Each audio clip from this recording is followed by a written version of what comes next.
Sound check presenter. Sound check presenter. Sound check clerk two. Sound check two.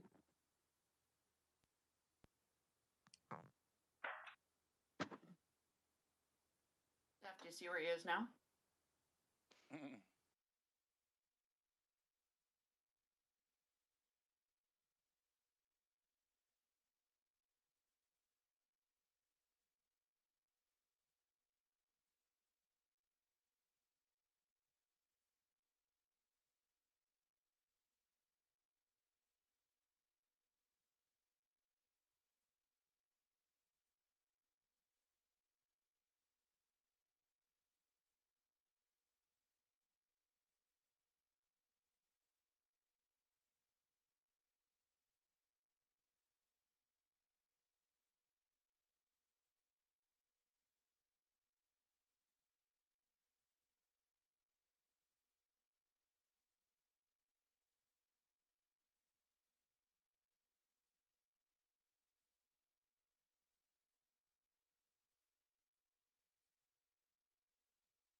on getting us live. I've closed the vote.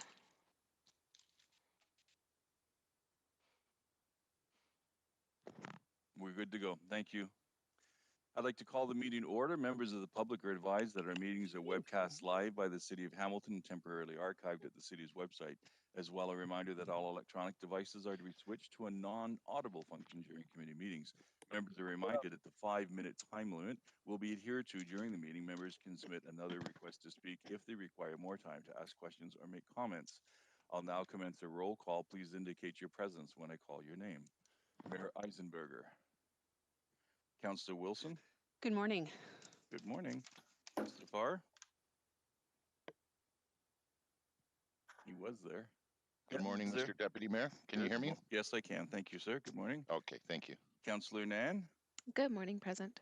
Good morning. Councillor Marula. Good morning, Mr. Deputy Mayor. Good Present. morning, sir. Councillor Collins. Good morning. Good morning. Councillor Jackson. Here, Deputy Mayor.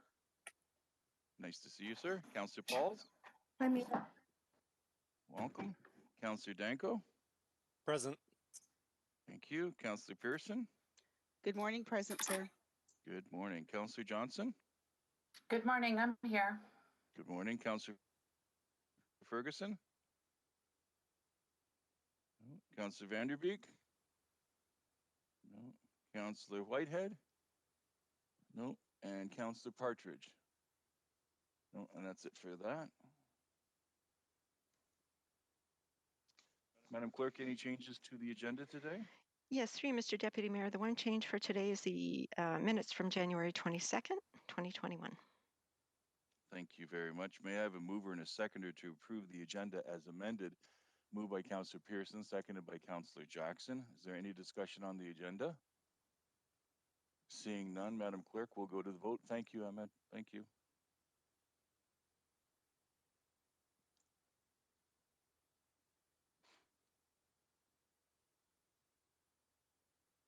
And the vote is up.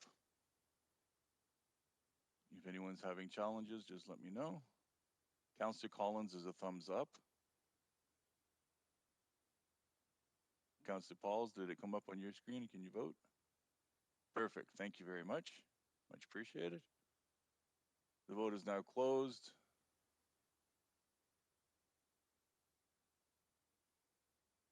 And the vote is 11-0.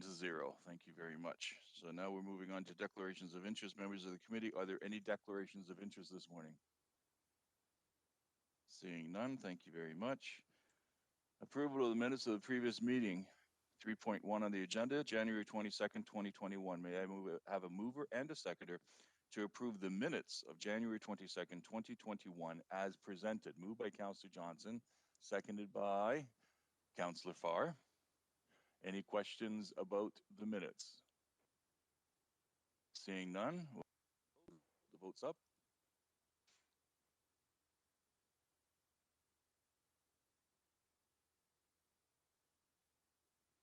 I got your message, Councillor Pauls. Thank you.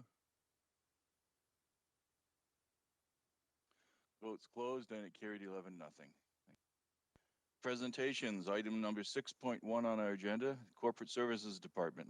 Mike Zagaric, the General Manager of Finance and Corporate Services, will provide the presentation for 6.1. Mr. Zagaric, sir.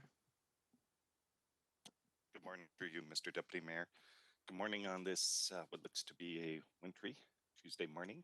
Just before I get into my presentation, I'm just going to ask Corporate Services leadership team if they can turn on their cameras.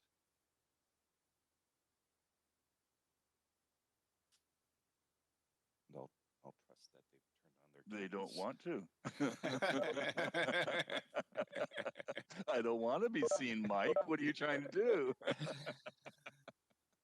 I just want to, not that committee members need to be reminded who comprises Corporate Services leadership team, but I want to take a moment before I start my presentation.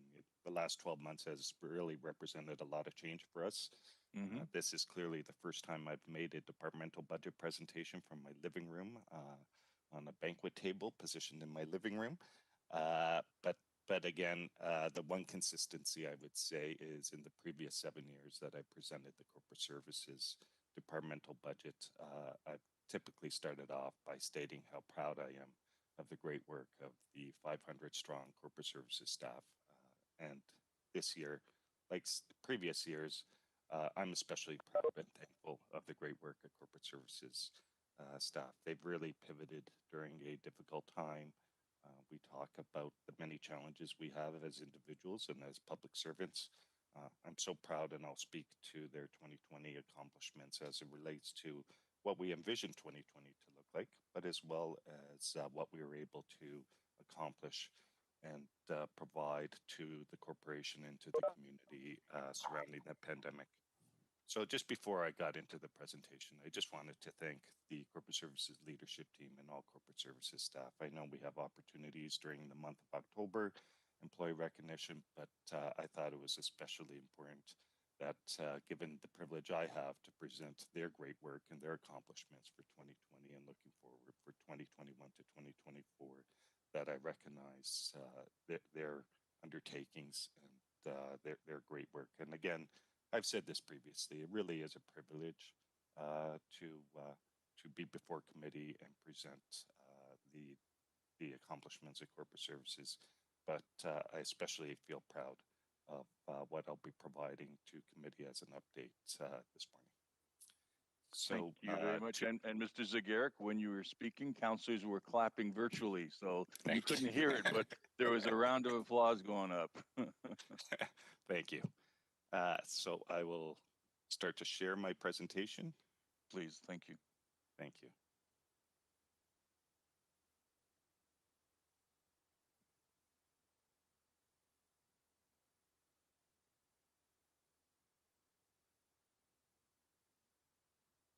And I hope that's presenting in full frame. Yes, it is. Thank you. Great. So through you, Mr. Deputy Mayor, just to remind the public, the departments or the divisions that make up corporate services and the services that we provide to the corporation and the community.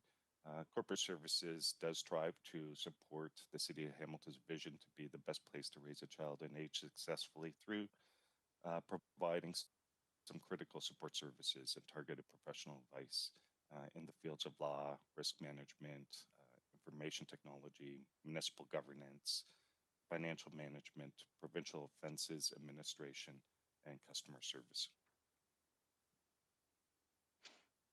What we do is through the 500 strong that make up corporate services, we continue to provide counsel through the development of adjusted and amended multi-year tax and rate financial frameworks in alignment with the strategic plan and council's priorities, including maintaining the city's credit rating. This also includes the support of billing and collection of taxes, as well as providing management and oversight of the city's financial systems and reporting responsibilities. We develop and maintain technology solutions that support the delivery of sensational services and timely reporting continue to be developed. The team continues to enhance the service experience for citizens, visitors, and businesses accessing municipal service at in-person counters through the telephone or email, as well as providing critical after-hour city emergency phone support. We continue to build public trust and confidence in local government through transparency and accessibility and access to information. We provide expert internal legal advice and risk management support, and we effectively administer and prosecute provincial municipal offenses to ensure the safety of citizens, businesses, and visitors. Spend a few minutes on 2020 highlights as it relates to what we envision for 2020, but as well as some of the impacts the pandemic has had on corporate services in 2020 as well, and how we were able to respond and support the priorities of the corporation and community. In 2020, our AA+ credit rating and stable outlook was maintained, as has been the case for since 2017. You may recall that we've endeavored on a multi-year call consolidation project, and that was advanced by drawing in parks and forestry in 2020. 2020 presented a number of challenges, and in the early days of the pandemic, requiring staff to continuously assess our financial strategy and support advocacy efforts and requests for financial support from senior levels of government. And we did that through AMO, through GTHA, mayors, through FCM. And again, so appreciative to staff for providing that support and pivoting in the early days of the pandemic. Also in support of continuous improvement development, a number of performance dashboards were expanded in 2020. Continuing on the theme of continuous improvement, an integrated financial reporting management system was established, and this was further supported through some restructuring that I'll speak to shortly. And in an effort to protect our information systems, we continue to provide traceable mandatory security awareness training. Also, a strategy and roadmap for the use of cloud services was also completed, and an IT framework has been put in place to guide the businesses on the effective use of these services at the city. Routine disclosure and active dissemination policy was established to support the continuous progression of the city as an open and transparent government, embedding the principles of access by design. And in 2020, staff continued some of the work from the 2019 provincial legislative changes, for instance, surrounding development charges. Also, just some notables, we also completed our 2019 consolidated financial statements and financial information return with no audit points. This was completed on schedule, somewhat of an undertaking given that work typically occurs in the first quarter of a calendar year, and that coincided with the early days of the pandemic. We also successfully completed a year-end external audit of the city's tangible capital assets. We also worked with an external partner in delivering an HST recovery review, and I believe we were successful in recovering approximately $1 million to the benefit of the corporation through the HST recovery review.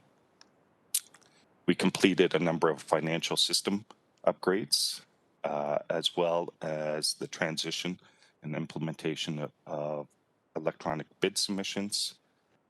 And overall, so much of our work went towards supporting our response to pandemic, and I'll speak to some of the undertakings and efforts by corporate services in the upcoming slides.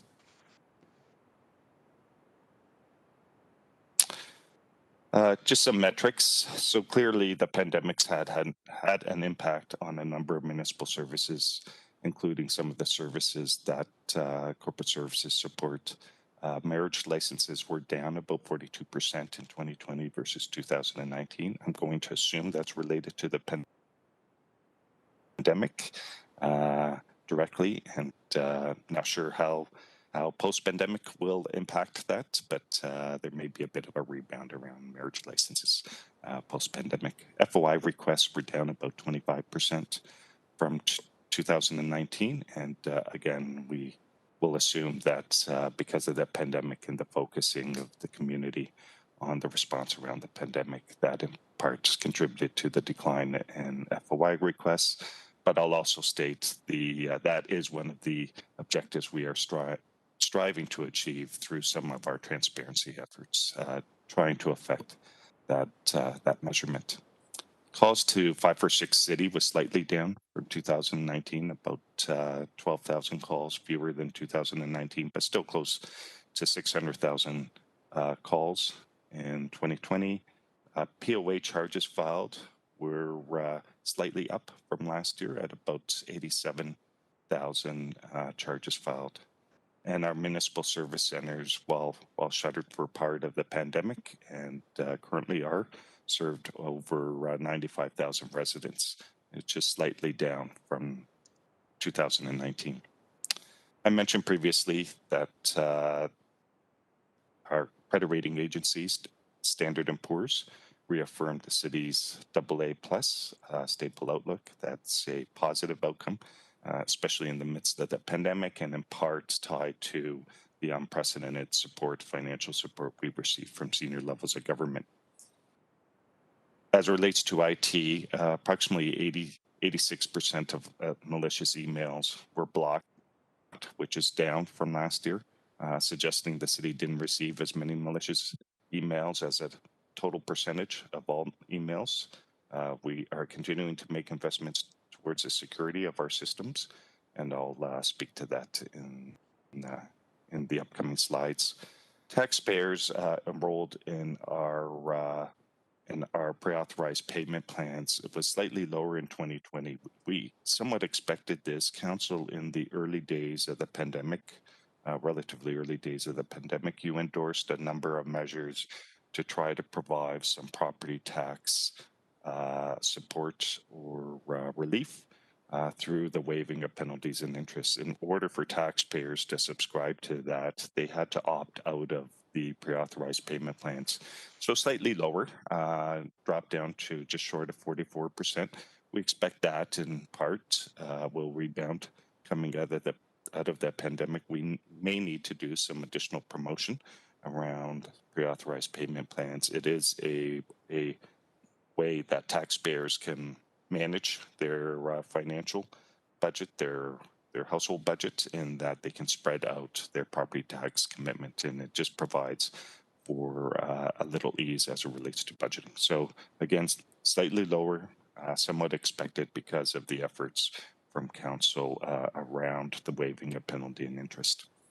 Our investments, or return on investments in 2019, 2020 is still being compiled, but our latest information, 2019, is slightly higher than 2018. 2018 was at a 2.74%, and for 2018, 2.74%. 2019, we achieved a 2.94% return.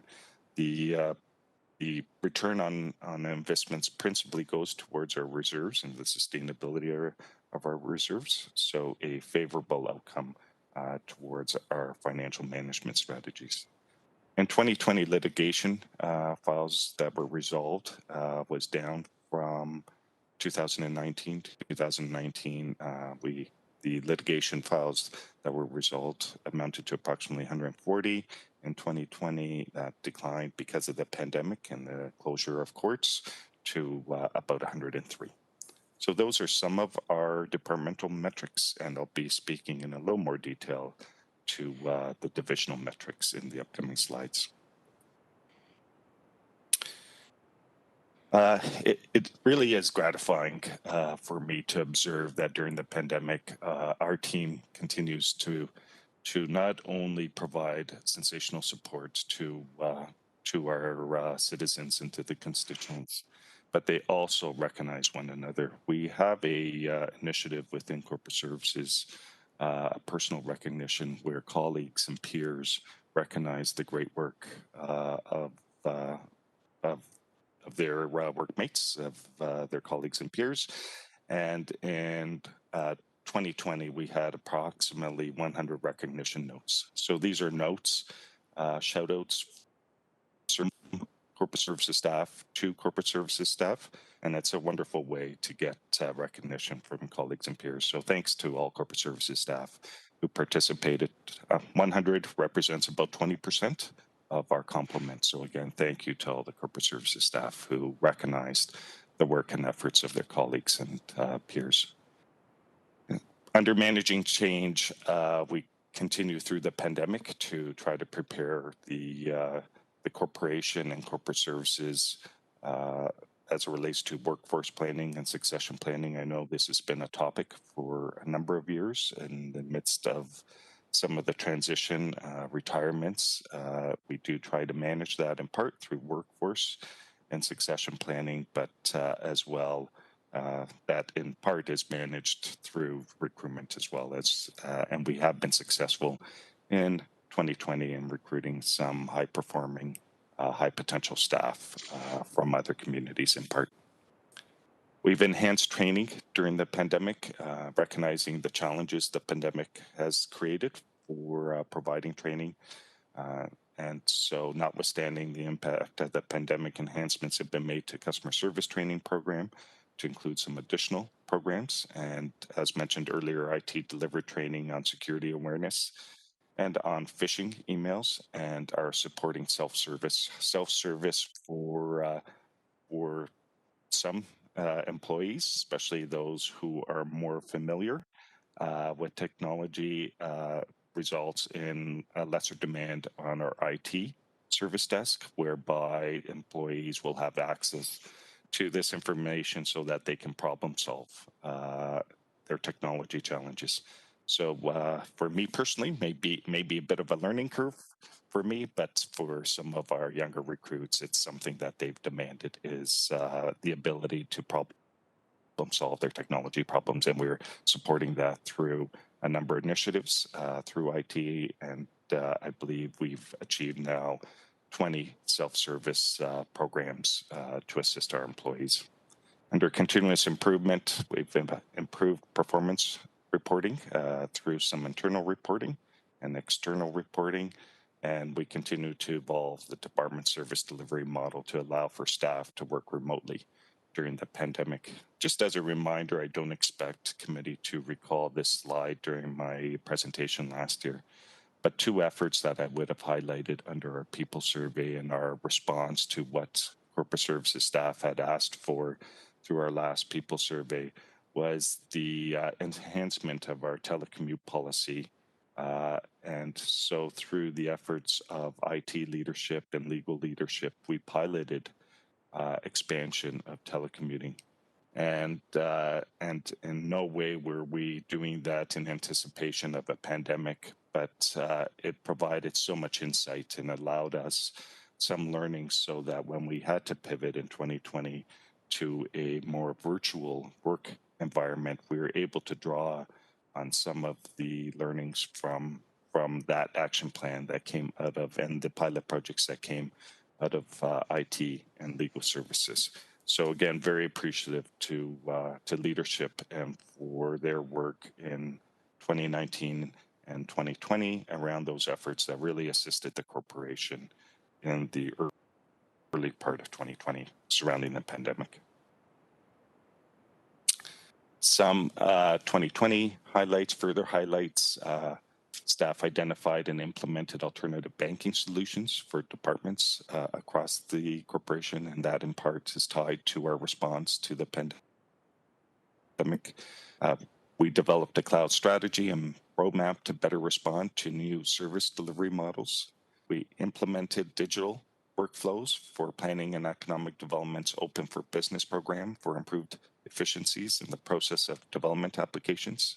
We've facilitated all proposal evaluations, vendor performance, and vendor disputes virtually, allowing for the continuation of some critical projects, including some critical infrastructure capital projects. We updated our procurement policy and reported on annual fair wage complaints.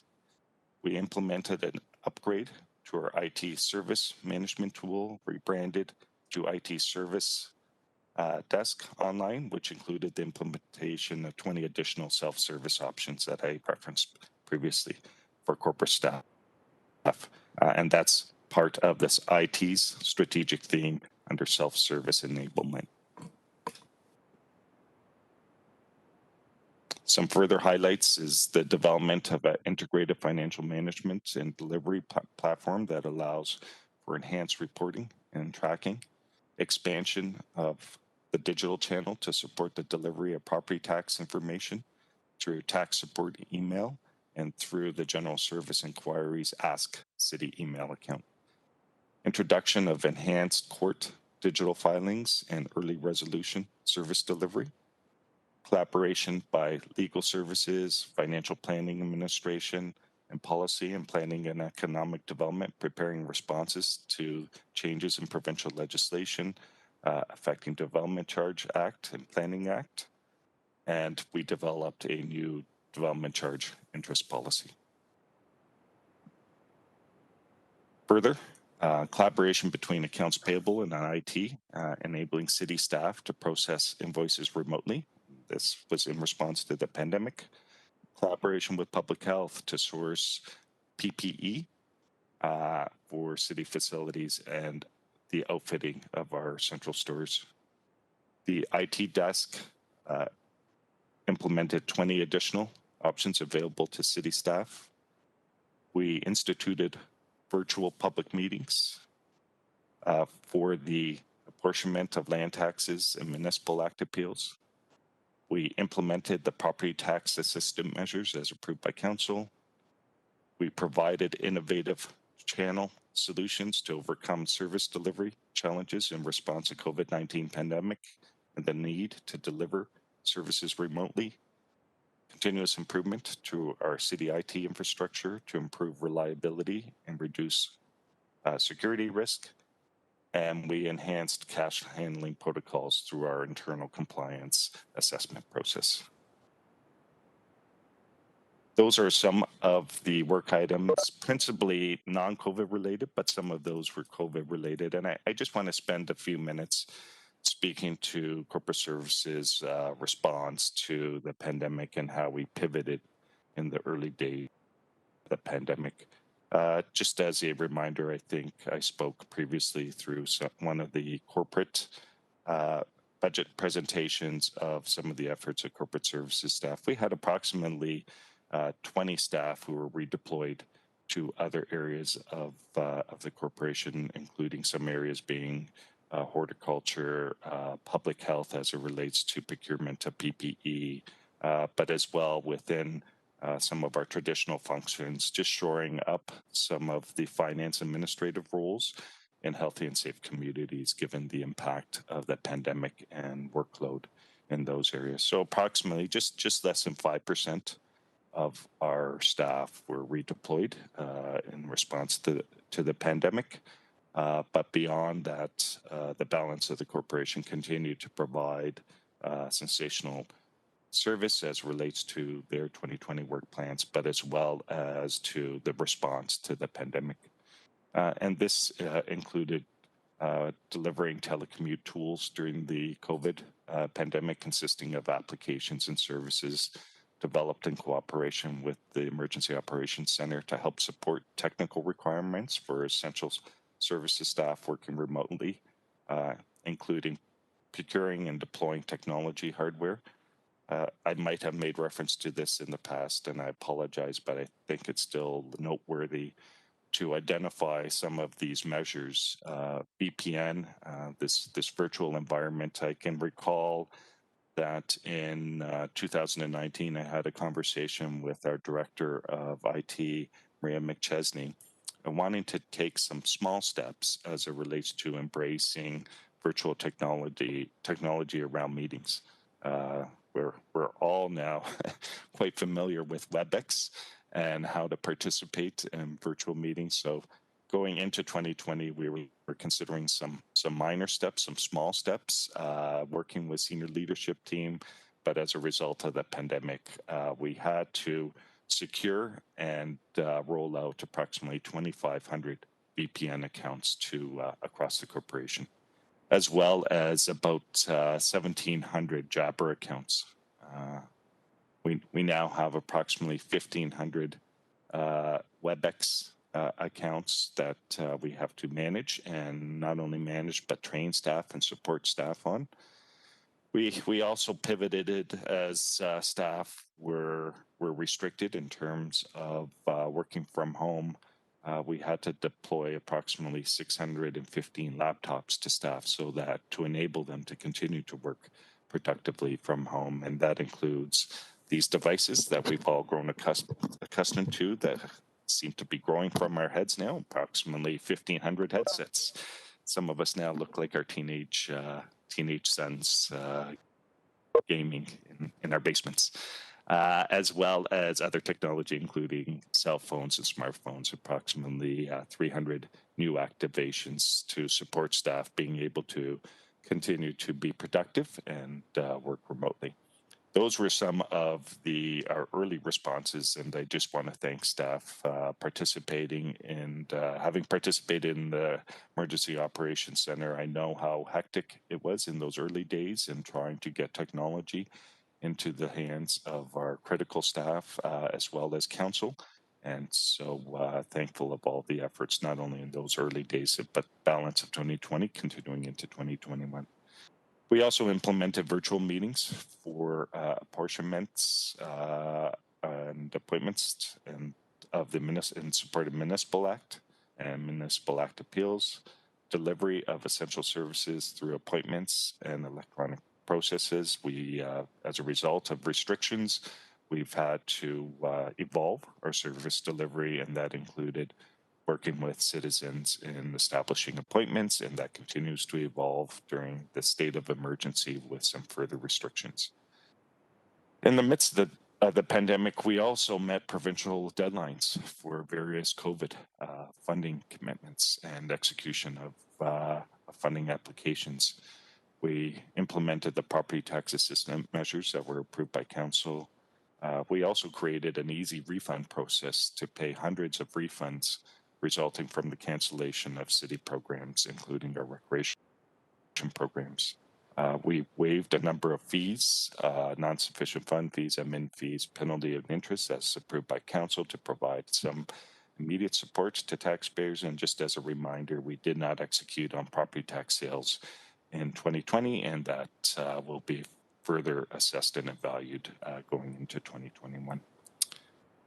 Many of us are familiar with the reference to PPE, maybe not part of our regular vocabulary previous to the pandemic, but part of our everyday conversations today. In 2020, we completed over 152 purchase orders, securing approximately $15 million in valuable PPE for use by EMS, fire, long-term care staff, and public health. Approximately 1/3 of the reference procurement was sourced and procured directly by our procurement staff. In addition, some of our redeployed staff were redeployed to public health to support the necessary procurement of PPE. So again, that was one of those critical efforts in the early days of the pandemic, given the uncertainty around surrounding supply and quality of PPE. Our legal services provided comprehensive legal advice in support of the city's response to the pandemic, including timely interpretations of continuously evolving provincial legislation, guidelines, and orders. They provided focused advice and guidance in support of public health and enforcement initiatives, including the drafting of various bylaws and orders. Legal services also reviewed city contracts and negotiated and drafted revisions where appropriate, and supported the negotiation of the settlement on with respect to encampment litigation. And currently, corporate services staff are working with Ontario Works on implementing a right of pay. These are reloadable cards for Ontario Works clients. That work was initiated in 2020 and is ongoing in 2021.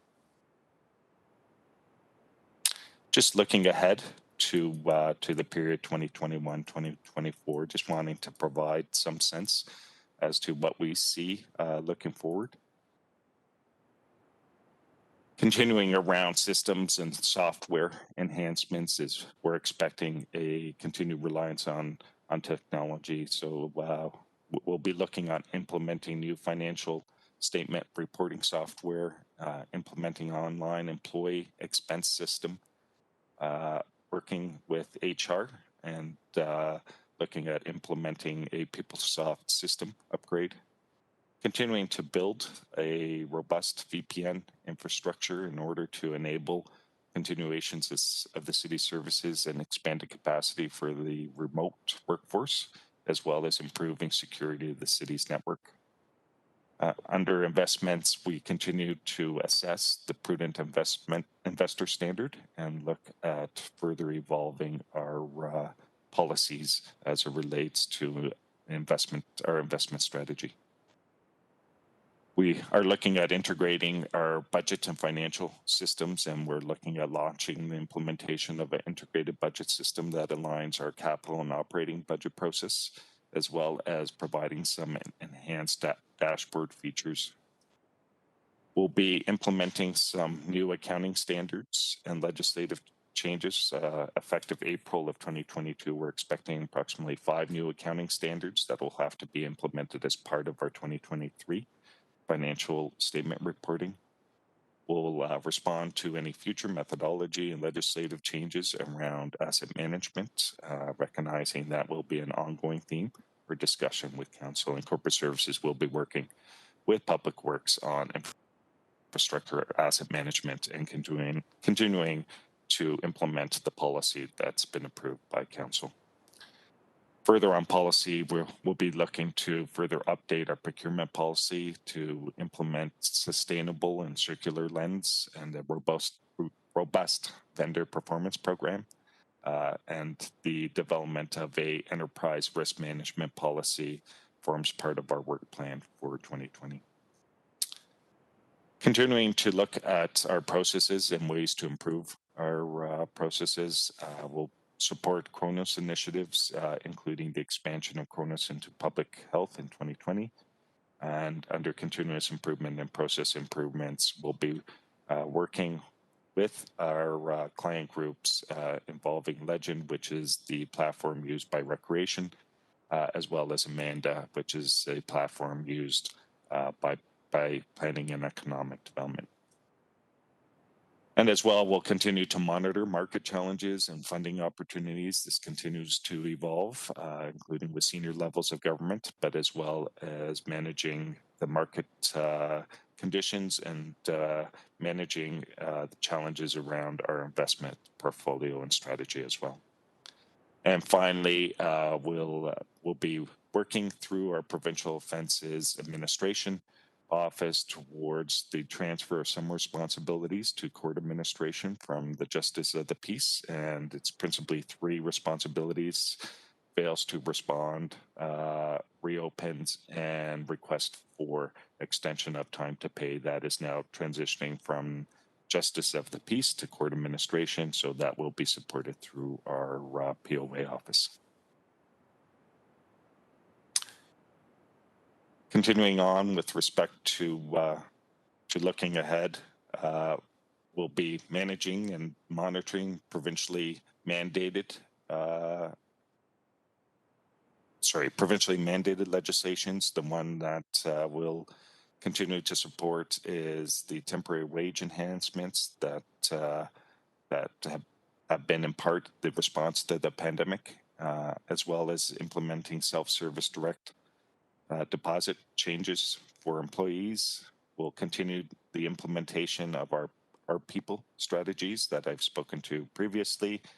We'll manage knowledge retention through workforce planning and succession planning, as well as the demand on IT services we expect will continue to increase. And you'll see that there is a business case that forms part of the 2021 budget deliberations, and that will come before committee at a future GIC date, but we expect the demand for technology and reliance on technology will continue to grow.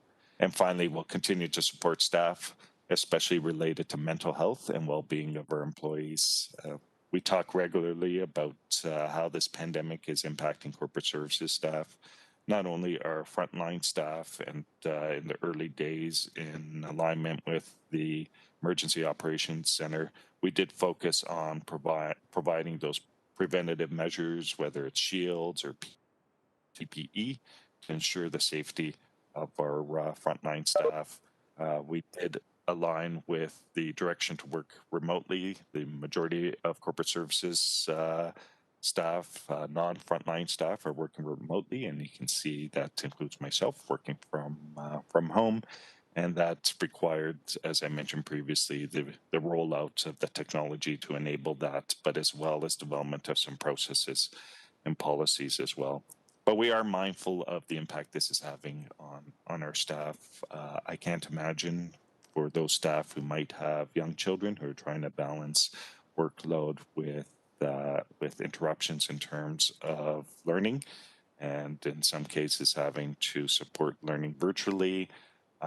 And so we're very mindful of the impact this is having on the mental health of our staff. For some of us, while we are growing more accustomed to virtual meetings, meeting after meeting, and I can appreciate the council probably feels or has had the same experience, it really doesn't provide any opportunity for recovery. We're going from one meeting to the next. And so this will have an impact. We do know that because of workload issues, we've had some 2020 vacation that staff were not able to access. And so we do thank them for their support in 2020, but it's important that staff leverage that entitlement to vacation, have some separation from the workplace for their mental health. So it's something that we'll be monitoring in 2021, ensuring that staff strike the right balance between the work and workload, as well as their entitlements around vacation. I can say with confidence that our staff really went out of their way to support not only what was form part of our 2020 work plan, but the response to the pandemic. I know personally that I've participated on a number of Friday evening calls, weekend discussions, and so again, thank you to all corporate services staff for their dedication and response during this pandemic. Just quickly, some further areas of focus looking forward 2021 to 2024. Our IT strategy, continuing to roll out the IT strategy, as well as the implementation of the recommendations in our enterprise data management strategy, which strives to enhance the stewardship, consumption, and sharing of corporate data, recognizing this is as well one of Council's priorities, and ensuring the security of that data as well. Developing the corporate Microsoft Office 365 strategy and implementation plan, and we are looking to deliver on access to cloud applications and features in a secure way. Development of a corporate mobility strategy roadmap and program. I made reference to the fact that we did pivot in 2020 and rolled out a number of pieces of technology, in part in support of that mobility strategy, maybe accelerating that in 2020 further than we were anticipating. But nonetheless, I expect that will be an ongoing effort, is supporting a mobility strategy across the corporation.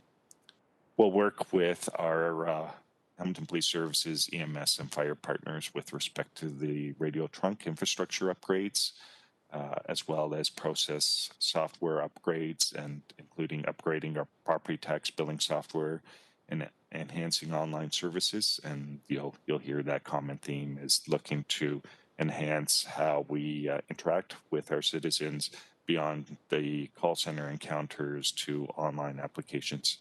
Moving to new processes, including ways to pay vendors. In 2020, as part of the response to the pandemic, we really did accelerate electronic fund transfers with our vendors, moving away from checks. So that is something that I expect will continue going forward, and that provides us some further safety and security assurances as well. We'll be looking towards planning for the next municipal election and providing a communication strategy on that. A number of policies that we'll work towards is developing some training and embedding the privacy policy that was recently approved by Council, and you'll see a request for an additional staff person to help to support embedding that privacy by design principles into our business processes in the 2021 to 24 period. Developing a council staff relationship policy forms part of our 2021 work plan, and that'll be subject to further discussions, governance review committee, and as well our information management policy work is being initiated and starting in 2021. The theme around virtual continues to form part of our vision going forward, and that includes the evolution of court services through the introduction of virtual service delivery model, and that's in consultation with Ministry of Attorney General. We'll look to further enhance customer service experiences, providing online services, business processes, re-engineering. We did some of this in part because of the pandemic, including death permits, marriage license applications, customer service requests, POA appeals, and tracking process. Much of that was streamlined and automated during the pandemic. Continuing to streamline the customer service processes will form part of our work plan in the coming years, including optimization of our service channels in an effort to try to provide seamless, consistent service experience. And we'll continue to, with respect to the call consolidation in 2021 and 2022. Finally, some service delivery improvements, further expansion of the customer service strategy will be included through our multi-channel service experience for improved channels, expansion of digital channel to support the delivery of property tax information. And we currently provide support through tax support email and Ask City General email, and introduction of enhanced internal performance dashboards forms part of our ongoing work. And finally, around Council's direction surrounding sustainability and climate change, corporate services will work with city departments towards Goal 5 of the climate mitigation and adaptation, that being the procurement of goods and services, and we'll work with our client groups and try to embed some sustainable and ethical terms and conditions into our contracts. And this may include, for instance, working with client groups on development of specifications that might require including low carbon products, recycled materials, and reuse of materials in projects. That will continue to be supported starting in 2021, as well as we'll continue to manage and monitor legislative changes that will occur for that, looking at 2021 through 2024. I'm going to speak a bit now to the organization and some of the financial information tied to 2021. You'll see organizationally some changes in terms of complement, a reduction of one management position that in part was in an effort around our consolidation of our budget systems. And so the elimination of one of two budget managers and the creation of a supervisor. So now we have one manager of budgets rather than a manager of operating and capital. Now, as I spoke to previously, this aligns with our technology strategy around financial reporting, where we'll have one platform, and we expect that will improve in terms of the coordination between our operating and capital budget process, some improved reporting and tracking, and opportunity for improved performance measurement as well. Council approved in part in response to our risk management costs and costs as it relates to managing risks to the corporation, a additional 4 FTEs in risk management, and you'll see that under other that makes up part of the 4.5. And again, that was in part in response to what is transpiring in the insurance market. Currently, the City of Hamilton's risk management costs are about $7.7 million. You may recall that through some of the procurement measures that staff implemented, we were able to reduce our overall cost by about 7%. But beyond that, Council approved some amendments around our deductibles, which result in an additional workload and city staff having to manage more risk management files directly. And that's tied to the additional 4 FTEs in taxation. We did pilot the tax deferral program that's now become a permanent program. At the time of piloting that program, we didn't know what the workload impact was. Council approved half an FTE to support that work, and as part of our budget presentation to you, we're recommending that half FTE is not necessary, and so consequently we'll no longer carry that half FTE nor fund that from our tax stabilization. So net of that half FTE, you can see our total complement is increasing by 3.5. And again, that's tied to our risk management strategy. And again, in terms of the balance of the organizational charts, nothing that I just want to draw committee's attention to. The only change really is the management position affects the management to staff ratio slightly. This provides a bit of a snapshot, and I'll be speaking quickly, shortly through each of the divisional updates. So this is Corporate Services Department. It has presented to you. You'll see that there are two, one subtotal line and a total line. The subtotal is exclusive of the business case for some additional investment in IT, including 2 additional staff. Net of that business case, or exclusive of the business case, we sit at 2.9%. Inclusive of the business case, we sit at 3.6%. I just want to draw your attention to the middle of that table. You'll see Corporate Services Administration. And I'm not wanting to draw your attention to the financial data. In fact, what I want to make reference to is information that's really not on that table. I just want to take this opportunity to thank Diana Mallard for her support over the last 5 years. Diana will be retiring in the coming weeks, the end of March. So I want to thank her and wish her all the best as she prepares for her retirement. Diana has been a great support to me as administrative coordinator to corporate services. In fact, she's really trained me over the last 5 years, and I suspect she's retiring because she has no further hope in me. So she'll be moving on to the next stage in her life.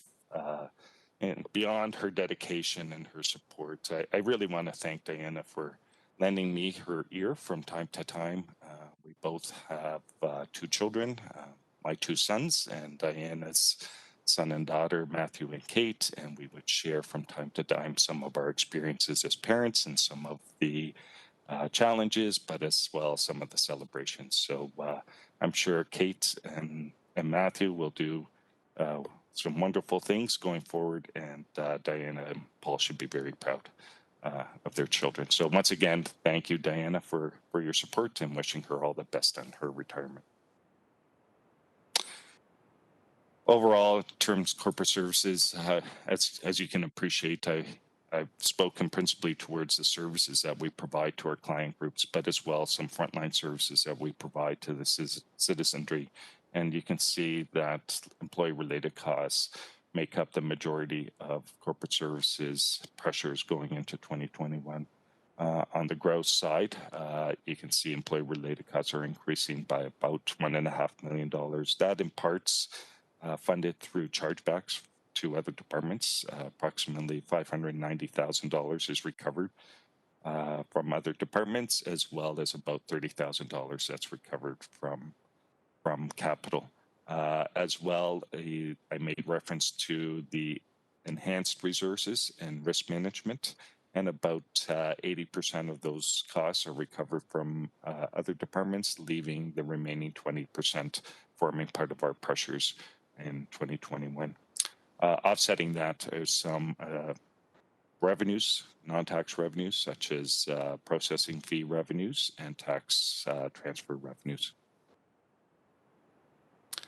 With respect to COVID-19 impacts looking forward to 2021, while there are a number corporately that will continue to support, there are no direct impacts that we are currently wanting to identify to committee as it relates to corporate services, but recognizing that, as I've mentioned in the earlier part of my presentation, we do provide a lot of support to the corporation as a whole, whether it's legal advice surrounding regulations and enforcement, technology, or financial reporting, and we'll continue to provide that support to the corporation. Looking forward, you can see, we're forecasting currently inflationary pressures for the period 2022 to 2024. Again, a majority of corporate services costs are employee-related costs, so this will be informed through the balance of this collective agreement, and looking forward what might be achieved through the next collective agreement.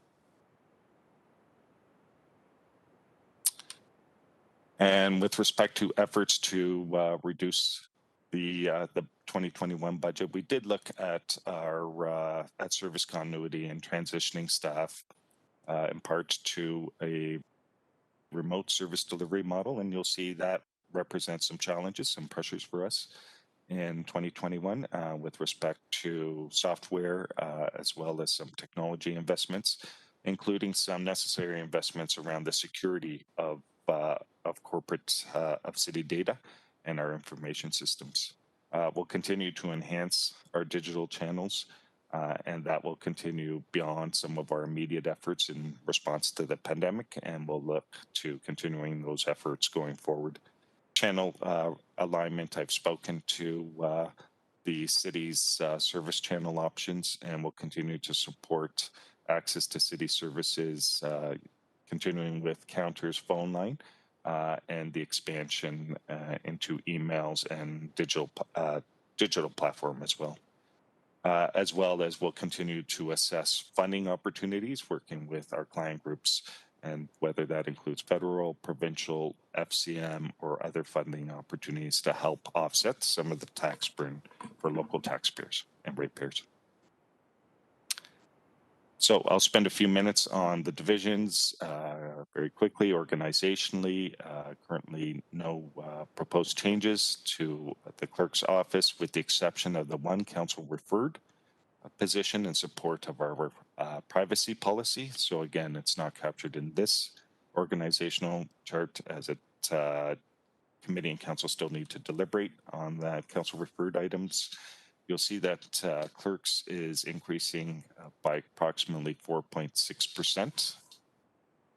And the real drivers to the increase are employee-related costs, represents about $76,000 in pressures. And this is principally collective bargaining commitments, as well as merit increases, increase in our lease and recovery, facility recovery costs. While these are inflationary increases, there's no increase in square footage for clerks. These are simply inflationary increases. That's the third item, facilities recovery. The lease and service costs are some additional costs as it relates to equipment in the clerk's office. There are some recoveries for clerks as it relates to recovery for print material, postage, and courier services, and that represents an offset of about $116,000.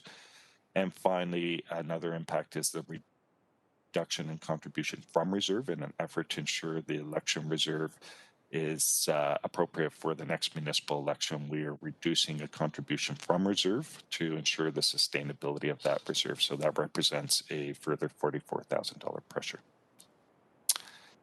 Some of the metrics surrounding clerks and the services they provide. I mentioned previously that FOI requests are down in 2020 versus 2019. The number of council committee meetings supported in 2020 is down slightly because of the pandemic, but I do want to thank clerk staff, Andrea and Janet and their team as it relates to pivoting to the virtual environment. They worked with the provincial legislation, allowing us in consultation with legal services to put a framework in place and working with IT. And again, I think they've done a great job given some of the challenges with respect to technology and enabling critical city services to continue and to allow for these opportunities during this pandemic. I mentioned previously a decline in marriage licenses, and we feel those are tied to the pandemic. A new service that the City Council supported in 2020 was the performance of marriage ceremonies at City Hall. So that was enacted in August of 2020. And prior to this latest lockdown, we supported approximately 148 marriage ceremonies. And I know it's been referenced in the past by some elected officials. It's an opportunity sometimes to look out our office windows and share in the celebration of some of our citizens. So those are some of the performance metrics for clerks. Just moving on now to customer service POA under the leadership of Cindy Mercanti. Again, no proposed changes to the organizational structure. In terms of the drivers, the 2021 budget, you can see divisionally the increase is 2.2%.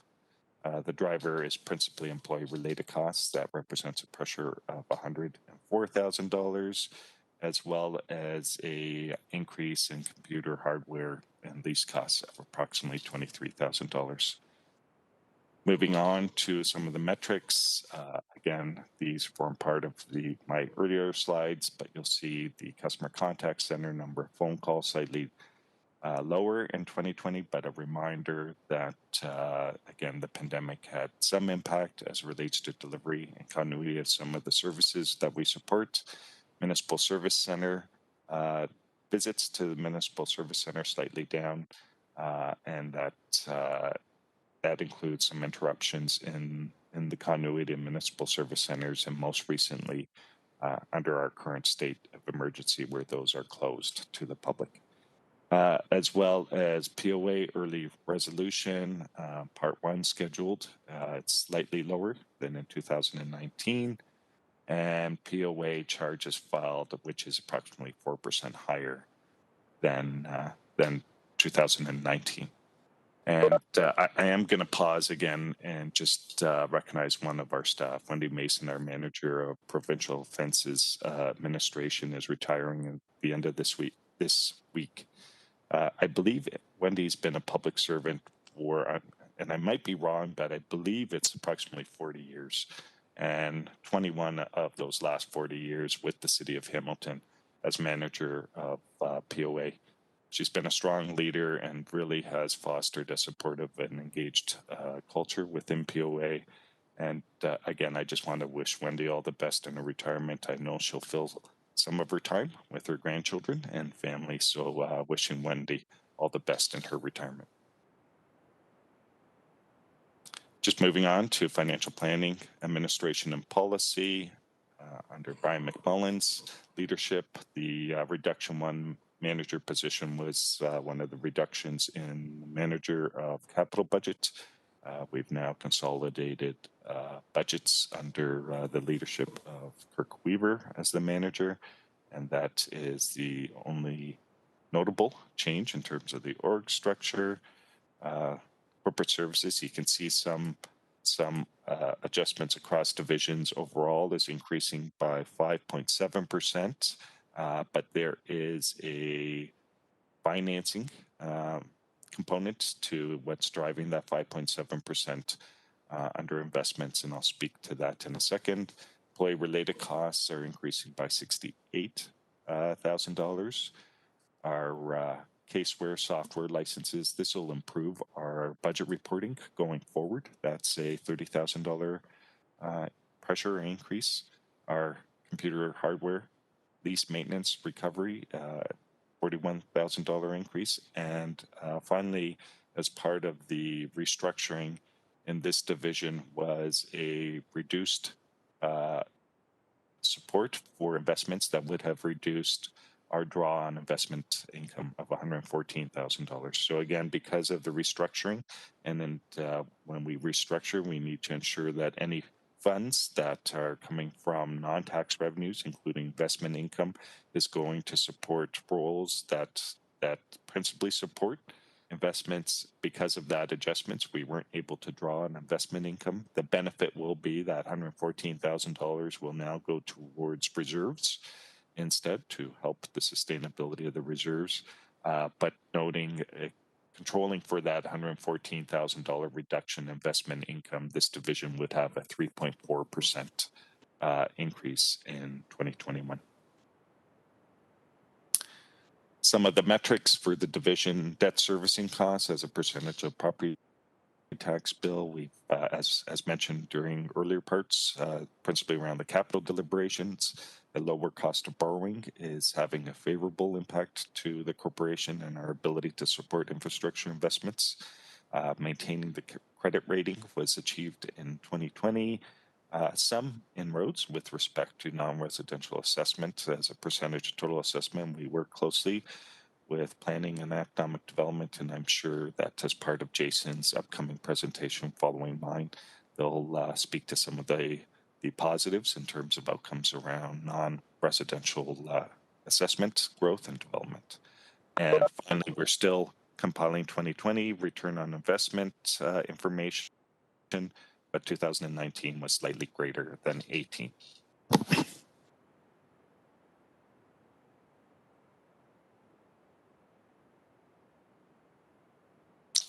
Just continuing on with respect to financial services taxation, and under the leadership of Rick Mail, organizationally, I made a reference to the reduction of the one temporary position to support taxation in support of the tax deferral program. And so staff are suggesting that resource is not necessary. And so we're recommending the reduction of that half FTE and the corresponding reduction in reserve funding to fund that.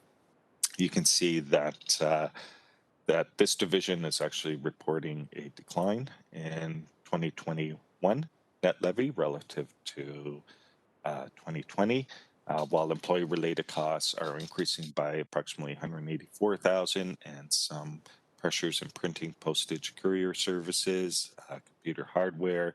There's some offsets. There's some indirect recoveries for financial services, as well as some increase in arrears processing fees. These fees were increased by 2%, and it's not a change, a material change in the charge of the fee, but what we're expecting is in part because we've paused on property tax sales. That will have an impact on continuing to have some properties in arrears rather than transitioning to a tax sale, as well as we're forecasting increased revenue in tax transfer fees of 198,000. So those additional recoveries are helping to offset and results actually in a decline in the 2021 net levy for this division relative to 2020. Some performance metrics that this division tracks and reports on is the pre-authorized payment plan. I made reference, unfortunately, because of the efforts to try to assist taxpayers, some had to opt out of the pre-authorized payment plan in order to leverage the tax relief support that council approved in response to the pandemic. And we will be reporting, I believe, in the coming weeks with respect to tax arrears for 2020 relative to 2019. It tends to trend around the 4%.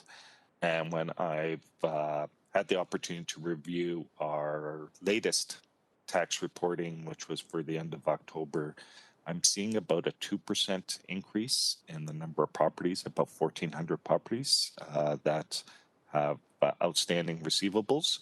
And the amount of receivables seem to be increasing by approximately $20. So from 1,400 to approximately $1,420. So again, it seems that property owners are managing through this pandemic in part, possibly through some of the funding from senior levels of government, but something we'll continue to monitor and report back to council on.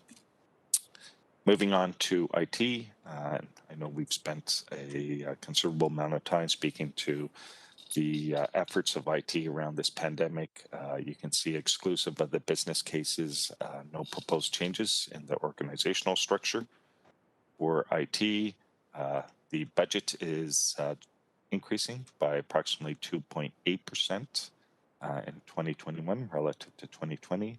Some of the principal driver is employee-related costs, comprising $287,000 of the increase, and some additional cost allocations for print and facilities, making up the balance of about $73,000 in pressures. I should also make note, I'm just going to apologize, I'm going to shift back up a slide. You'll see under one of the last sections there, technology and security, we are budgeting for approximately $130,000 in additional support as it relates to technology and security by increasing some of our investments in computer software, approximately $150,000 in order to support the security of software. So again, we're offsetting those costs in part through some efficiencies and arriving at a 2.8% recommended increase.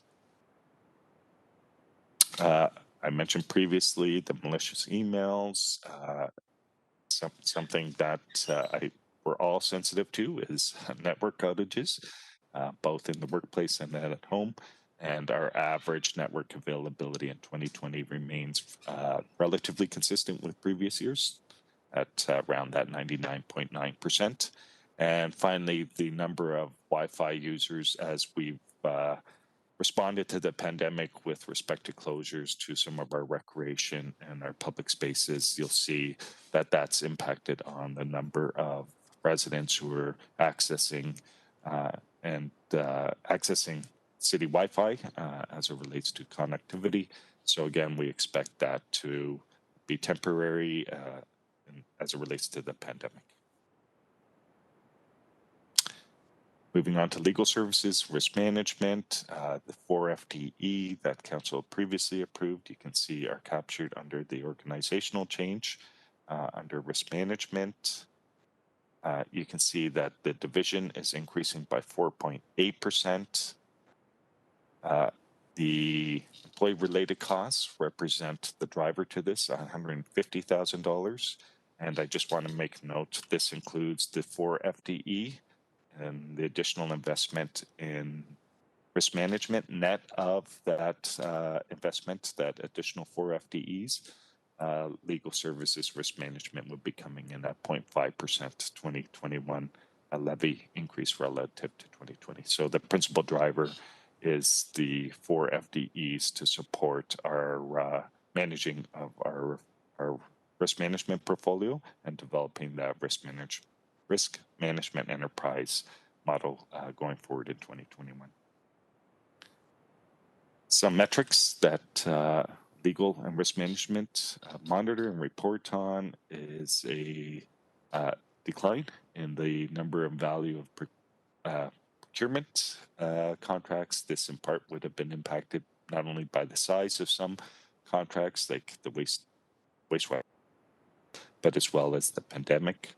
I mentioned previously the number of litigated files resolved is slightly lower because of the closure of courts in response to the pandemic. And the one metrics where the activity increased in 2020 is the acquisition and support of real estate in the case of acquisition of property and disposition of property. And through you, Mr. Deputy Mayor, that is the end of my formal presentation. Happy to answer any questions committee might have. Thanks so much. Thank you very much, Mrs. Zagaric. If you could take your presentation down. You're way ahead of me. You're the best. And we have Councillor Tom Jackson. Councillor, if you turn on your microphone, please. Thanks, Deputy Mayor Clark. And just indulge me just to offer a couple of comments before I get to my 4 questions, please. Go ahead, sir. Thank you. I know it's usually a Q&A time mostly, but General Manager Zagaric, since amalgamation, we've been so fortunate to have 3 outstanding general managers of finance, Joe Rinaldo, Roberto Rossini, and now yourself. And you have just provided continued stability, experience, talent, proactive measures in your department. You're very modest, humble, a leader, but I just want to recognize your leadership because you've always recognized your team that's with you and working within your organization. And I also wish to General Manager Zagaric offer an apology and a gargantuan praise in 2 particular areas, and they're linked. Over the years, Deputy Mayor Clark, and I'll be very quick on this. I really appreciate you letting me do this. Over the years, as you recall, General Manager Zagaric, when it's been budget crunch time and we're looking for savings to keep the tax increases as low as possible, I've always been one to support the frontline services that are most visible to our community, being in public works, recreation, those type of facilities that most of our families, at least my constituents, would engage, access, and enjoy. And I've always said on the admin side, which is the silent, hidden side, let's look for savings there because it's not as visible. These last 10 months, General Manager Zagaric, my apologies and gargantuan praise, particularly in the area of Director Maria McChesney and her IT department, and City Clerk Andrea Holland and Deputy Clerk Janet Pilon. I don't know what my office would have done without their exemplary service, always being available, teaching this Neanderthal from Ward 6 10 months ago to get with the 21st century and the virtual world, sincerely, with a little bit of facetiousness imparted. I would have been, my office would have been lost souls.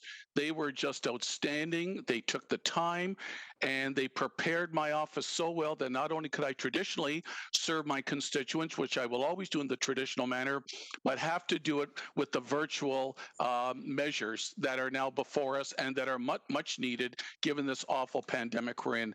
Deputy Mayor Clark, thank you. I just needed to get that commentary out there for General Manager Zegarac to know. Thank you. Do you have any questions for Mr. Zegarac? I do. 4 questions. POA, General Manager Zegarac. Can I assume that we will hopefully, with the courts back in action virtually, where we had a pause last year for several months when the courts were inactive, are we going to resume and hopefully catch up with that much needed revenue that the corporation often relies on? Through you, Deputy Mayor Clark, please. Thank you, Councillor. Mr. Zegarac.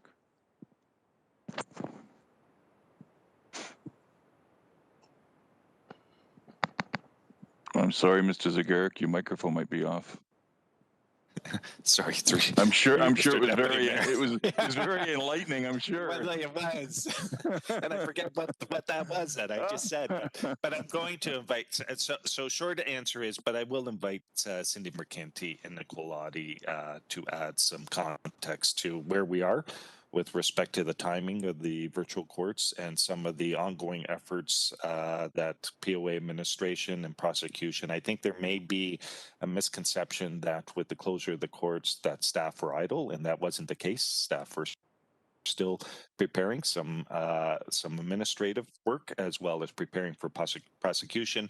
But to specifically to the councillor's questions, maybe I'll invite Cindy Nicole in terms of update. I know they've been working very closely, and again, thank you, councillor, for your recognition to a number of staff in corporate services, including IT, and they've been working very closely with IT in order to try to support the Ministry Attorney General's requirements around virtual courtrooms. So I'll stop talking now, and maybe I'll ask Cindy and Nicole if they can just provide an update on the timing of virtual courtrooms and how that will affect in terms of catching up to some of the outstanding provincial and municipal offenses. Thank you, Jim. Thank you. Ms. Mercanti or Ms. Audi? So I will, through the chair, I'll step in, and Nicole can definitely add to some of the information I'll be providing committee with respect to 2020. It has been a challenging year. However, the great work between POA administration and POA legal, we have been continuing with early resolution hearings. So those continue in a virtual format. So we've been able to facilitate the continuation of that service. In addition, due to the great work done in previous years, we have seen an increase in online payments for such things as red light camera and automatic speed enforcement. So the good news is revenue continues to come into POA. And as the courts reopen, we will be working through the backlog, and staff are diligently preparing to do so. Director Mercanti, I'm satisfied with that answer. It's obviously something on your radar and you're keeping a good handle on it. So that raises my comfort level. Second question, Deputy Mayor. Councillor. Yes. My apologies. Yes. Our city solicitor was also going to provide a comment. My sincere apologies, City Solicitor Audi. Through you, Mr. Chair, thank you. The only thing I would add is to Cindy's comments is that yes, we do have all of our POA prosecutors continuing to work throughout this pandemic in terms of the early resolutions, which has required a pivot, and I just would like to thank staff for their continued efforts. So thank you. Thank you, Councillor. You have 1 minute, 59 seconds. Thank you. You are so precise, Deputy Mayor Clark. Thank you. So, General Manager Zegarac, second question. You presented 2.9% and you presented 3.6%. And similar to what I asked our HSR director, who presented 2 numbers, I'm asking you just for clarification for my sake and my constituents. Is your corporate services budget request for 2021 2.9 or 3.6, please? Thank you. Mr. Zegarac. So through you, Mr. Deputy Mayor, it's both. It is 2.9. The maintenance budget through you, Mr. Deputy Mayor, is 2.9%. The 3.6 represents by including the business cases, which committee still hasn't deliberated on, but we just wanted to be transparent with committee, and that if committee were to approve the 2 additional FTEs for IT, we would be at around that 3.6%. But again, to be completely transparent, that also does not include the council referred FTE in support of our privacy policy. So again, that is a council referred item that committee will deliberate on. Thank you, General Manager. Oh, sorry, Deputy Mayor, go ahead. I was just going to ask the clarification. So if we're including those 3 FTEs, it takes it to the 3.9. Is that what you're saying, Mr. Zagarek? Through you, Mr. Deputy Mayor, including the FTE for privacy, I think will be closer to probably about 4%. Thank you.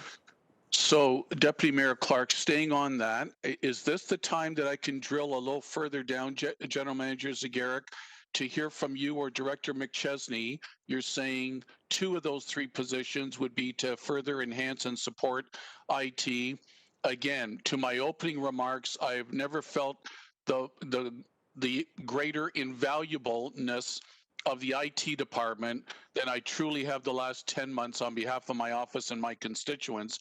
Can you or Maria give me the upside or downside of approving the 2 additional or not approving the 2 additional, given the extraordinary times we're in, Deputy Mayor? Thank you. Mr. Zagarek, did you want to start or did you want to give it to Maria? Go So, ahead. Mr. Deputy Mayor, if I can start, and just as a reminder, we do have a dedicated GIC day for council referred business cases, but I do appreciate the question and context of the information that's been presented to committee this morning.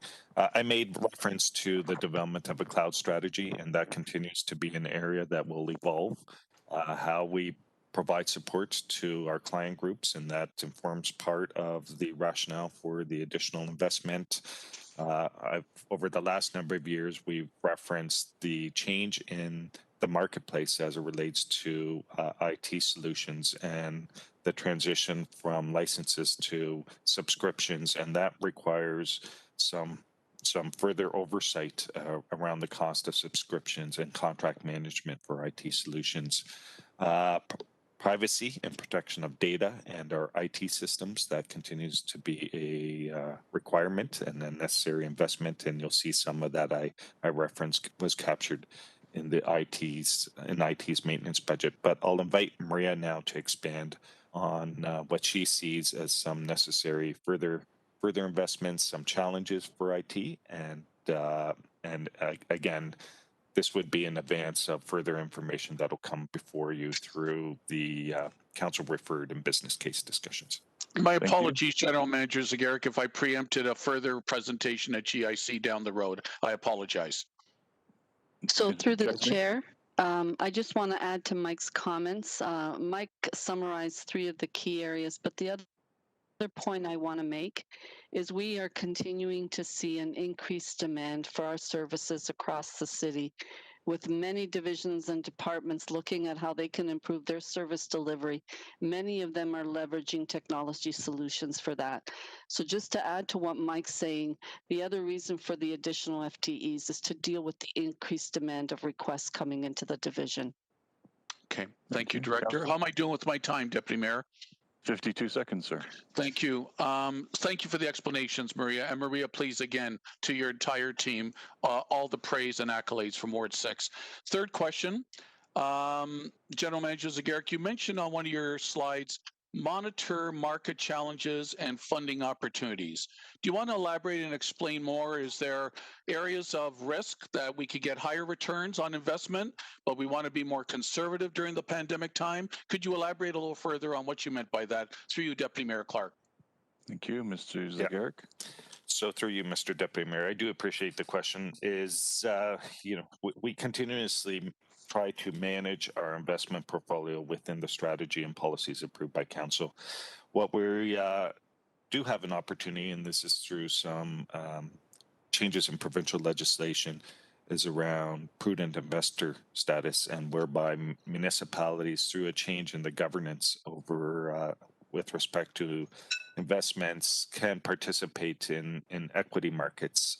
So, for instance, I believe Toronto transitioned with a separate board to manage their investments. Maybe it was in 2019.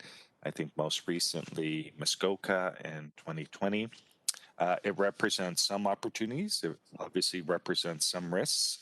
We collectively, as treasurers, have seen some benefits with respect to the proposed legislation, some weaknesses in terms of where we think municipalities can better manage investments, such as fixed income or bonds. So again, that's something we'll continue to pursue and report back on with council. But again, these are, and as we presented during the capital deliberations, returns on investment are a bit of a challenge, and so we are trying to manage risk while at the same time trying to generate the greatest return on our investments, recognizing it's a non-tax revenue and helps to mitigate future property tax increases. So we are having to look at short-term investments relative to long-term investments. We are trying to be fluid in terms of how we adjust to that. I'm not sure if that's all that the councillor was looking for in terms of response, but that's principally what we wanted to highlight through that bullet of the presentation. Thank you, councillor. Thank you, General Manager Zagarek. That satisfies as well. I appreciate the elaboration on market opportunities for the corporation. Lastly, Deputy Mayor Clark, within our still very solid AA plus credit rating by Standards & Poor's. Mike, you know this is a regular question I ask you, and it just needs to be repeated as often as possible, at least for my East Mountain residents. What is the state of our corporate reserves? And that's my last question, Deputy Mayor Clark. Thank you. And right to the 5 minutes. Well done, councillor. So through you, Mr. Deputy Mayor, the 2021 budget as presented doesn't compromise our overall reserve strategy, and something we're very mindful of. We're not drawing on reserves to get us through 2020 and reduce the tax impact to 2021. There were some measures taken as part of the capital budget that council supported. But again, just drawing from Standard & Poor's, one of the strengths that the City of Hamilton has is its liquidity. It's the status of our reserves and our bank balances, and so that continues to be one of our strengths. And my final comment will be, again, just trying to provide recognition to senior levels of government where warranted.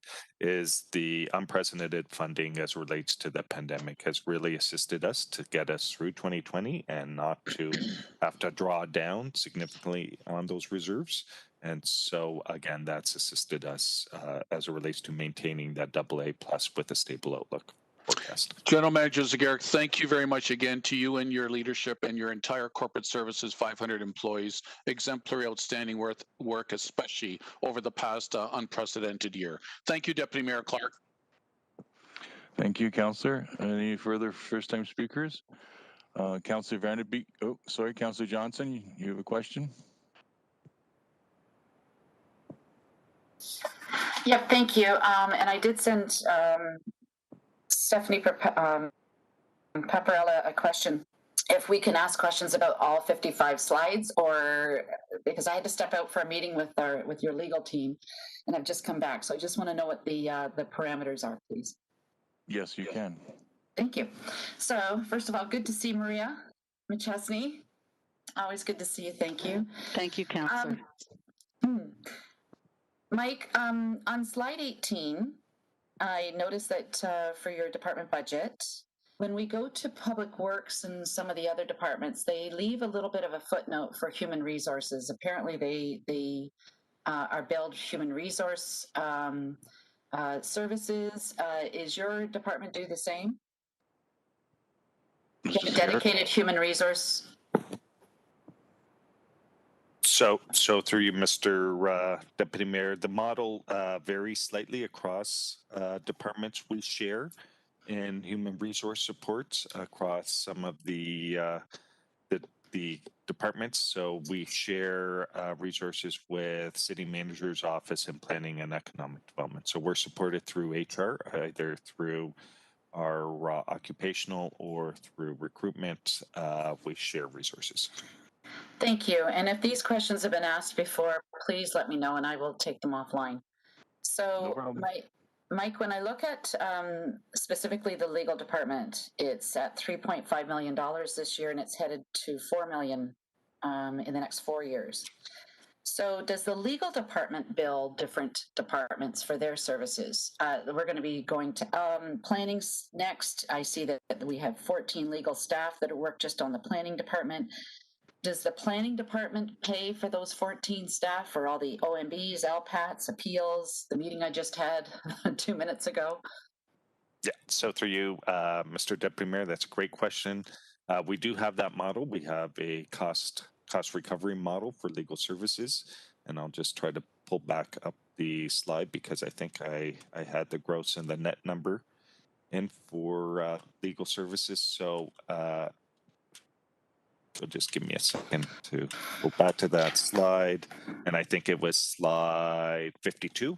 The gross is, in terms of employee-related costs, is $566,000, but we recover $413 of that $566,000 from other departments that we provide. So, Councillor, you're correct, and it's not just planning and economic development. It could be the rate budget. It could be as it relates to the rate budget through Hamilton Water. Correct. And that's the model. So the significant portion of legal costs gross are costs recovered from our client groups. And thank you again, because I was also looking at risk management and all the others. And if I've missed this as well, Mr. Sigarik and Deputy Mayor, please correct me. Do we have a good breakdown of where legal services are being utilized and by what department? I know some of it's not cost recovery, but I'm sure they spend their time in other departments. They're not just within their own little cubicle. It's like they're spread out throughout the departments. Do we have a breakdown of that? Mr. Zagarek? So through you, Mr. Deputy Mayor, I know we have a good sense of the files that our legal services staff support. And what I'll ask Nicole is if she can add some context as to whether or not that includes the costs as it relates to legal services across files or across departments. How do they track it? Yeah, thank you. And good morning, Nicole. Do you have a breakdown for per department that we can get access to? Through you, Mr. Chair. So I don't have sort of specific numbers. We do work with finance staff on hours roughly between the files, but we don't kind of keep a very specific tally of that. But I do have a general sense of what those are, and that's how we base our cost recoveries when we do that back through the departments. I would say they're sort of 60, like roughly 50-50 between public works and planning staff. And then we do obviously support public health and our other internal departments as well. So we do look at those numbers, and I can get those roughly for you if that would be of assistance. Yeah, no, that would be great. And I think Councillor, please let the staff finish their answer, and then we'll go to you. Ms. Audi, did you have anything else to add? Through the chair, no, I will be happy to try and get those numbers to council if that's of assistance. Thank you. That would be, thank you, Deputy Mayor. And that would be really, really helpful to understand legal's time and where they're coming from. And so when I look at your chart, Ms. Audi, complement, you have 63. And that's your managers. And I'm sorry, I got a coffee spill on this. I think it was 5 managers and the rest were staff. Of that complement, and I believe you want to add 4 more this year, how many of those 63 are actual lawyers? Thank you. And the reason I'm asking, Ms. Audi, is that we seem to be always going to outside legal. So I just want to understand how many of our legal department have lawyers. Through the chair. So absolutely, Councillor, so if you are looking on the organizational chart at slide 50, the dispute resolution section of 10 staff, those are 10 lawyers. Under the Deputy City Solicitor, Commercial Development and Policy, 14 staff, those are 14 lawyers. Our Okay. managers, legal support staff, those are all legal assistants and clerks, and our risk manager, their risk management staff. So of lawyers, including myself, we are at 25. Thank you. And of the 4 new ones, through you, Deputy Mayor, the 4 new ones you want to add, are they also going to be all lawyers or are they all support staff? So through the chair to the councillor, as approved at council last year, it's a single lawyer, 2 support staff, so 2 administrative assistants and 1 law. I'm in. So of the 4 that were approved and are starting very shortly, 1 of those is a lawyer. The other 3 are support staff. Yep. And thank you. And so if we can just, my last question, Deputy Mayor, slide 51. And I don't know, Mike, if I've read this correctly, but I see that for 2021, or is it 2020, $4.6 million. And then further down, it says the net is $3.5 million. It's a $1.1 million difference. Can you explain? Mr. Zagarek, please. Through you, Mr. Deputy Mayor, the difference is to the previous point the councillor highlighted is the recoveries from departments. So the gross represents the total cost of legal and risk management. The net is the portion that's funded through levy that's reported as corporate services, and the balance would be reported principally through other departments. As relates to cost allocations, recoveries, there could be a portion of, I'd have to look at it in details. If there's some revenues or fees, that may form part of the difference between gross and net as well. Thank you. So just to be clear, 4.6 is what we're actually spending on the legal department. 1.1 is what we recover from other departments to offset that balance. And it's now net on the levy on the taxpayers is 3.5 million. Through you, Mr. Deputy Mayor, that's correct. And just a caveat, that 3.56 is net as it relates to what's reported under corporate services. But as Nicole's identified, there could be a portion of that difference that Jason or Dan will report as part of their net levy for planning and public works. Councillor? Okay, so that could be 3.5 could be even less once they report their recovery. Oh, no. So through you, Mr. Deputy Mayor, I apologize if I'm confusing matters. Just to be clear and transparent, the approximately 3.6 is legal and risk management, corporate services. And if there are any services that we provide to public works and planning, that difference, that would be captured in their budgets, their reporting to GIC. Okay, I'll take. So again, the overall investment being $4.6 million. Thank you. And those are my questions. Thank you, Deputy Mayor. Thank you, Councillor. Any further speakers? Councillor Vanderbeek, are you there? I am so, sir. Is my video off? No, your video's on. Okay. Okay, good. You got this really cool blurry background there, so yes, you're fading in and out like a stealth person. Oh, am I? I have to sit closer to the camera then. If you could take the chair, please, I would appreciate it.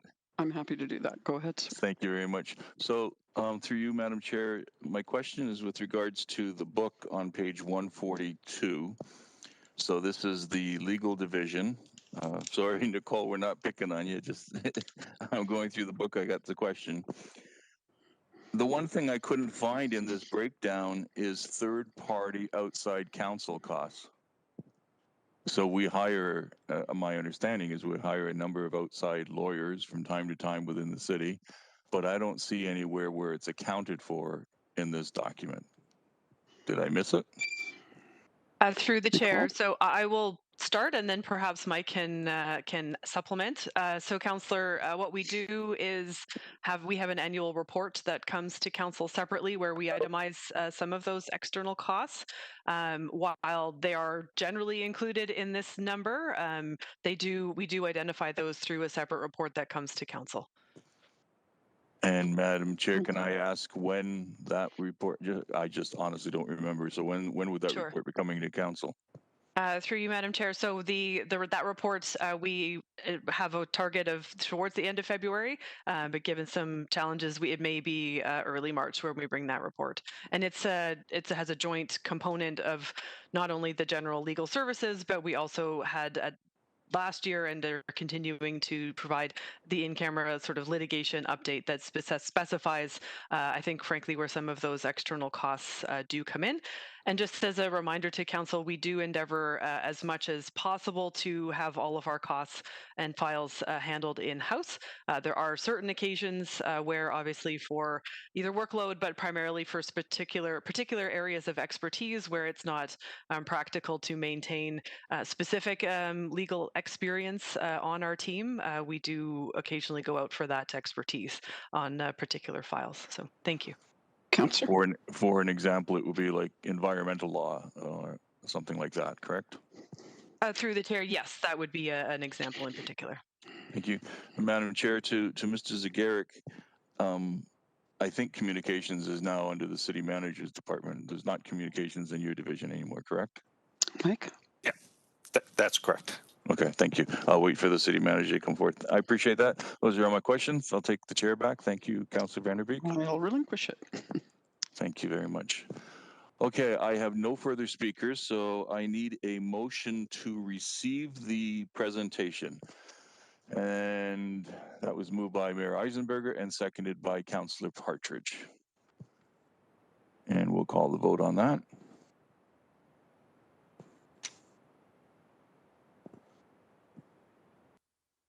And the vote is up.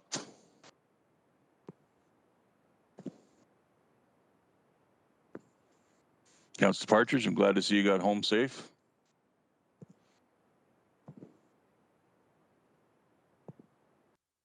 Yes, thank you, Chair. It's bad out there. Yeah. I don't have eScribe, so I'll just be doing thumbs up and thumbs down, and I'm thumbs up for this. Thank you. Thank you very much, Councillor. Councillor Johnson, are you still there? Nope. Yeah. Yes, I am. Sorry. No. Yes, it's yes. Thumbs up from Councillor Johnson. Thank you. Thank you. Votes closed and it carried 13-0. Thank you very much. Moving on to item 6.2, Planning and Economic Development Department 2021 operating budget. Jason Thorne, the General Manager of the Planning and Economic Development Department, will provide the presentation for item 6.2. Mr. Thorne, are you there? There you are. I am here. Have you read all those books behind you? I was reading them during Mike's presentation, so yes. Good answer. Good answer. Are you sharing a presentation with us this morning, sir? I am. I'm going to pull up the presentation now. Excellent. If you could just confirm that you can see that okay? We can see it and it's full screen. Please proceed, sir. Great. Thanks very much and good morning to members of council. As Mike did, I want to start by thanking the director team within PED. There is a considerable amount of work that goes into pulling together these the budget numbers, but also some of the metrics and KPIs that I'll be sharing with you this morning. So I want to thank each of the directors. I'm not going to make them turn on their cameras, but they are there. And I also want to thank the FNA staff who helped to pull together this information. Karen Leslie, Andrea Bevilacqua, Lydia Lepadescu, and to welcome back Amanda Thind, who's back from parental leave. The FNA group is critically important to helping us pull together all of these numbers. I'm not going to dwell too much on the first couple of slides.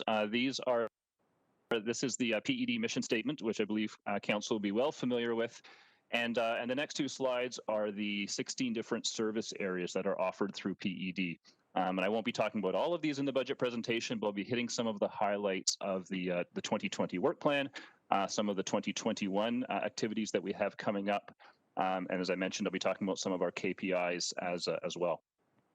So normally with my budget presentation, I start the previous year highlights by talking about development activity. But I'm going to do something a little bit different this year. I'm going to start actually with bylaw enforcement because this is one area of the department and one of the teams within the department that was most impacted by COVID. Probably one of the areas in the city that was most impacted by COVID. And I really wanted to highlight some of what they were able to achieve in 2020. So the chart on the left here is one that I have presented every year.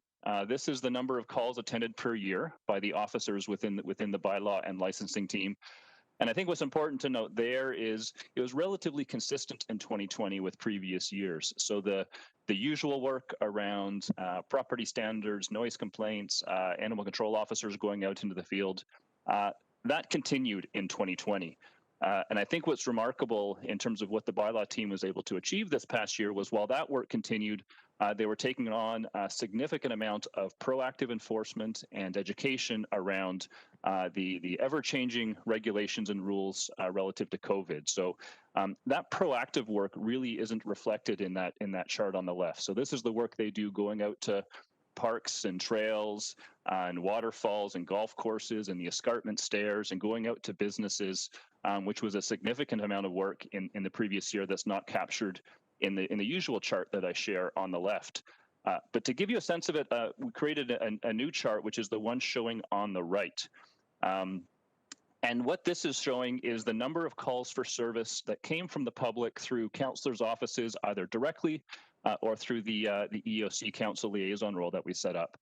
And I would say the first thing you should probably take away from that chart on the right is that I hope all of the councillors treated their admin staff to a very nice present over the holidays, because your offices were very, very busy in 2020. And I will note that this chart is just calls that came that were relevant to bylaw. I know there's all sorts of other calls that came in through your offices, so this is just ones related to bylaw enforcement. We had about triple the number of service calls coming through your offices to our officers that resulted in a lot of that kind of proactive work. So I think the really important story here is that while the business as usual continued, as shown in the chart on the left, we were able to maintain that while taking on considerable new work as reflected in the chart on the right. And I do want to acknowledge Ken Leendertz and his team and his officers for that significant effort that they had to undertake over the previous year. So with that, I will turn now to development activity. As council knows, one of the key term of council priorities that PED is responsible for delivering is to drive growth and development in the city. And what you'll see over the next couple of slides is that despite COVID, development activity in the city remained very strong in 2020. And I think that's very good news.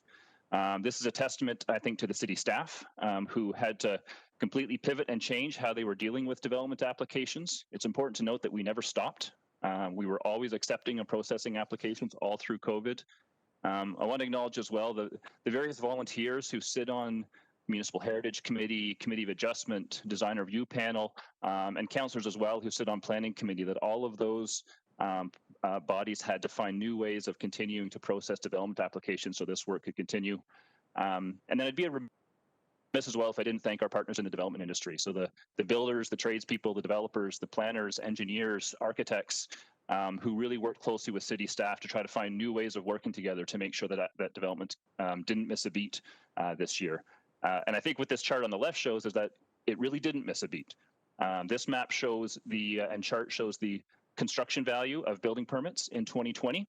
And as you can see at the bottom there, in 2020, we were just under $1.4 billion in development activity in the city, which is actually our third highest year we've ever had in Hamilton, which I think is quite remarkable given COVID.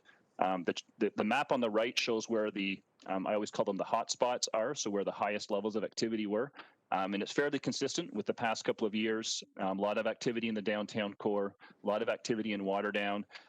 Interestingly, starting to see more sort of orange out towards the airport as we're starting to see more activity out that way as well. This is now looking at housing units. And again, I think this is more good news for the city. 2020 was the fourth highest year we've ever had in terms of new housing units. We were just shy of 2,500 housing units added last year.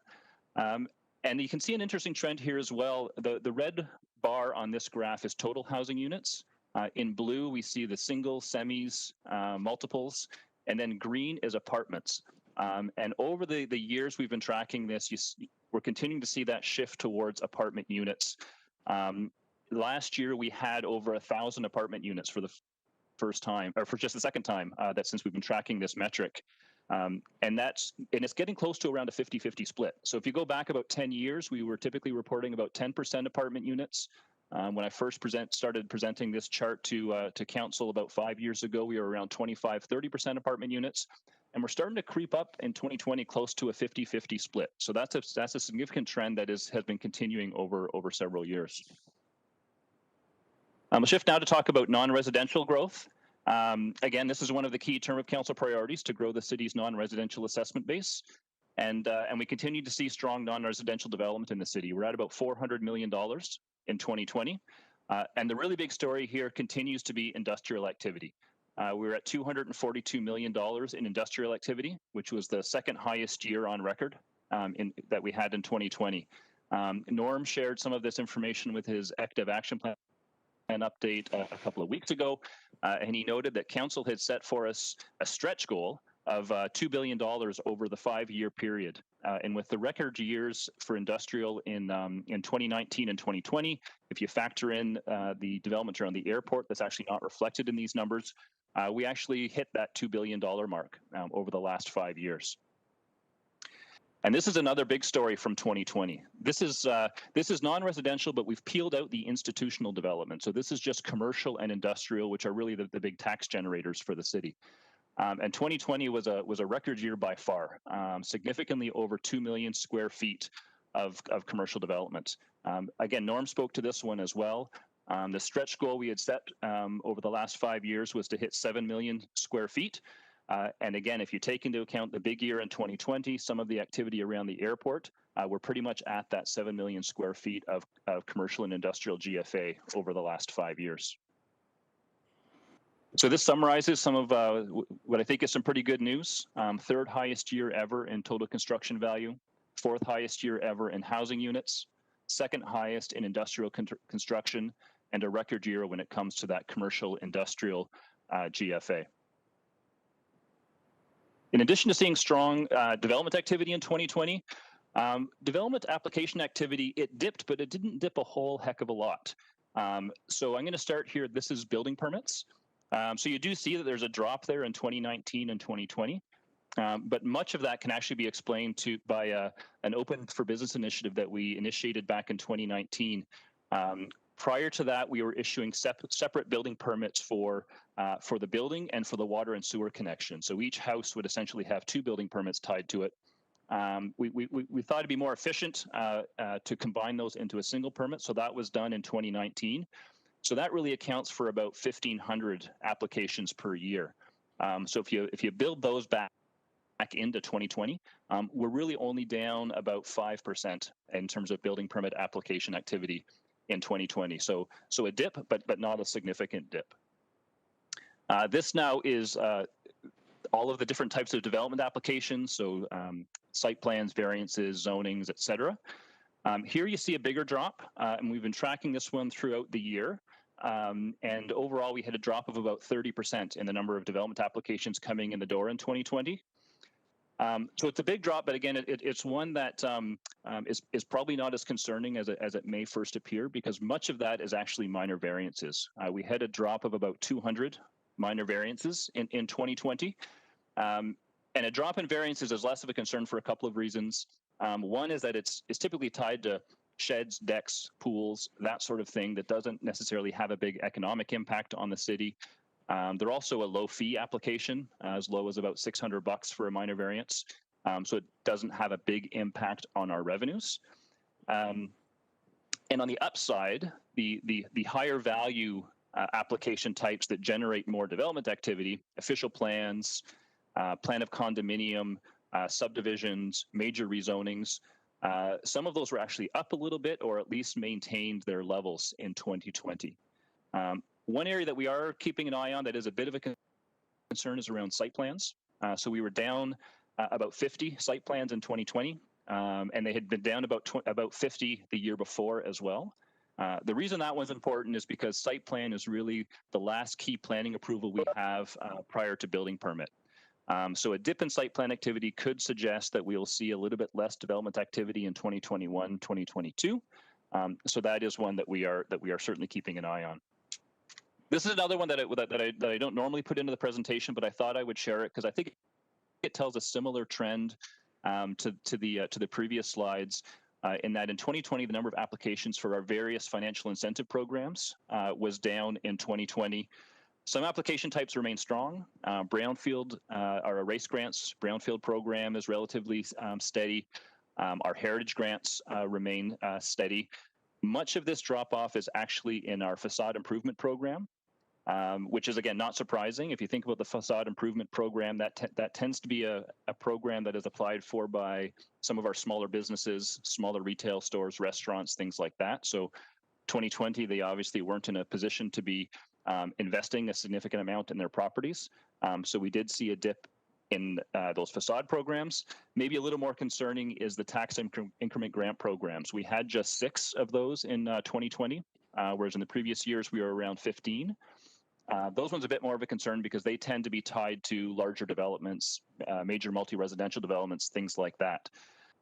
So again, that could foreshadow that we'll see a little bit less development activity in 21-22, although we do know there are a couple of significant projects that we expect to come forward for these programs in 2021 that should bring those numbers up again. I did mention some of the struggles that our small businesses faced in 2020, so I thought I should highlight some of the city initiatives to support those small businesses.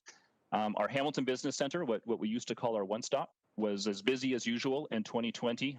They supported 155 new business startups, creating about 175 jobs. The number of consultations and professional mentoring requests that came through our business center was actually up about 30% last year. Our starter company and summer company programs gave out about $150,000 in grants. The digital transformation grants were very popular, over 160 of those, totaling about $400,000. So that helps some of our small businesses to move online. And then the last couple of I think a couple initiatives that the city should be quite proud of. One is Hometown Hub, which was launched about 2 weeks after the pandemic hit. The Hometown Hub was launched to help some of our small businesses get an online presence right away during COVID. And they're now up to over 1,100 businesses participating on that hub.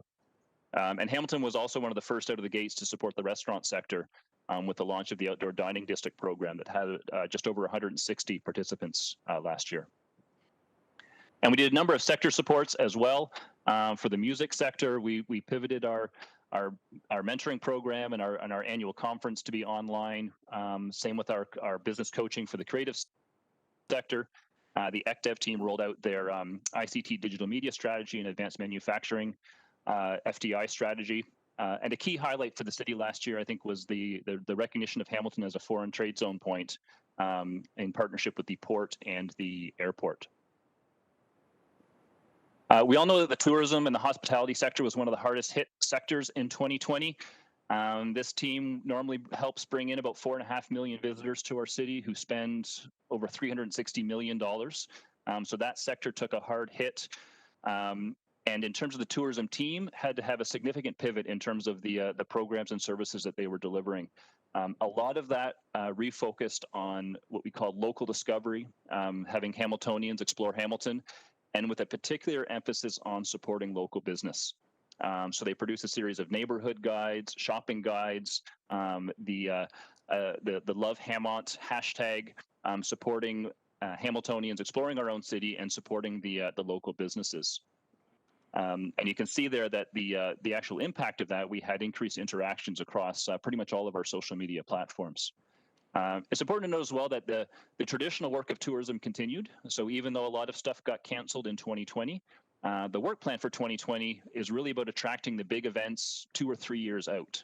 When you look at sort of the bid programs for those major events, you're working about 2 or 3 years out. So that work continued. But again, had to be reinvented.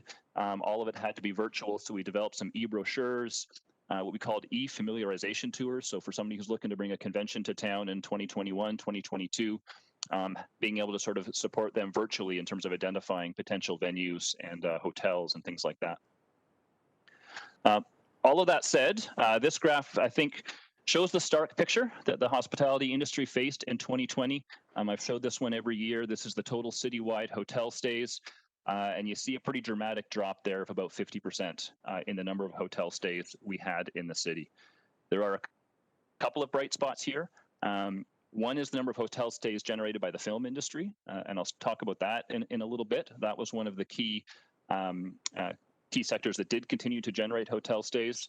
And we did add another hotel to our portfolio in 2020 with 125 rooms at the Town Place Suites, which brings our hotel rooms up over 1,500. We have about another 150 in construction right now. So we'll have more hotel rooms than we've ever had before, which does position us well for a future recovery. But as I said, this was a hard hit sector, and I think a lot of it is reflected in this slide here. Similarly, our museums. If you look at visitation to our museums, obviously a major drop off there as they were closed for a good chunk of the year, and they're currently closed again. Again, a little bit of good news here. If you look pre-COVID, in January and February, we were actually tracking upwards. Year over year, we are up about 7-8% in terms of our visitations until COVID hit in March, and then you see that significant drop off. As I mentioned, film was one of the highlights in 2020 was the strength of the film sector. This chart is showing a couple of things. In blue is the number of film permits that were issued, which you do see is down. But really, that's the less important indicator. The one that really is most significant is in red, which is the number of film productions. And the good news there is we held pretty strong, still over 100 film productions in the city in 2020. And we're seeing bigger productions. So if you look at something like one of the bigger ones was the Disney film Sneakerella that filmed in International Village through the summer. That was a $2 million direct spend. It only represents one film permit, but a $2 million direct spend in the city. So in terms of overall direct spend, we're actually only down about 10% year over year. So still over $50 million in direct spend from film. So, and that's despite, we were shut down for 4 months during the busy spring-summer season. So a lot of encouraging signs here. The overall trend is what we want to see. We're seeing bigger productions with bigger direct spend. We're seeing more hotel stays getting generated. Our film support industries, post-production, sound recording, that sort of thing are doing well. And they keep telling us that the vast majority of their business is from films that are shooting in Hamilton. So these film productions in Hamilton have a direct correlation to the success of that support industry. As council knows, we're starting to see more bricks and mortar investments. We had 80,000 square feet by Aeon Studios announced last year. And one maybe particular COVID benefit of the film industry is that a lot of these productions were renting out some of our small stores, restaurants, retail establishments, and $1,000, $2,000 a day rental fee for some of these facilities. We heard from some of those small business owners that that was really a lifesaver for them in 2020. So in addition to the development approvals work that we do, the support for small business, the sector development, obviously a key part of what PED does is delivering growth-related infrastructure. The next couple of slides are certainly not a complete list of all of the infrastructure projects that we delivered in 2020, but it is some highlights. The first set here relates to some of the transportation projects, the extension of Arvin Avenue that opened in the spring, Cormorant, which opened in the fall, extension to Upper Sherman. The first leg of the North Waterdown Drive opened, as well as the design and land acquisition work for the future phases. Urbanization of First Road West, and then the last Rymel Road East and Highway 56. Those are actually being delivered by Public Works, but are key growth-related infrastructure projects. So I wanted to include them on the slide as well. In parking, we launched our Pay by Phone app, which has been really well received. And we also approved the procurement for 20 new EV charging stations that'll be starting to roll out. Some have already rolled out, and the rest will be rolling out this spring. The Public Works Committee had in front of them a report a couple of weeks ago on cycling infrastructure investments. 2020 was a record year for investment in cycling infrastructure, something like triple what the normal annual infrastructure investment was. Achieving a multimodal transportation system is one of our term of council priorities, and that includes a target of 15% of trips through walking and cycling. So these are critically important investments. And this is actually a new graphic, and we haven't actually shared this one yet. So you're seeing it for the first time. It does have a draft stamp on it. It is still a little bit of a work in progress. This was created by the Transportation Planning Group. And the idea is to provide more of a conceptual illustration of the planned core cycling network in the city. So the type of design may be familiar. It borrows from the kinds of graphic design that's usually used to illustrate transit systems. And we're applying it here to the planned cycling network. So the intention here is this isn't trying to show every bike lane in the city. This is not a map for navigating the bike system. We already have those maps that cyclists can use. What we're trying to do here is have sort of a snapshot look at the connectivity and coverage of just the core cycling network. And I should also add that this is not all existing. This is the planned network, so some of this is still future projects. But as I said, 2020 was a record year for investment. This is some of the highlights of the projects that were delivered. The multi-use path along the first leg of North Waterdown Road, the bike lanes on Beach Boulevard in Britannia and Melvin. Some of the projects were around improved physical separations and safety features for existing bike lanes like Lock and Bay and Hunter. The signature project for the year obviously was the J. Keddy Trail on the Claremont. And we also had bike lanes on First Road, the multi-use path on Stone Church East and Times Square Boulevard are some of the highlights.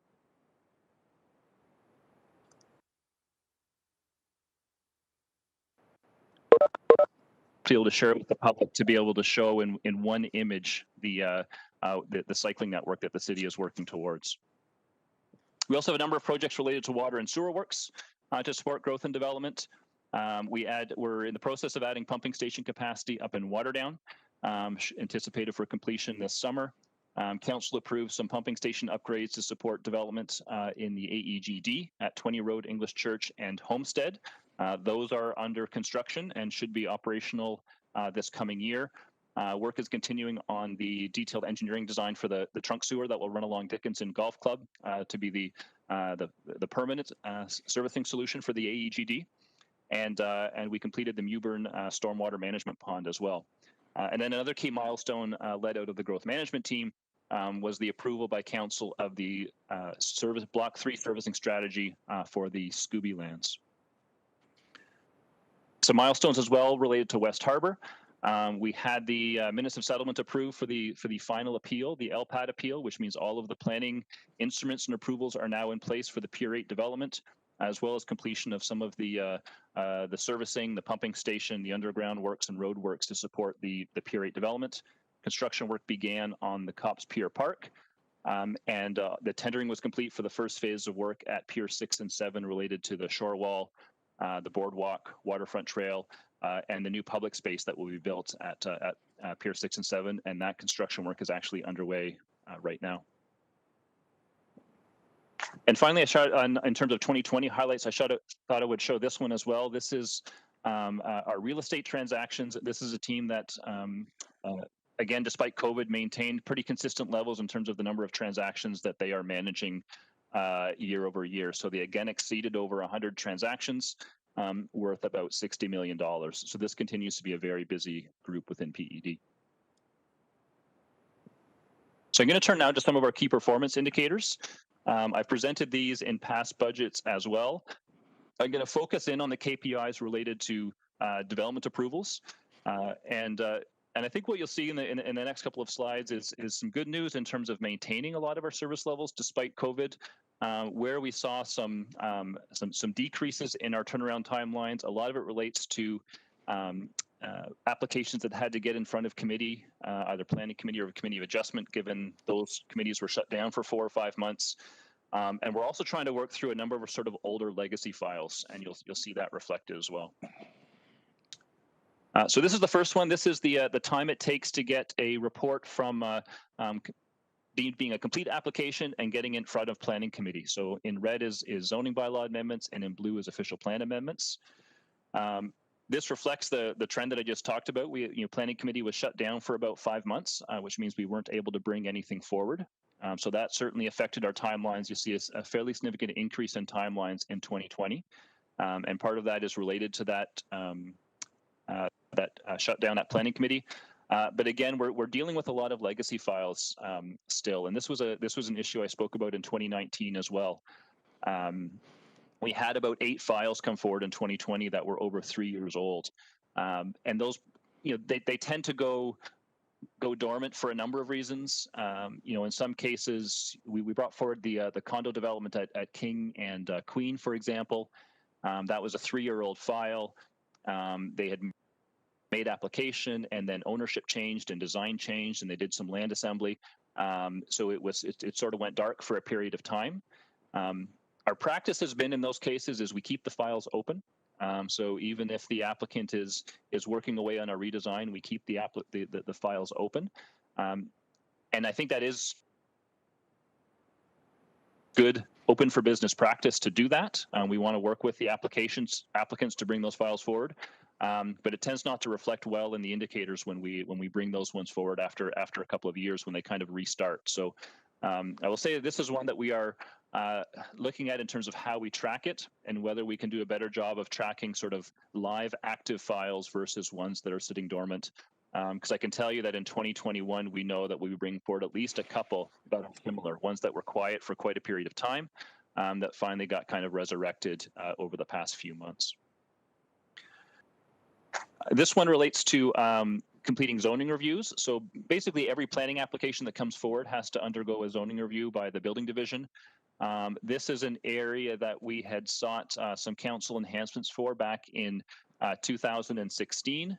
And that resulted in adding some zoning examiners to the building division in 2017, 2018. And the result of that was that we brought down our timeline significantly. This had been an area that we were concerned about. And we were able to knock about 20 days off our turnaround times for these zoning reviews. And the good news is in 2020, we were able to continue to maintain that despite COVID. I'll turn now to subdivisions.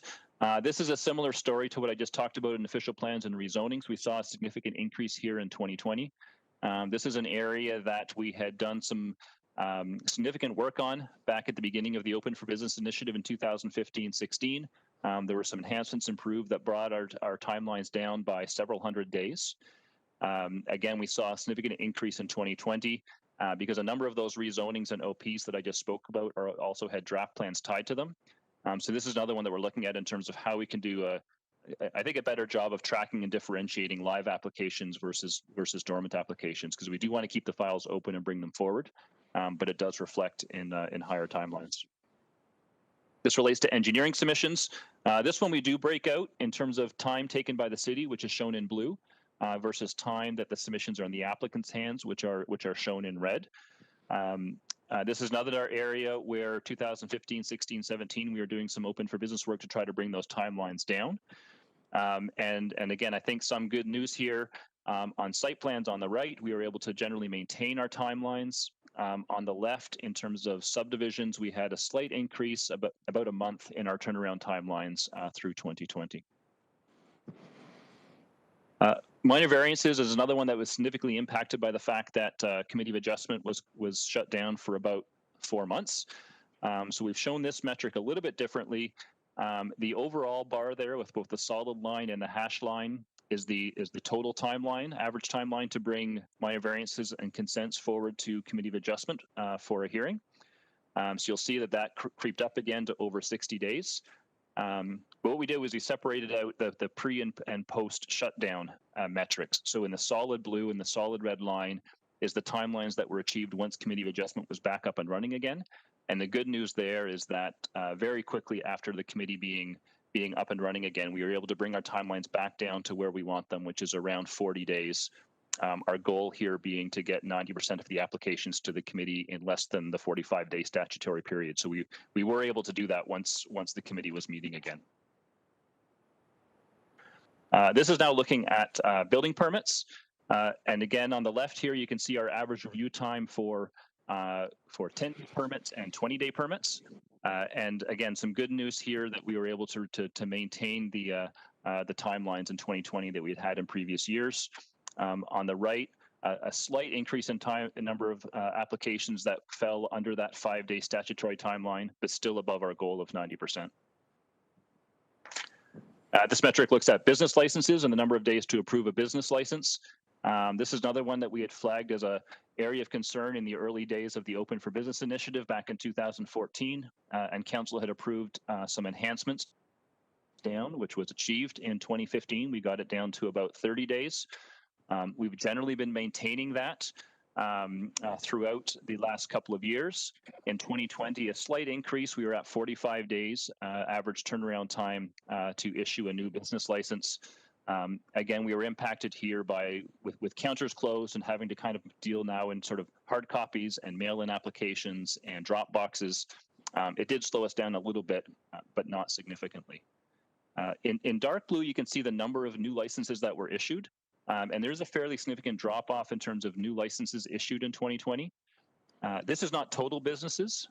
Total business licensed were still in the 9,500 range. There wasn't much of a drop off in 2020, but we certainly did see fewer new businesses opening up in 2020 than we had in previous years.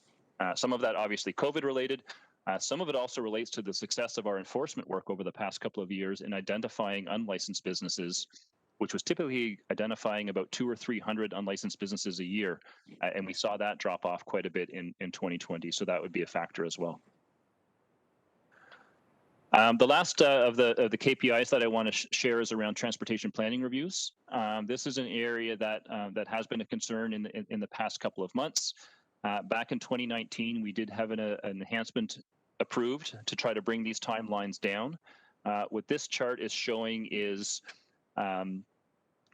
essentially that the amount of applications coming in for review relative to the ones that are going out, having been reviewed and approved. And our goal here is if you're at around 50, it means you're in balance. Same number coming in as going out. Once you get above 50, we start to see a bit of a backlog building. So you'll see in 2019, we had started to bring that down.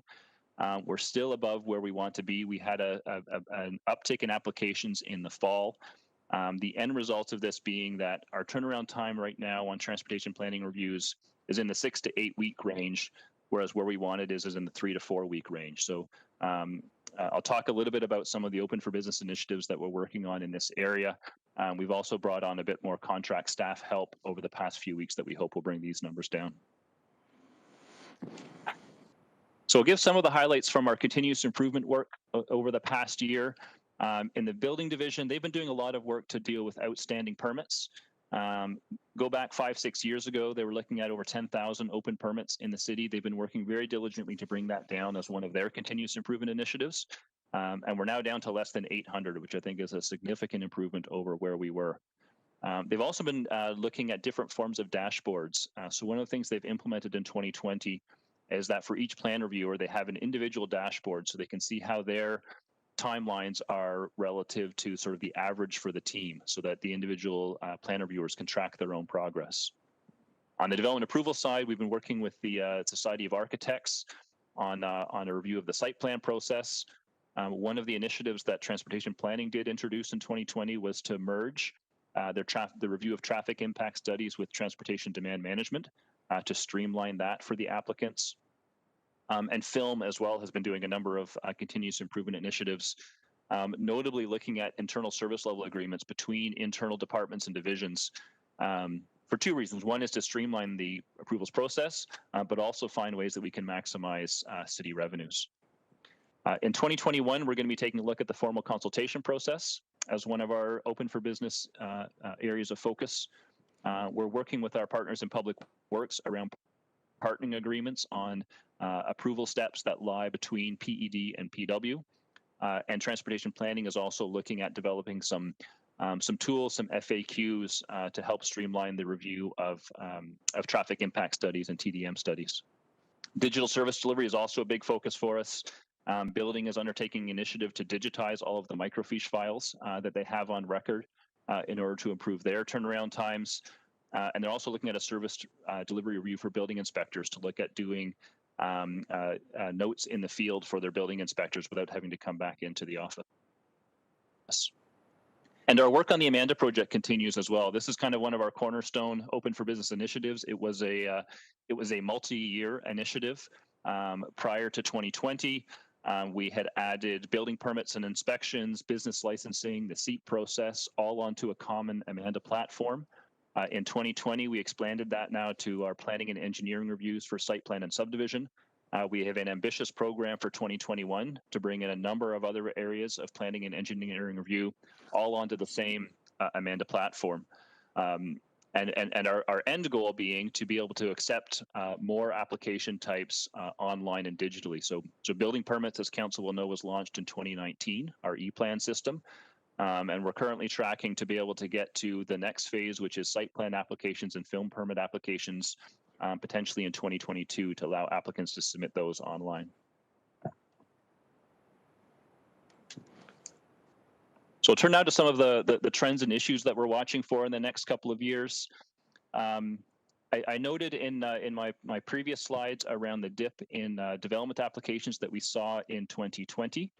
Our forecast is that we'll continue to see that dip through 2021 and then starting to rebound in 2022. So this is driving our revenue forecast that you'll see reflected in our budget shortly.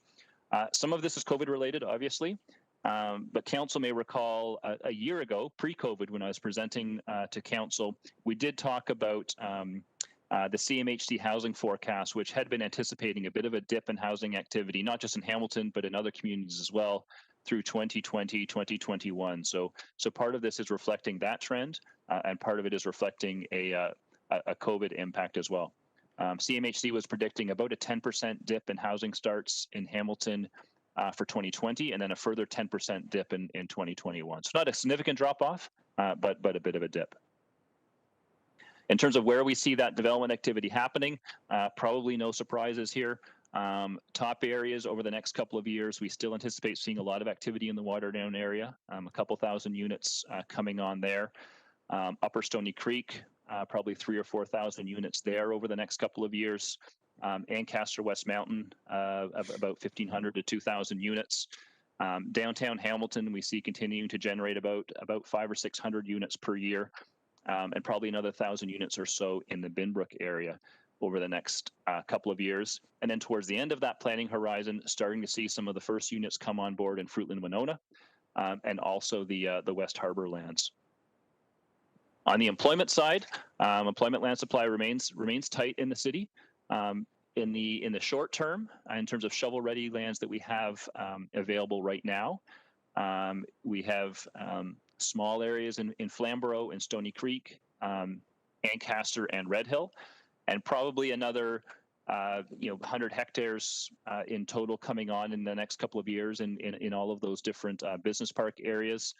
The really significant growth area, of course, is the AEGD. As we start to get towards the end of this time horizon, we will start to see more of that land coming on. Stelco, I've indicated here, is just a TBD. There's a couple hundred, about 200 hectares there that we do expect to go to market. Still a bit uncertain in terms of the timing of that because it is dependent upon Stelco's plans. But I do anticipate that those 200 hectares will be going to market well within that 2021 to 2024 timeline. I won't spend a lot of time on this slide because I've already talked about some of the critical growth-related infrastructure that is under development right now. That is really key to making sure that we continue to deliver that housing and employment growth over the next couple of years. There's a couple of trends I wanted to flag that are more trends that are outside of our control, but could have a significant impact on the work of PED and the work of the city over the next couple of years. And a lot of that relates to post-COVID economic recovery. We're, of course, dealing with a lot of unknowns in this area. We don't yet know what the recovery is going to look like for some of the businesses in the retail, hospitality, trade sectors. We don't know yet how the office market's going to rebound and what the long-term impact of telework is going to be. We don't know what the ongoing impact on consumer confidence in travel is going to be once the travel restrictions are actually lifted. And of course, how changes in mobility patterns are going to affect where people want to live and work in our city and in the broader region. So these are really important trends that I think it's too early to predict and say exactly how they are going to turn out. And the changing policy environment obviously affects PED a lot as well. The last year or two has been a lot of change. If you look at all of the changes to the Planning Act, growth plan, they have affected our work considerably. There's a potential impact of a changing role of conservation authorities. There's the potential there for the downloading of responsibilities that the city could have to pick up, particularly in the development review area. There's ongoing changes to the Ontario Building Code that affects the work of our building division. There's, with the allowance for developers to be able to initiate urban boundary expansions, we've already seen a couple of those applications come forward. We may see more. That's an application type we haven't had to deal with for quite some time, but now we are going to have to turn our heads to as more of those could come in. And on heritage matters as well. So the ability to now appeal heritage matters to LPAT could mean that we are that could have a workload impact on us as well. And then a couple of just related to staffing and resourcing. Workload continues to be a big pressure within the department. It is the one concern we hear from employees pretty much across the board, is the impact of workload, and that certainly didn't change. If anything, it was heightened during during COVID of the past year. We have a number of key pending retirements of some very senior staff. I believe Tony Sergi just sent out a note a little while ago that Sally Young Lee has announced her retirement. You lose veteran staff like that, and it has a very, very big impact on the work of the department, especially given some of the recruitment challenges that we've had. It is still a tough market to find senior engineers, building examiners, planners. We've had a number of recruitment challenges in those areas. And I flagged here a couple of particular pressure areas within the department. Heritage planning is one. We do about something like 40 to 50 heritage permits per year, but as we add more designated heritage buildings, that permit activity is only going to increase. And we're seeing increasing sort of community interest in moving more quickly on adding buildings to the heritage registry. I think that's an area where the City of Hamilton has been very strong. We've added something like 1,700 buildings over the past 6 or 7 years. But there certainly is some growing community interest in moving more quickly on that, as well as on heritage designations. So we typically designate about 5 to 6 buildings per year. But again, we have a significant workload ahead of us in terms of all of the buildings on the registry that are identified for potential designation. So that's a pressure area. Film is a pressure area. As I said, that's a sector that continues to be strong. We see it growing. Less concerned about sort of the permit application activity, but more the having staff to be able to be boots on the ground to monitor some of these productions, monitor some of the community impacts, those sorts of things. Bylaw enforcement I talked about already. Potential pressure areas around waterfalls, parks, trails, where we're seeing more demand for bylaw enforcement in those areas. And of course, always looking at the pressure areas related to development review across a number of different divisions. So lastly, before getting into the operating budget, I'll just talk a little bit about some of the 2021 initiatives we have on our work plan. It is going to be a busy year in terms of planning work to support future growth, Grids 2 being the big one, of course.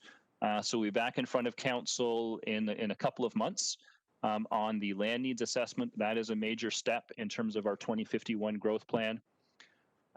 We're also, through the planning division, updating our residential zoning bylaw. Work is continuing on the planning work for the Waterdown and the Dundas nodes. Later this year, we're looking forward to bring forward the final block servicing strategy for the Fruitland-Winona area, the strategy for Block 1. And some key policy documents as well that are being led through the planning division. Updates to our site plan and urban design guidelines, finalization of the urban forest strategy, and we're undergoing consultations right now on the community energy and emissions plan. Growth-related infrastructure under our transportation planning group. They will be working on the functional design for the A line, the feasibility for the Link and Red Hill. Public Works dealt a couple of weeks ago with the Complete Streets guidelines, and those are now going out for public consultation. The new parking master plan will be in front of committee in the next couple of weeks, as will the truck route master plan. And a couple of the key construction projects for 2021, the North Waterdown Drive and Nebo Road. And EA work on Gordon Dean Avenue, Barton, Upper Red Hill and 20 Road Extension, Upper Wellington and Garner Road and Rymal East. I'll bring this graphic back again, which is to highlight some of the cycling infrastructure investments we have on the books for 2021, included in the report that went to Public Works Committee a couple of weeks ago. Again, a significant year for investment in cycling in 2021, just over $3 million, about double or triple what we have traditionally spent in the city. And this is just some of the highlights. Continued work on North Waterdown Road, in the downtown core on John Street and Strachan, some additional physical separation on the bike lanes at York and Cannon, on Hunter Street, new bike lanes on Hatt and Creighton and Victoria, some physical separation on the bike lanes on Wilson Street, Lime Ridge, Stonehenge, Stone Church East and Dogleash. Again, that's not an exhaustive list, but some of the highlights of what we're working on in 2021. There's a number of key infrastructure projects that are rolling ahead to service the AEGD. I've talked about some of these already. The pumping station upgrades at the AEGD should be in operational later this year. The design and engineering work for the Dickinson and Golf Club trunk sanitary sewer, the Garner Road, Dickinson, and some EA work around Glancaster Road, Book Road, and Southcote. And then some of the milestones we expect to hit on West Harbor. We are very imminently hoping to have the development agreements executed with Waterfront Shores, which will allow them to do their phasing plan. And then we hope to see by the end of the year the launch of some of the marketing and pre-sale work on the Pier 8 lands. 2021 will be opening the Pier 8 Cops Pier Park, as well as some of the public space at Pier 6 and 7.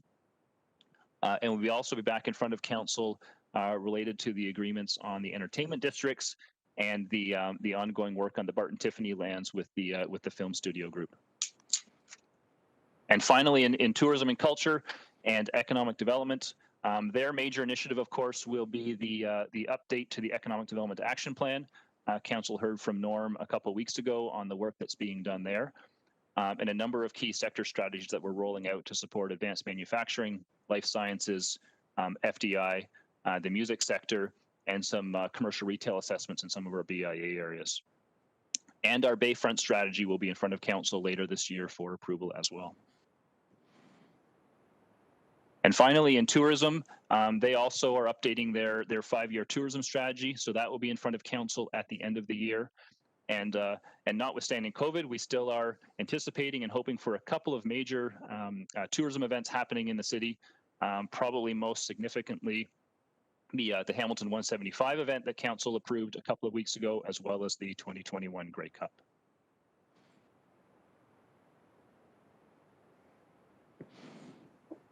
So that brings me to the operating budget, the 2021 preliminary operating budget. A couple of changes in the organizational chart. You'll see a reduction of FTEs in the department of 13.25. Most of that reflects the closure of the LRT office.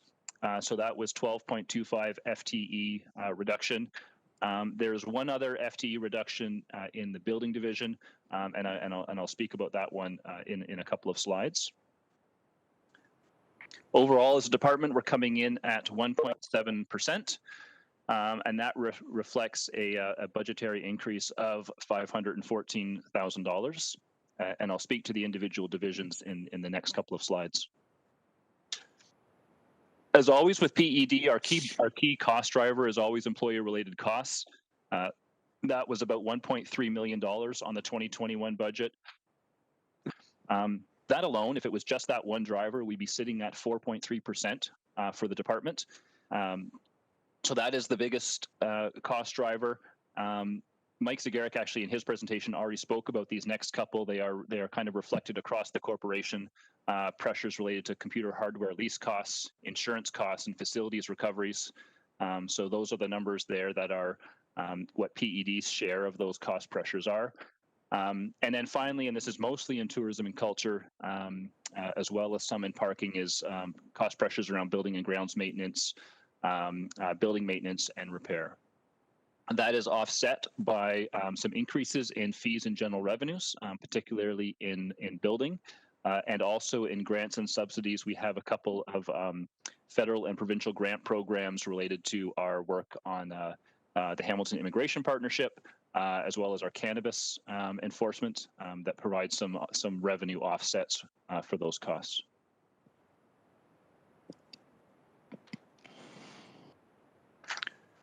So this is our multi-year outlook. And again, really what's reflected here, that the big drivers for PED are always employer-related costs, and then of course, revenues. And so we're forecasting at the moment at least, slightly higher percentage increase in 2022, as we continue to see some reduced revenues. Particularly what we're showing here is in parking. We don't see that fully rebounding in 2022, and that has a significant budgetary impact on the transportation planning and parking group. But by 2023, starting to see normal revenues which starts to bring our forecast down to around the 2.5% range.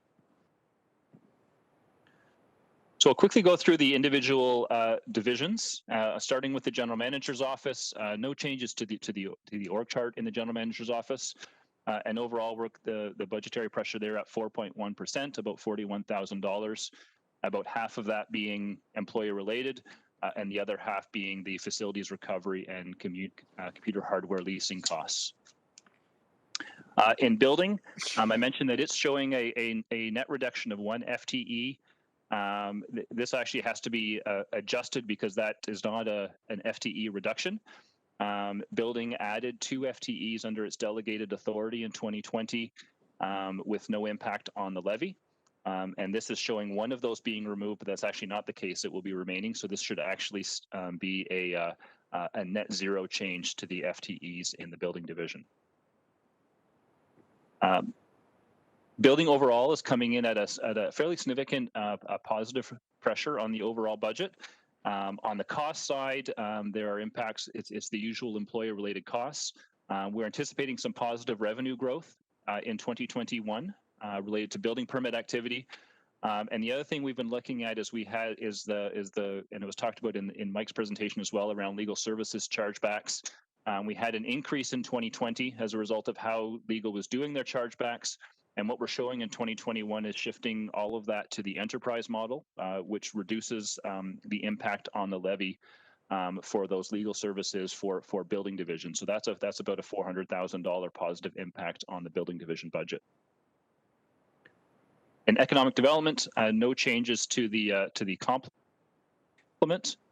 And in terms of the budget, a 3.4% increase, again, almost entirely employee related.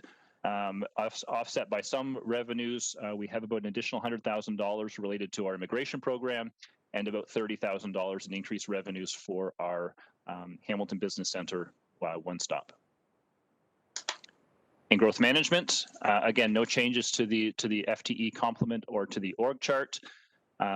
Overall, and this question was asked, I think, in Mike's presentation at GIC last week, showing as a high percentage increase. This is kind of the what we often see with growth management. It's showing at a 40% budget increase. In terms of actual dollars, that's only $140,000. Much of this is because it is largely a levy neutral division. Most of the growth management work is fully fee funded. So even small dollar increases on the levy reflect as a high percentage increase. So on the gross budget, the $140,000 is only about 2%, but on the net levy, it represents 40% on the net levy. And again, this is related to employer-related costs for the most part. Licensing of bylaw services, no changes to the org chart or the staff complement, just a small budgetary increase of 0.4%. Employer-related costs is about $200,000. But that's being offset by some funding, particularly the provincial cannabis funding, an increase of $180,000 in that funding, which brings the budget pressure for licensing a bylaw down to the 0.4%. In planning, no change to the complement or to the org chart, and showing a budgetary pressure of 3.1%, $117,000, which again is employee related. Tourism and culture. No org chart changes or complement changes, 2.5%, $235,000 impact on the levy. Employer-related costs is almost all of that, $228,000. The increased grounds and maintenance costs, building maintenance costs that I spoke about earlier, is largely attributed to this section. But also seeing some positive revenue growth, particularly from facility rentals for filming activity. We're anticipating about an $80,000 increase in revenues for those facility rentals in 2021. And finally, transportation planning and parking. No change to the org chart or to the staff complement. This is they're coming in at 11.7%, just over $200,000. Most of that is employer related, as well as the one of the FTEs that was approved last year the operating impact of one of the levies that or FTEs that was approved last year is reflected in the 2021 budget, which represents about $90,000 of that budgetary increase. So I went through that rather quickly, but that completes my presentation, Mr. Chair, and I'm happy to take questions.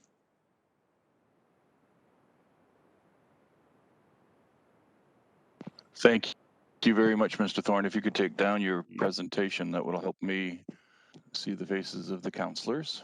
They were all lovely. I have a number of speakers. Madam Clerk, which end am I starting? Right then? Okay, so it's Councillor Pearson, Johnson, Wilson, Vanderbeek, Farr, and Jackson. Councillor Pearson, you are up first.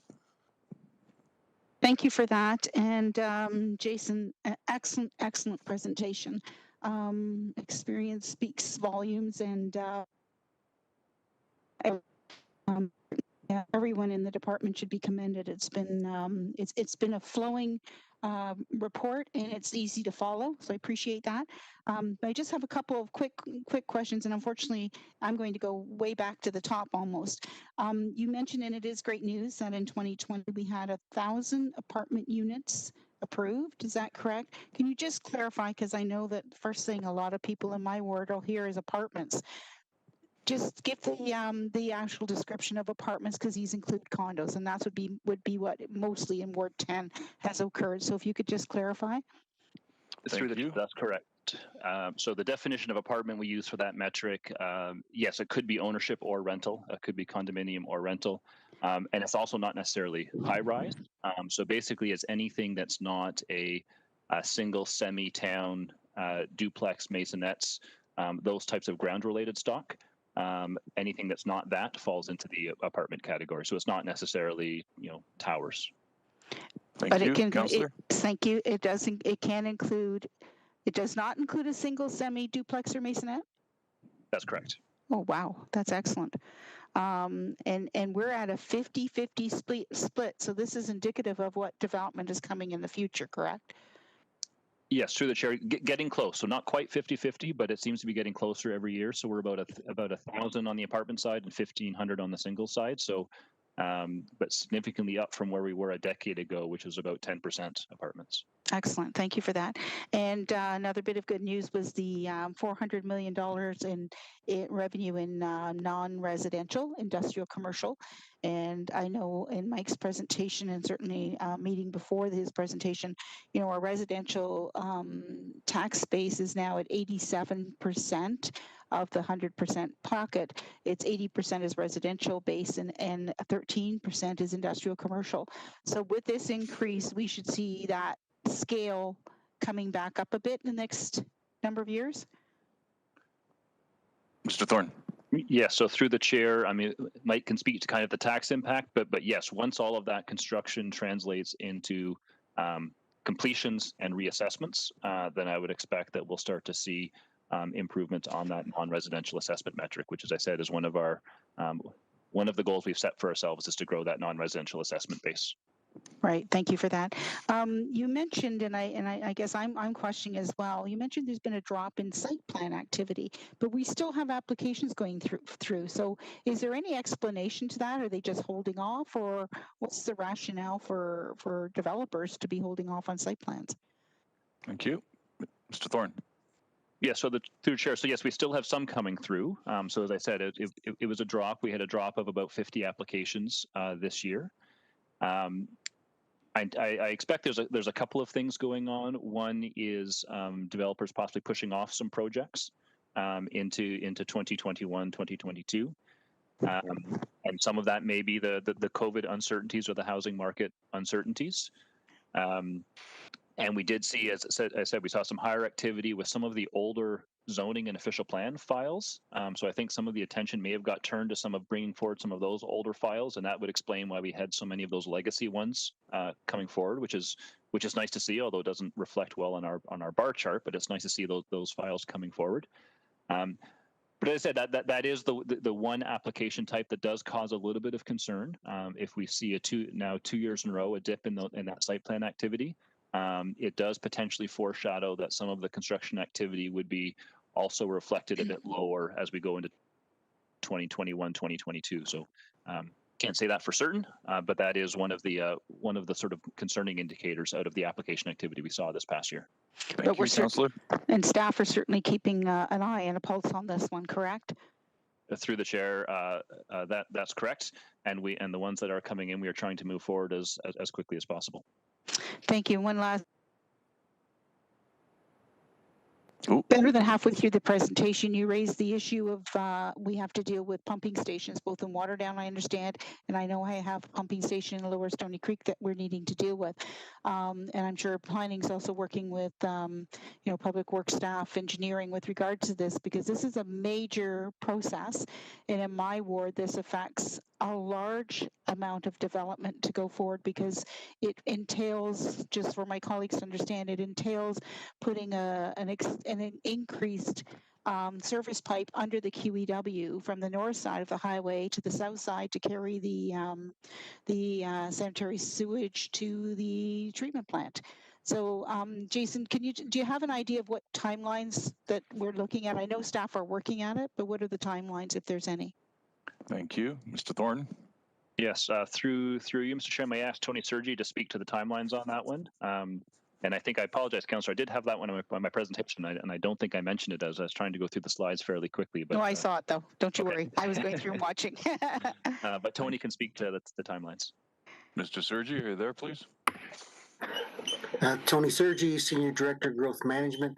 Councillor, there is a couple of stations in Lower Stony Creek, but I anticipate some may have an easier solution than others. So I think that you should see a positive outcome this year in terms of those upgrades that may be required for the Green Road station versus looking at future growth that may be impacted by other existing stations further to the east. So there's a bunch that we're looking at. We're staying on top of that. So hopefully that we may not need to do some of that QEW work.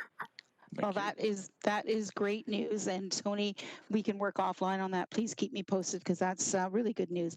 Lastly, I just want to, with my opening comments, thank staff, and certainly to Jason for commenting about the 2020 triple the calls to bylaw. Working from home, we've all been working very hard. It has been extremely busy as far as bylaw and processing complaints. And I think the rationale for that, because in the summer going, why is everybody calling about all these problems? Because everybody's home. So it has been very, very busy. I want to thank staff, and I also want to thank, most importantly, the setup of the EOC team. It certainly simplified processing complaints from my end.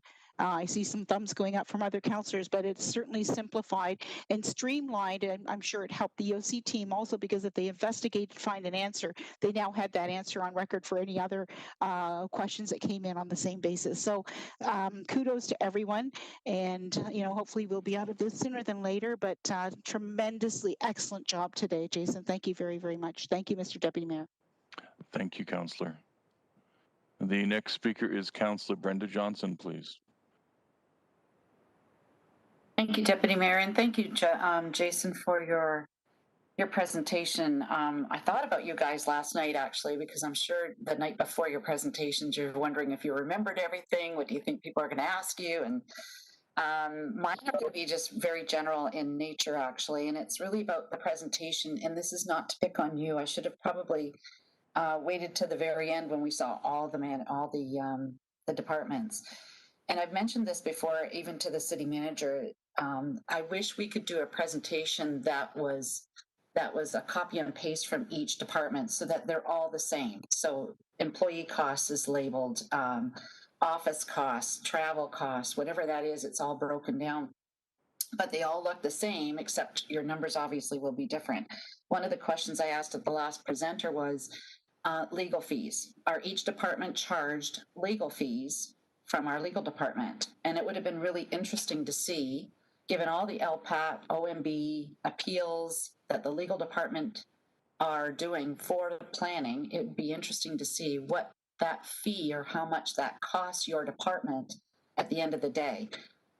So that was one, and I didn't see that here. And I've heard multiple times that a lot of your budget, and rightfully so, is the major driving force is staffing costs. but you don't see that. What is exactly the staffing costs of your department? And it would be very interesting. The other thing that would be helpful for me is on slide 57, you have all the managers listed. You even included your own admin staff. On each individual department afterwards, it would be very, very helpful for me as a counselor to connect all the dots to see all the managers' names of each department, all the senior directors of each department, because that helps me to figure out why am I getting an email from that person. So, or who should I be copying on if I need something? So those are the only things that I'm asking for at this time.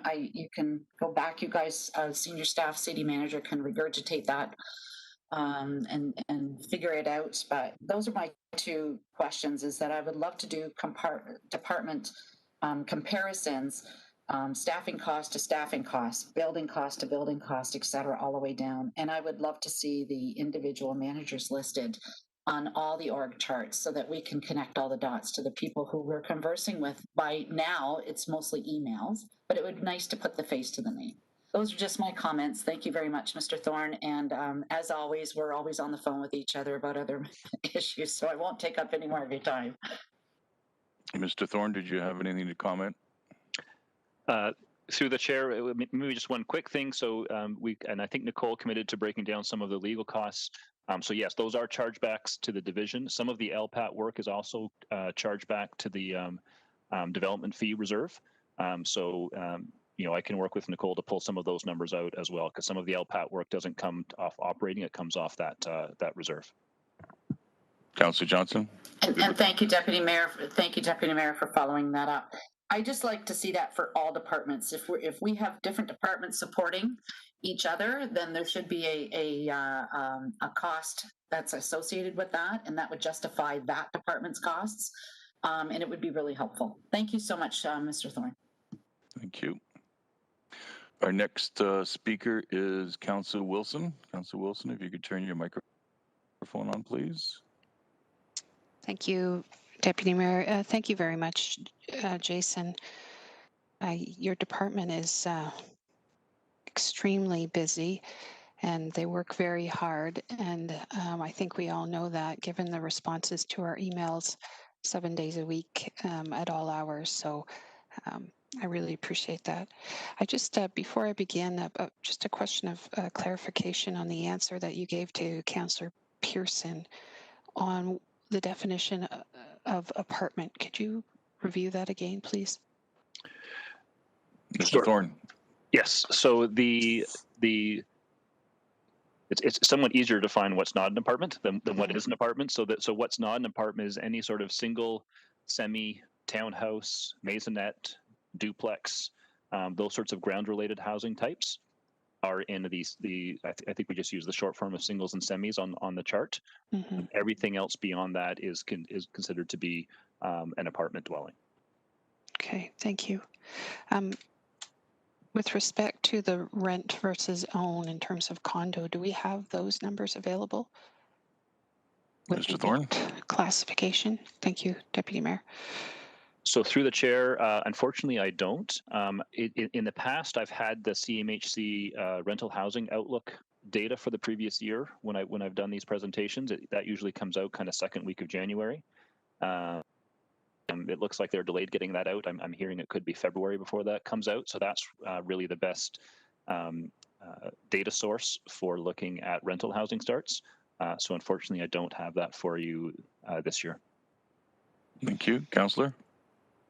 Thank you. Just to clarify that on that, when you meant this year, will you be able to report on that split this year? Thank you, Deputy Mayor. Thank you. Yeah, so through the chair, I can certainly do that once, because again, normally I would have it in this presentation, but given that data's been delayed, then certainly once it's out, I can send something to council summarizing those numbers. Thank you. At the start of your presentation, I think it was slides 7 and 8, there was a depiction showing where the activity was taking place. Orange, different shades of orange. Are you able to provide that depiction based on the type of residential development, meaning where is the density occurring and what type of builds are occurring across the city. Through you, Deputy Mayor. Thank you. Mr. Thorne? So through you, Mr. Chair, let me take that one back. I think we should be able to show, at least in terms of apartments versus the sort of the single semis towns, in terms of unit production, you could probably show something like that in a graphic form, similar to what we've done for the construction value. But I'll have to talk to the GIS team and the planning division to see what they can pull together. Councillor? Thank you. I think it would, I would find it helpful to have a visual depiction of where we are, what parts of our city are, what types of development are taking place where in terms of density and type. So that would be helpful. Thank you. I think it was last year or maybe the year before, we had a debate with shifting to full cost recovery for our permit system. And there was speculation that it would cause a rush of development in advance so applicants could take advantage of the fee post and that pre rather than post. Did that, in your recollection, did that happen? Mr. Thorne? Through the chair, I might ask Steve Robichaud to weigh in on that one. I don't think it was a significant impact. We certainly did see some expediting, some development applications that were maybe close to readiness to get them in quickly. We saw more of a rush, I would say, related to the changes to the development charges, which were sort of are in July of each year. So that tends to generate a bit more of a rush. But I'll see if Mr. Robichaud wants to add anything to that. Thank you. Mr. Robichaud, are you there? Steve Robichaud, Director of Planning. I would concur with Mr. Thorne's comments that because we had messaged and phased in the increase in the application fees, there wasn't a sudden rush to sort of beat those fees.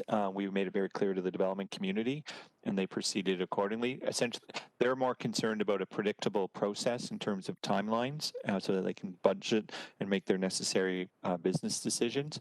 But the application fees themselves did not become sort of a disincentive to new development proposals coming forward or people trying to beat the fee by submitting applications that were substandard or didn't have all the necessary information or the depth of information we would need to do a full and proper analysis. Thank you. Thank you. Councillor? Thank you very much. I appreciate that insight. One final question. I think I've asked you this before, Jason, and I apologize for the answer. I don't remember. And I don't want to dip my toe into your responsibilities and your rights with respect to operations and compliments, but do we have an urban design professional on staff in your team? Thank you. Mr. Thorne? Through the chair, yes, we do. So they sit within Mr. Robichaud's complement in planning. He has, and actually I believe we might be recruiting for one right now. So Steve can confirm for me whether I believe it's 2 or 3 urban designers, and they sit within, as opposed to being sort of a standalone design unit. They sit within, as council will know, the planning team is divided up into a suburban, rural, and urban teams. Mm-hmm. They sit within those teams as opposed to being a standalone entity. But Steve will just confirm for me the numbers. Mr. Robichaud, please. Thank you. Mr. Thorne is correct. There are 3 urban design positions within the planning division. We are currently recruiting to fill one of those 3 positions. In addition, we also rely on the design review panel to provide an independent, impartial advice and guidance on a variety of design-related considerations. And furthermore, we've been in the process of updating all of our design guidelines so that we can bring those forward to council for considerations, not only design guidelines, but also green development standards for implementation through the zoning bylaw and through the development approvals process. Thank you. Thank you. Councillor. Thank you. Just that's really encouraging and something I would absolutely support given the legacy that buildings leave in our community and their design. Goes a long way in us securing community support for development generally and intensification specifically. So thank thank you very much. And I think harkens back to our legacy of the importance of design. I think we were the first Canadian municipality to have a full-time architect on staff with Mr. Roscoe. So very pleased to hear that. Thank you again, and thank you very much for your excellent presentation. Thank you, Councillor. The next speaker is Councillor Vanderbeek, please. Thank you very much, Mr. Chair.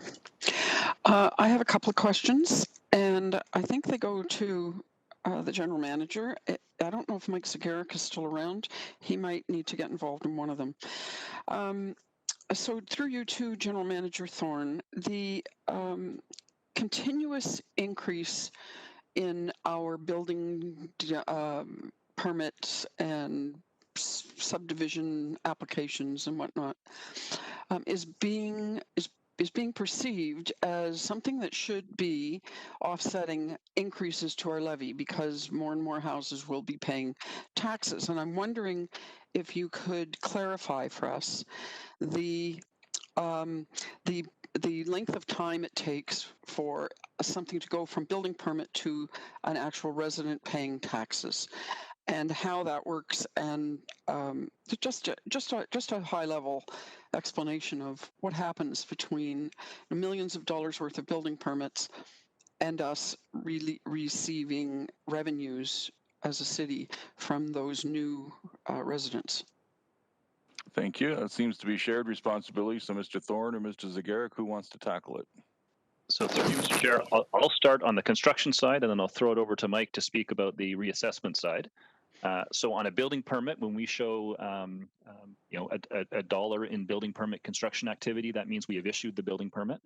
In terms of construction timelines, it would range from maybe 6 months if we're talking about low-rise residential, up to 18 months, even 2 years for a major build like a major condo project, a major industrial build. So the construction period before the building is actually occupied, from the date we announce the building permit issuance and show those numbers in the $1 billion to the date the building is actually occupied, can be anywhere from 6 months to as much as 24 months.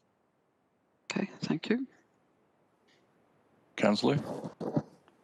Well, I was Mr. hoping Zegarac? Mr. Zegarac would come on and Oh, there he is. fill in the gap. So through you, Because Mr. we have impact and then we have taxes.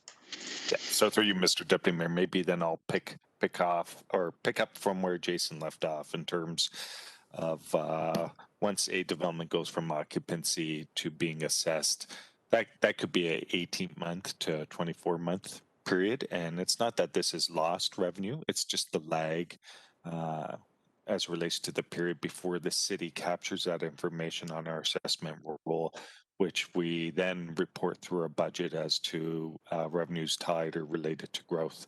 And so again, there is a standard that MPAC, which is a provincial agency, works towards as it relates to capturing this growth.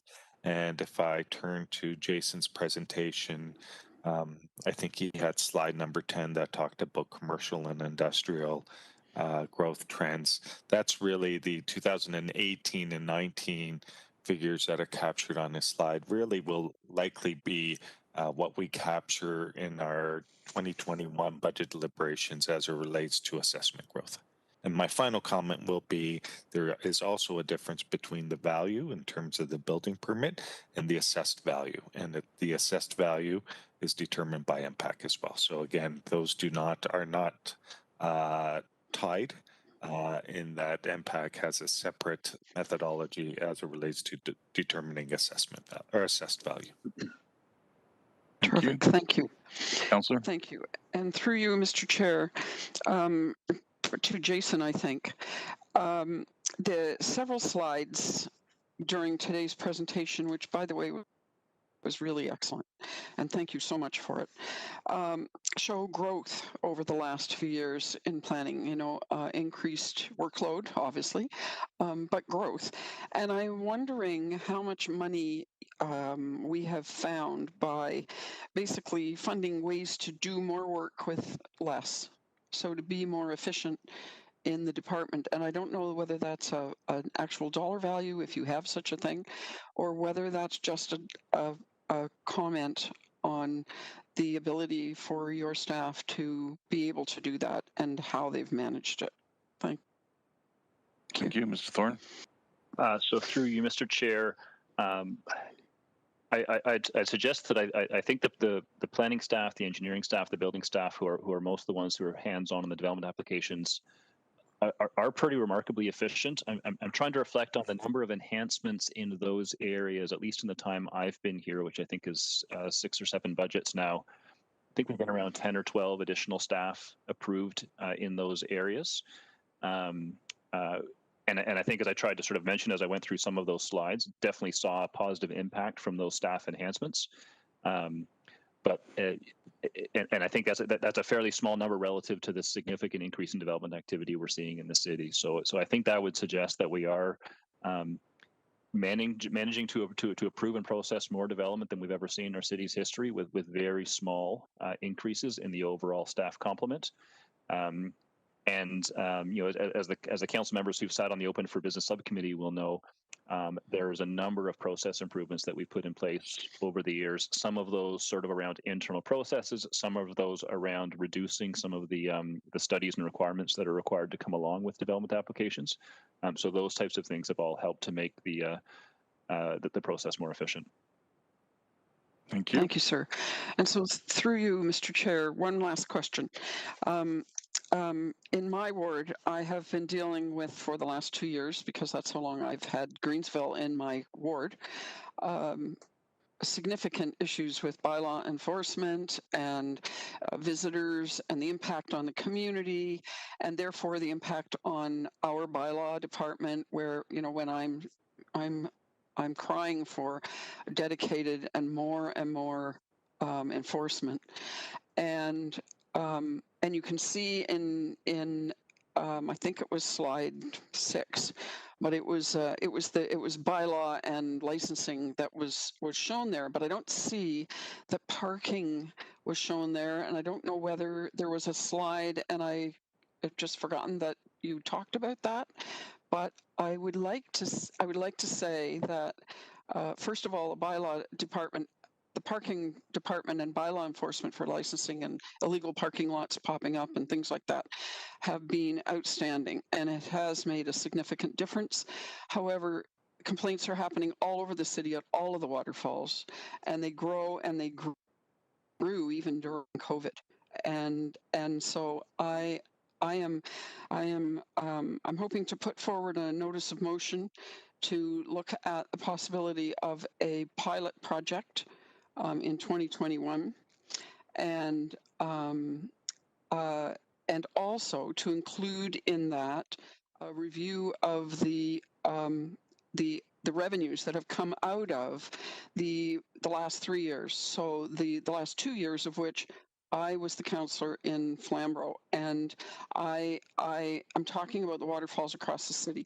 So what it is going to be a request for you and your staff, sir, to come back during budget with a look at the possibility of a pilot project for some enhanced enforcement we can count on around the waterfalls.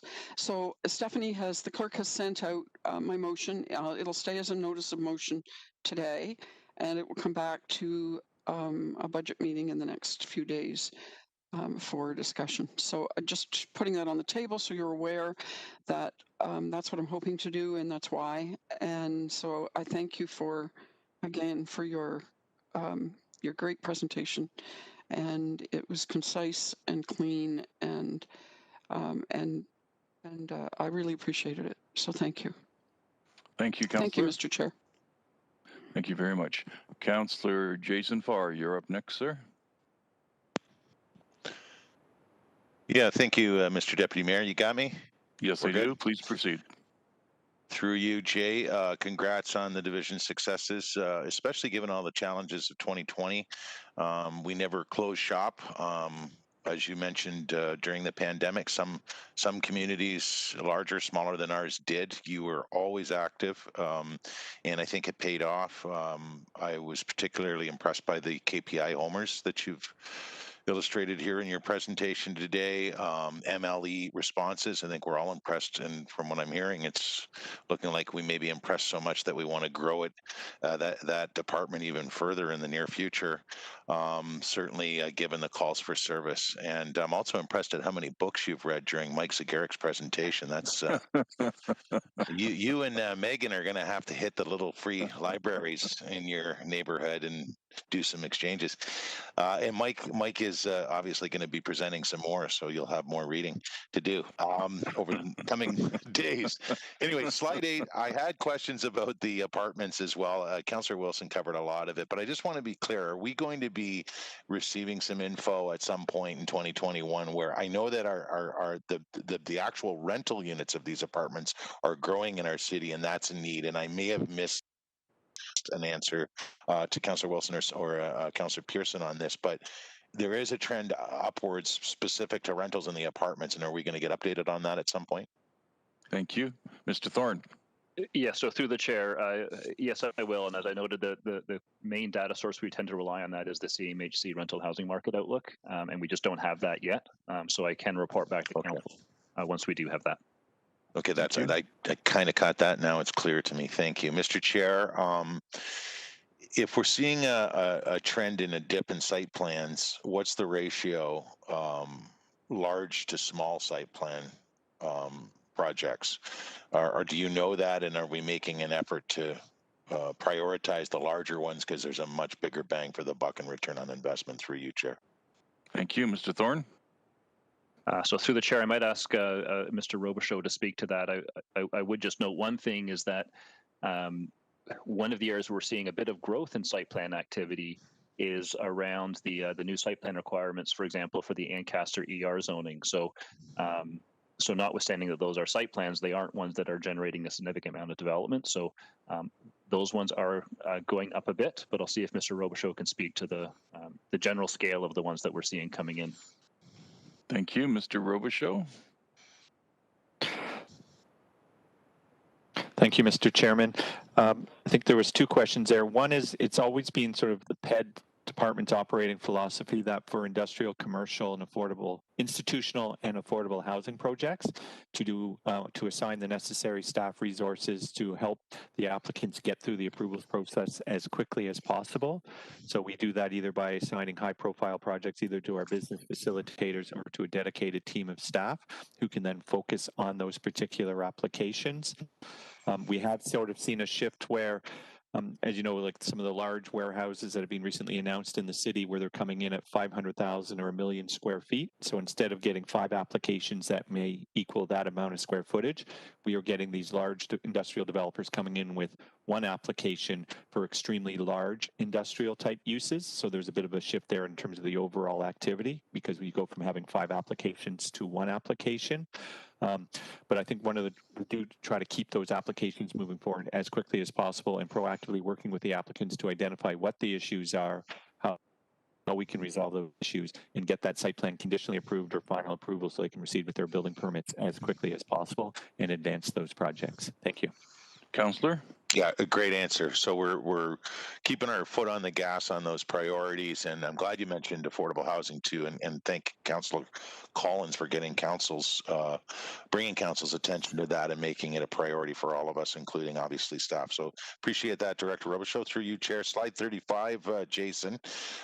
You're getting into transportation planning with these slides, and I thought I heard you say initially when we got to that one that Brian had made some hires to expedite some processes there, and then later on it looked like status quo on when she got into the operating part. So did I hear you say you brought in some students, and don't they count as FTEs or part-time FTEs? Through you, Chair.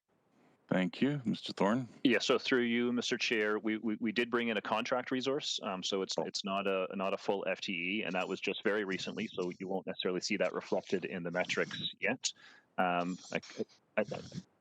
can tell you the practice in the department has been, and I think it's worked out fairly well, is that before we come to council with asking for a full FTE enhancement, we look at sort of whether or not we can bring on some contract resources and see if that actually does make an improvement in the timeline. So what Brian's going to be doing is looking at those timelines, and if the additional contract resources do help, then potentially that may be something we want to put in front of council as a permanent enhancement. But for now, we want to be able to just track that metric over the next few months and see if it does make a difference. Well, I hope it does with transportation planning and even co-ops. My understanding is we don't, through you, Chair, we don't have co-ops this coming season. Is it pandemic related, or do we have co-ops? So through you, Mr. Chair, we have co-ops in some areas, but in some areas we aren't hiring our usual co-op students. With COVID and with supervisory staff not in the office, supervision of co-op students does tend to be a bit of a challenge. Okay. We do have a few areas where we've brought on some students, but certainly not as many as we normally do. Okay, that makes sense. That makes sense. Sorry, Chair, were you going to give me a time?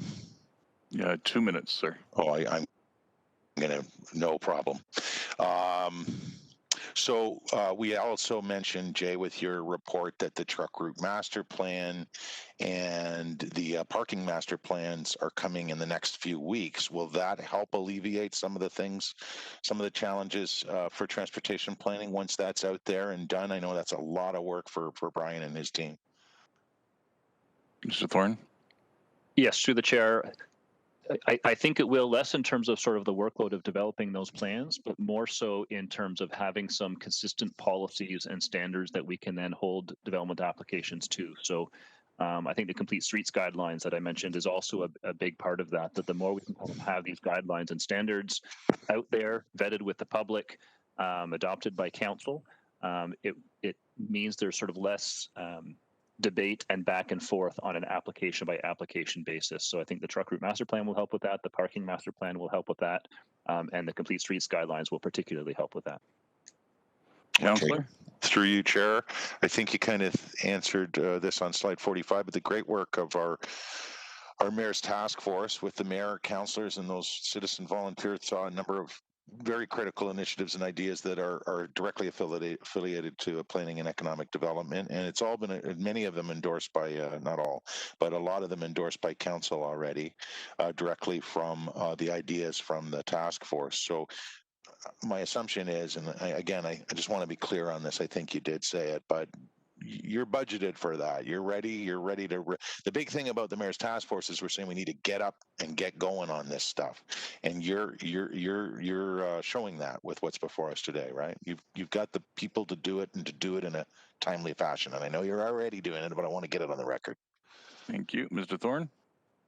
Through the chair, that's correct. So some of the initiatives actually have already been implemented. There were some sort of quick initiatives implemented out of the task force right away out of the gates in December. There are a few initiatives that I think you'll see coming forward when Mr. Schlean presents the update to the Economic Development Action Plan, as well as the update to the tourism strategy, because I think some of the task force recommendations lend themselves well to those documents.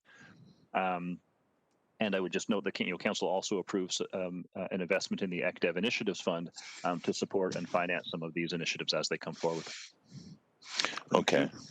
So my final question kind of ties in, and it's on tourism. In slide 55, you had, well, we both know, Jason, that there's a lot of folks in this community that are highly invested into, as soon as humanly possible, throwing a big party, probably downtown, but maybe in all of our downtowns, as soon as we can start hugging each other again. And that could happen in the third quarter if all these Modernas and Pfizers work out. Are we ready from a cultural tourism perspective, from a staffing perspective, to handle that, to quickly turn some spectacles out to the public, most of whom are craving to have those interactions again and really do it right, but in short order? Because I know sometimes it takes 3 years to organize a Juno Award or a couple of years for a Grey Cup.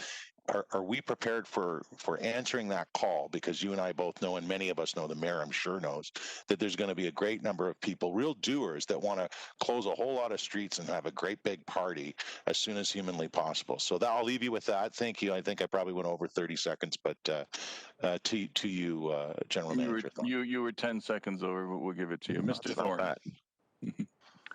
So through you, Mr. Chair, yes, we are anticipating something like that. It's obviously very difficult to plan for because we have no idea when that might be able to occur. I'd say that the tourism and culture team's got a pretty good track record of being to deliver on those sorts of things. The one that immediately jumps to mind is the Tragically Hip concert that was pulled together in very short order. What was that, 2 years ago? So Short answer is yes. We anticipate that it's going to become something that's going to be a fly-in at some point this year or next. And I would have a strong confidence and faith in the tourism and culture team that they'll be able to deliver something significant. Thank you. Okay, Councillor, it is 12:50. Normally we take a half-hour break. I have two more councillors requesting to speak, Councillor Jackson and Partridge, and then we have two motions to deal with. I'm looking at the councillors. Do you wish to take a break? I'm seeing a nodding of head for a break.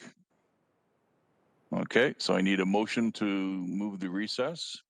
Moved by Councillor Johnson, seconded by Councillor Vanderbeek. And that's a vote that we'll put up in a second.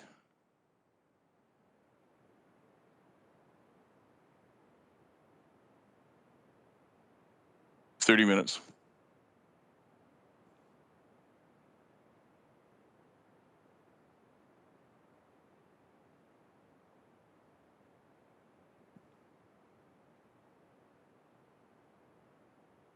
We're just having some technological issues. They seem to follow me wherever I go, Mr. Mayor. Yeah, I'm the gremlin in the city of Hamilton. I cause all the problems. Okay. And please make sure you come back from your sustenance break. Councillor Pauls, no.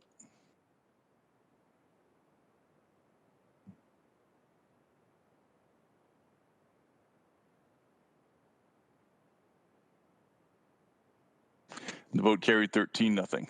See you in 30 minutes, folks. Thank you.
2.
We good? Thank you very much. Councillors, welcome back from your break. We are continuing with the questioning of the staff presentation, which is item number 6.2, the Planning and Economic Development Department operating budget. Just a reminder to everyone who's tuning in, we're not approving these budgets today. We're simply receiving the presentations. There will be another meeting in the future where we will debate them and approve them. So just to be clear. Okay, the two speakers is Councillor Jackson and Councillor Partridge. Councillor Tom Jackson. Thank you, Deputy Mayor Clark.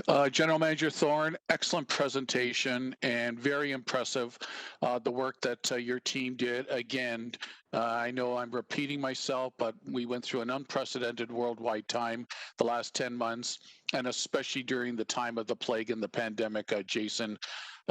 Your divisions pumped out the work in a manner that was very impressive and extraordinary, quite frankly, given how so much of society and our community was either in a stall mode or was decreasing in terms of activity. So, Jason, and to your leadership, Jason, I've really been impressed ever since you've arrived in Hamilton and taken the top portfolio in ECDEV and planning. Well done. Okay, a few questions, Deputy Mayor Clark. So, Jason, 1.7% is your budget request of your department. Is that exactly what you need, or are there any caveats? Only because in the last few days we've had, here's what it is. However, it could be this depending on. So through you, Deputy Mayor Clark, just to be crystal clear, is there any conditions? Thank you, Mr. Thorne. Through you, Mr. Chair, no, it is what it is at the 1.7%. There is, when we have the business cases in front of council next week, there is one from PED, but it is a business case with no levy impact. So if council were to approve it, it would still not have an impact on our operating budget. Okay, thank you for confirming. And General Manager, to someone like Sally Youngley, my congratulations. And I, of course, will leave this to the general managers of every department. But if some way, somehow, we can keep her brains, her experience, her talent around in some contractual arrangement, well, for what this one member of council's opinion is worth, please do that, because I've always said, Deputy Mayor Clark, no computer can replace the human capital that somebody like Sally brought to the table. Thank you on slide 46, General Manager, for demonstrating the workload. I'm saying, and I'm going to continue to say during this budget process, a number of my constituents are watching closely in terms of the workload that was carried out during the pandemic, and you've definitely shown that, General Manager Thorne. General Manager Thorne, quick question. Last couple of years during budget time, I asked about the additional staff we provided Director Robichaud in planning, but also we needed some assistance for Senior Director Sergi in growth management to implement. I dubbed it the bottleneck between planning approvals and then handing it over to implementation to Tony. Has that pretty well corrected itself through you, Deputy Mayor Clark? Thank you. Mr. Thorne? Yeah, so through you, Mr. Chair, I think that's one of the reasons why I like to be able to present those KPIs each and every year. So council kind of has line of sight to what those investments have meant in the department, and I think we can still trace back some of the key metric improvements to some of those enhancement investments back in 2015, 2016, 2017. So I'd say specific to the questions around development engineering in Mr. Sergi's group, I think quite remarkably, if you look at the approval timelines, even in 2020, they were in line with the previous years, which reflect the reductions that his team was able to achieve as a result of those investments. So, and likewise in planning. Like I said, we continue to watch those metrics every year, and if we do identify areas where we think additional investments may help facilitate faster timelines, then we would bring those in front of council, but have not identified any for this budget year. Okay, thank you for that reassurance, GM. Can you just confirm for me, I saw you referencing a few times Dickinson Road. So the trunk on Upper Centennial Parkway, General Manager, can I presume that that is completed? And now the next phase, as council had approved 15 years ago, after Upper Centennial trunk was installed, that the Dickinson Road from Upper Centennial all the way to serve the AEGD would be the next phase. Can you just elaborate a little more on that? Through you, Deputy Mayor Clark, please. Thank you. Mr. Thorne? Yes, through you, Mr. Chair. That's correct. So we are now starting to embark on that second phase, which is to do the design work and the engineering work to ultimately bring that sanitary across to service the Upper Stony Creek, but probably most significantly the AEGD lands. So we did provide an update to council a couple of months back. Those works are being delivered by Public Works in terms of the timing of completion, which I think we are currently looking around 2025, 2026. And I would just note that that's why it was so important that council last year approved some budget investments for some interim upgrades in some of the pumping stations around the AEGD. If not for that, then we would have had trouble sort of accommodating some of the big investments that we've seen over the past year. So that has certainly helped in the short term, but the council's correct that next phase of work on the trunk sanitary sewer coming across Dickinson is a really critical project for the city in terms of bringing all of those AEGD lands on stream. Thank you, General Manager. And of course, before we even get to the AEGD at Upper James, all the lands north of Dickinson Road, it will also, from Upper Centennial before Upper James, service the 20 Road East and the Red Hill Business Park, undeveloped lands, etc. Just a confirmation there as well, Deputy Mayor Clark. Thank you. Mr. Thorne? Yes, through the chair, that's correct. So along that corridor, there's a number of development lands that become serviceable once that project is complete. General Manager, pre-COVID, one of the regular headline stories in our city was the West Harbor and waterfront development and the contract, the agreement we entered into. I think the company name is Waterfront Shores Inc. But boy, during the pandemic, that has been a quiet subject. I think you alluded to it on one or two of your slides. Can you further elaborate on the state of that Waterfront Shores Inc. company development of roughly, what was it, 1,500 residential units and possibly some commercial? Through you, Deputy Mayor Clark, please. Thank you. Mr. Thorne? Yeah, so through you, Mr. Chair. So yes, it's maybe been a little quiet in terms of media discussion, but in terms of activity on site, there's been a heck of a lot going on. So through 2020, most of the underground servicing was complete. The pumping station became operational right at the end of the year. The roads have been put in terms of the Pier 8 development site. On the Pier 6-7 side, the works to do the shorewall restoration, the new waterfront trail through that area, the Pier 6-7 public space, that was all tendered and awarded, and actually construction began on that a couple of weeks ago. Excellent. And construction is underway and has been for a couple of months on the new Promenade Park along the Pier 8 water's edge. So it is quite the construction site. If you were to go down there right now, there's a lot of activity happening. And as I noted in my presentation, we should be imminently finalizing the development agreement with Waterfront Shores, who's the proponent, and then that will kick off a period of due diligence for them, as well as developing their phasing plan. And like I said, my hope is that by the end of the year, we'll start to see some of the marketing work for the housing units. It's about 1,500, 1,600 housing units that will come on stream. Wow, that's fantastic news. And again, I guess maybe my antenna or my scanner, Deputy Mayor Clark, just wasn't tuned in to the works that are continuing and progressing towards that wonderful development that council approved. That's very encouraging to hear, General Manager.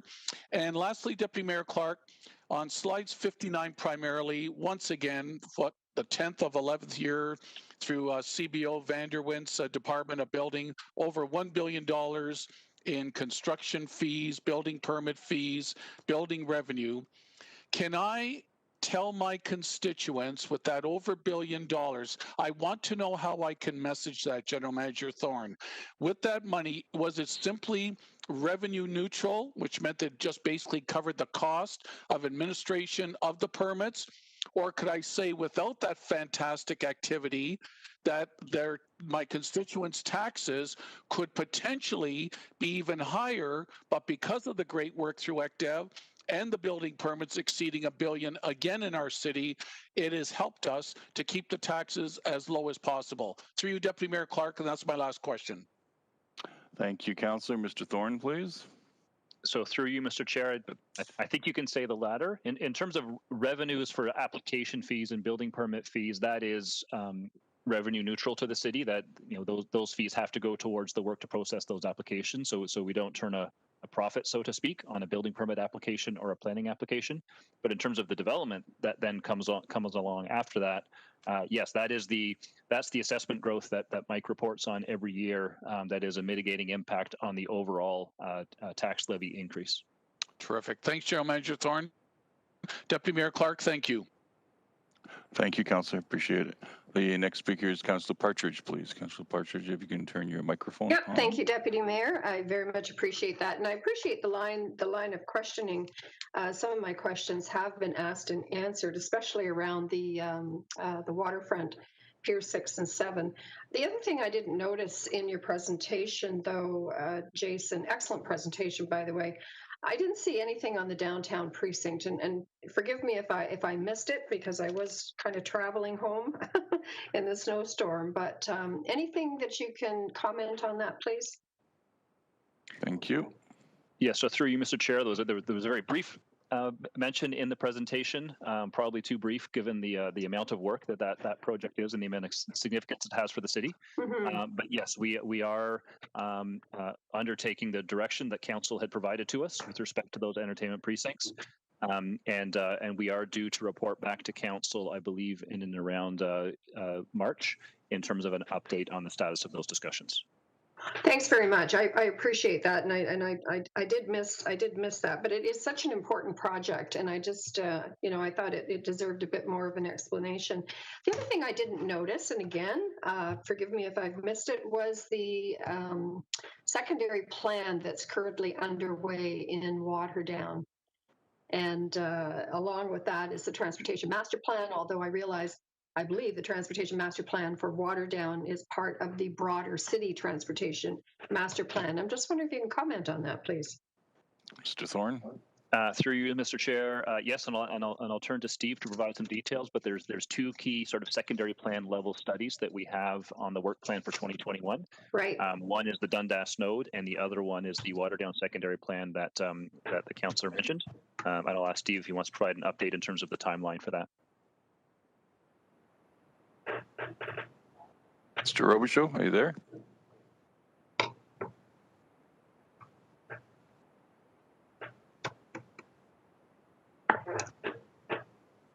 Through you, Mr. Chair, we might be having trouble getting Steve on the line. So if it's okay with the councillor, I will ask him to follow up offline with the timeline. But I would say that, yes, those are the two key secondary plan initiatives. As council knows, we do maybe one or two every year. And those are the two key ones for 2021. I do appreciate that very much. I've been working closely with heritage staff because we also have a heritage inventory being done as part of that secondary plan. And, staff have just been terrific working along on that. And I believe we're on schedule to bring that before council sometime between June and September.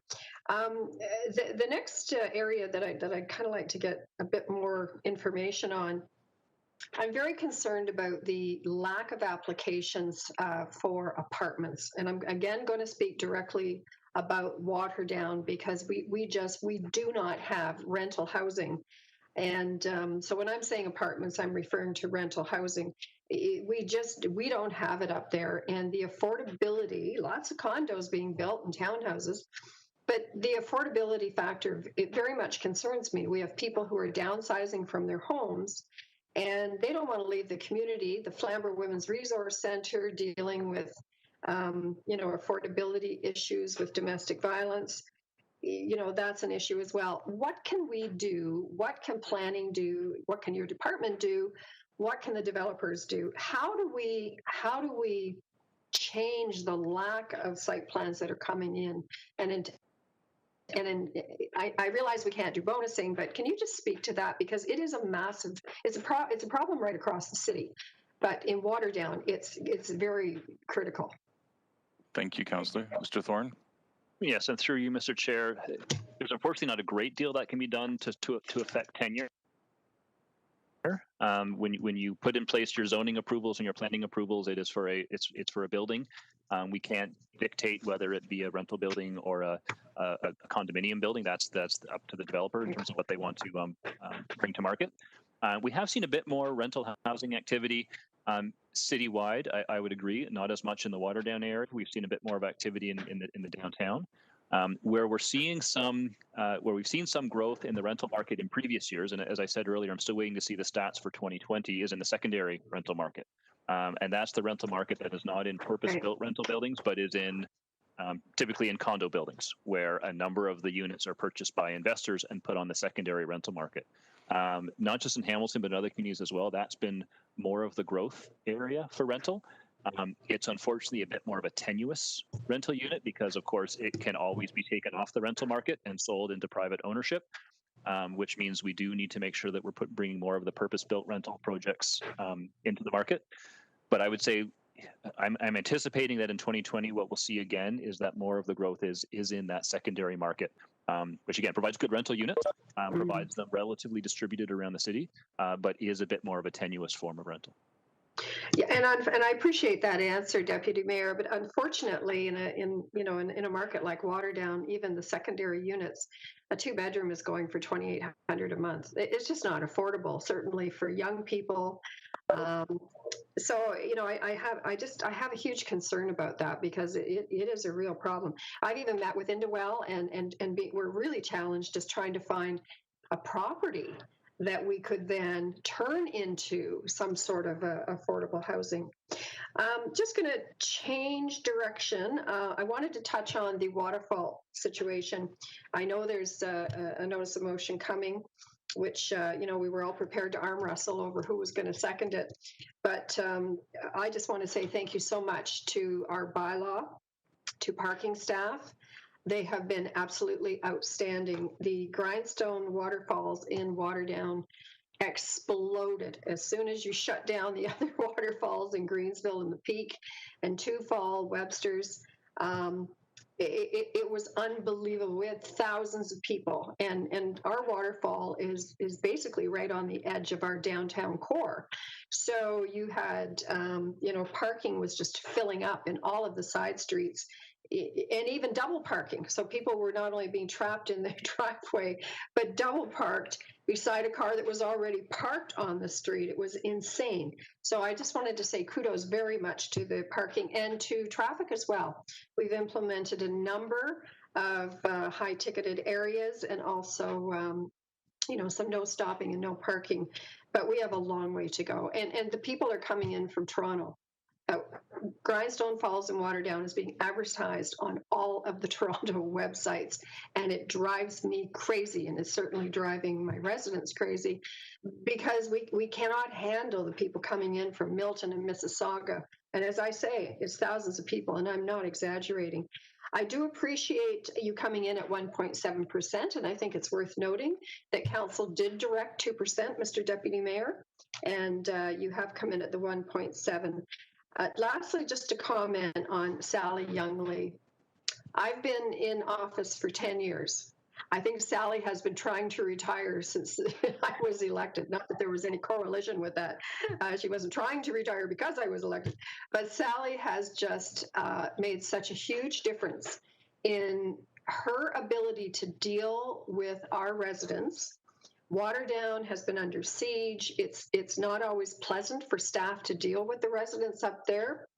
Over the years, lots of anger, and yet Sally has a way of just, meeting on site with 10 or 15 residents. Everybody calms down, and in her own way, she manages them. So very sorry to see her personally go, but also her brain trust, because the knowledge is just quite incredible. Thank you, Mr. Deputy Mayor. I believe those are all my comments and questions. Thank you. Perfect. Thank you very much. Seeing no further speakers, I would like a motion to receive the presentation. It's moved by Councillor Pearson, seconded by Councillor Johnson, and that vote will be coming up in a second.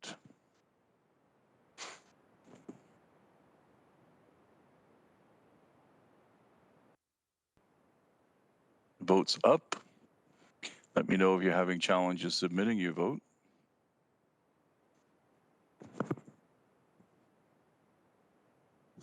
Councillor Wilson. Thumbs up from Councillor Wilson. Councillor Partridge. Thumbs up. Votes closed. Carried 13-0. Thank you very much. We are now moving on to item 8.1 on the agenda, which is the transit rate freeze. Councillor Nan, would you like to introduce your motion?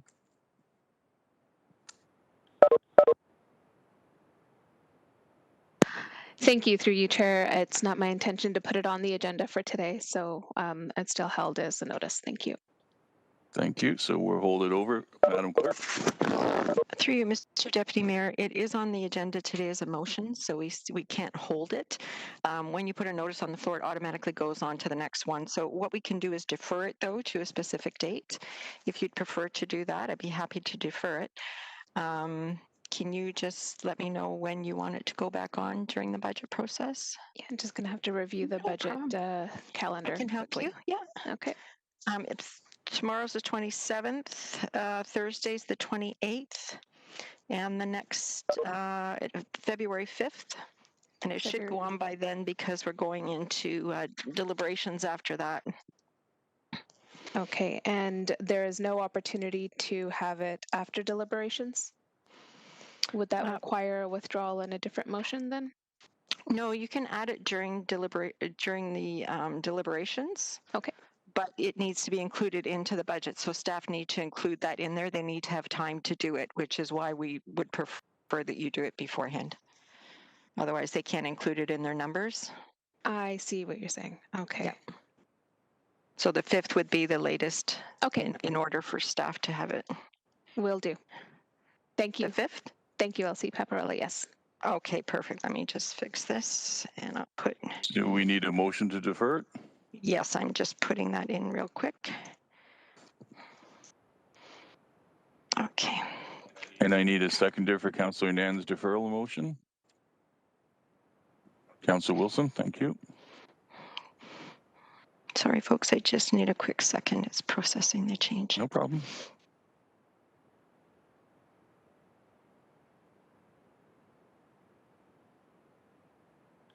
And the vote is up. This is 8.1 to February 5th.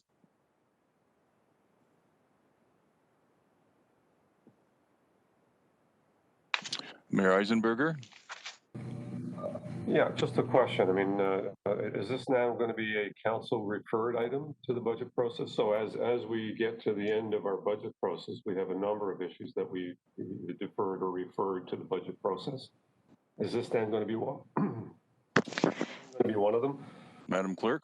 Through you, Mr. Deputy Mayor, this motion hasn't been considered yet, so it would have to carry first on the 5th.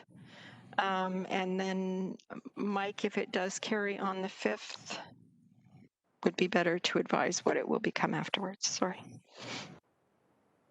Through you, Mr. Deputy Mayor, council referred items typically come about through a standalone report to a standing committee that then refers the item to the budget deliberations. If this motion were to be approved, that would affect the 2020 budget, and so it would not, I expect it would not be refer to the budget process as a council referred, but that committee would deliberate directly on the motion. Does that make sense, Mayor Eisenberger?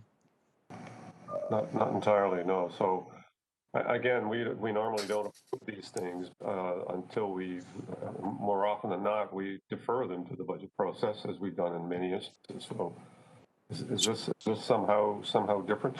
I'm not debating the issue, just wanting to make sure that we landed in the context of other potentially budget impactful issues that we may have to deal with towards the end of this month. So this motion, as it's written, doesn't refer it to the budget process. It's written in a manner that we're approving it. Yeah. So through you, Mr. Deputy Mayor, I would interpret it similarly with the previous motion to freeze recreation fees. The previous deliberation, it was decided to freeze the recreation fees because of the pandemic. And my interpretation of this motion is that committee will deliberate similarly on freezing transit fees for 2021. And I'll just simply add, similar to the previous motion regarding recreation fees, the one outstanding item would be the funding if such a freeze were to be approved. There would have to be an offsetting funding for that foregone revenue for 2021. Mayor Eisenberger? Yeah, okay, so I mean, I'm fine if clerk says that we're going to deal with it on the 5th in terms of direction and then refer it to the budget process. I'm fine with that. Madam Clerk? Sorry, through Mr. Deputy Mayor, Mike, I didn't catch that last part. I was responding, sorry, to a councillor on chat, so I did miss. Did you want it referred to the budget process? Is that what you had said? Yep. So through you, Deputy Mayor, to Stephanie, we're in the hands of committee. I just made a comparison to the previous decision that committee made, Stephanie, with respect to the freezing of recreation. Which we did not refer. Right, that was dealt with as a motion and was decided based on the motion. So through you, Mr. Deputy Mayor, Mr. Mayor, what that would mean is that we would approve it, but it still needs to be ratified by council, and everything that comes through goes in the one report at the end of March. So you're not, even though you're approving it, it's just going still in my report that it's going to go. You're just not going to debate it again after the 5th.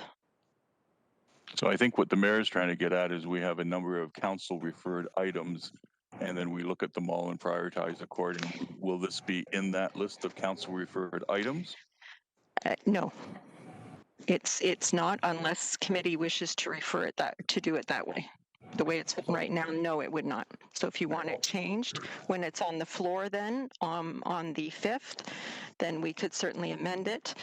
If Councillor Nan wants, I can amend it before it hits the floor on the 5th to read that way. Councillor Nan?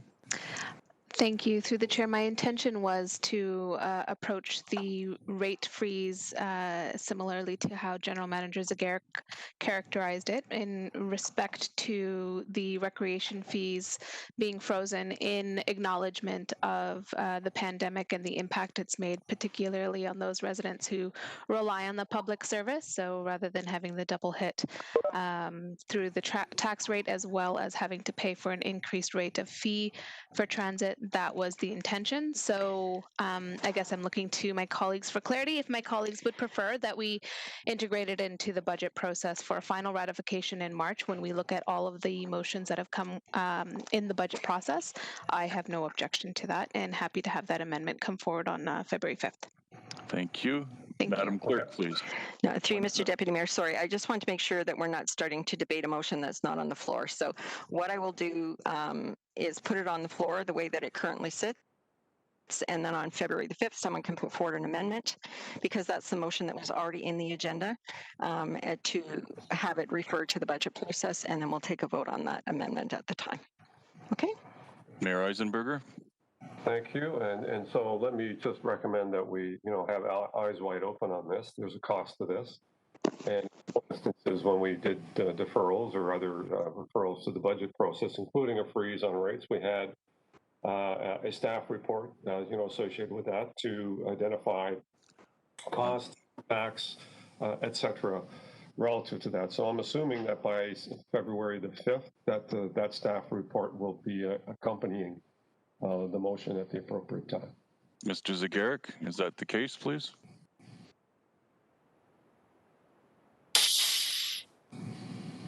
Through you, Mr. Deputy Mayor, I'd ask if the mayor would be willing to put forward a motion asking staff to have a companion report on the same agenda identifying what the financial impacts in 2021 and in 2022, recognizing it's a deferral. I would just ask that it be formalized through a motion so that we track it appropriately. Mayor Eisenberger. And I would be happy to do that, and I would include the impact on the 10-year transit plan as well as part of the overall report that comes back to council, so we can be well aware of the impacts. We may all support it or may not support it, whichever way. But I think we need all the information before us before we make a final decision. So I'd be happy to. Thank you. So you're going to be moving a motion to direct staff. Madam Clerk? Through you, Mr. Deputy Mayor, with all due respect, we're still in the middle of a vote to defer the matter. The vote has not been closed yet. So if we could get the votes on that and then you want to put forward another motion, I'm really happy to do that. But we still have a motion on the floor to defer Councillor Nan's motion, and I still need two votes. I was under the impression that when we're doing deferrals that we can attach direction to them. I was under the impression, through Mr. Deputy Mayor, that the mayor was going to move a separate motion. He just said he would move it. So if I can cancel this vote if you want, and we can start over, and I can add the to it, or we can finish the vote that's on the floor that just says to defer it, and the mayor can move a separate report. Mr. Chair, I just need to know which way you want to go because I'm in the middle of a vote. Thank you, Mayor Eisenberger. I think we're both trying to achieve the same thing, so why can't we blend them together? Defer the item to the 5th, and as item A and item B, that staff provide a complete report on the costs, impacts on the transit plan for council's consideration at that time. And that would be for year 2021 and 2022, and as well as the 10-year transit plan. Correct. Councillor Nan, are you willing to accept that friendly amendment to your deferral? Yes, I am. Thank you. Thank you. That solves the problem. It does. Just one point of clarification, since many have already voted. Would that change, and I can just take a nod of head, would that change anybody's votes the way they've currently voted? Because that's not what you voted upon. So I just want to make sure I'm not seeing anybody say yes, so we're all good. Okay. Now I just need the mayor and Councillor Marula. Oh, Councillor Partridge wants to speak. I'm sorry. Correct. Councillor Partridge? Yeah, so I mean, I just want to clarify because the way the motion is written, so we would be approving it and then we would be deferring it to the February meeting with a staff report coming back at that time? No, we are in fact deferring the motion to February 5th, and based on the friendly amendment, a staff report would be accompanying that on February the 5th, at which point you would make a decision. Because there is significant cost that is going to be involved in this. And so staff are now needing to do a report, more work during a budget to bring back to tell us how much extra this is going to cost. We're dealing with directions on the motion, so right. You can't debate a deferral. So you can debate all of that on February. I'm not debating it. I'm not debating it. I'm looking for clarification. Madam Clerk. Through you, Mr. Deputy Mayor, Councillor Partridge is asking a question on the deferral. She's just seeking clarification on the direction. Thank you. So she knows how to vote. Go ahead, Councillor Partridge. What was the question again? So, I mean, this is going to add a significant cost. My concern is that we are now asking staff to bring back a report during a budget, and we are going to deal with this in February. And I understand that this is not approving it, as was clarified, but I'm looking for more clarification so I know exactly what I'm voting on. Okay, Mr. Zagarek, do you have a response for Councillor Partridge? Through you, Mr. Deputy Mayor, and I'm not sure if Dan McKinnon is listening in or participating.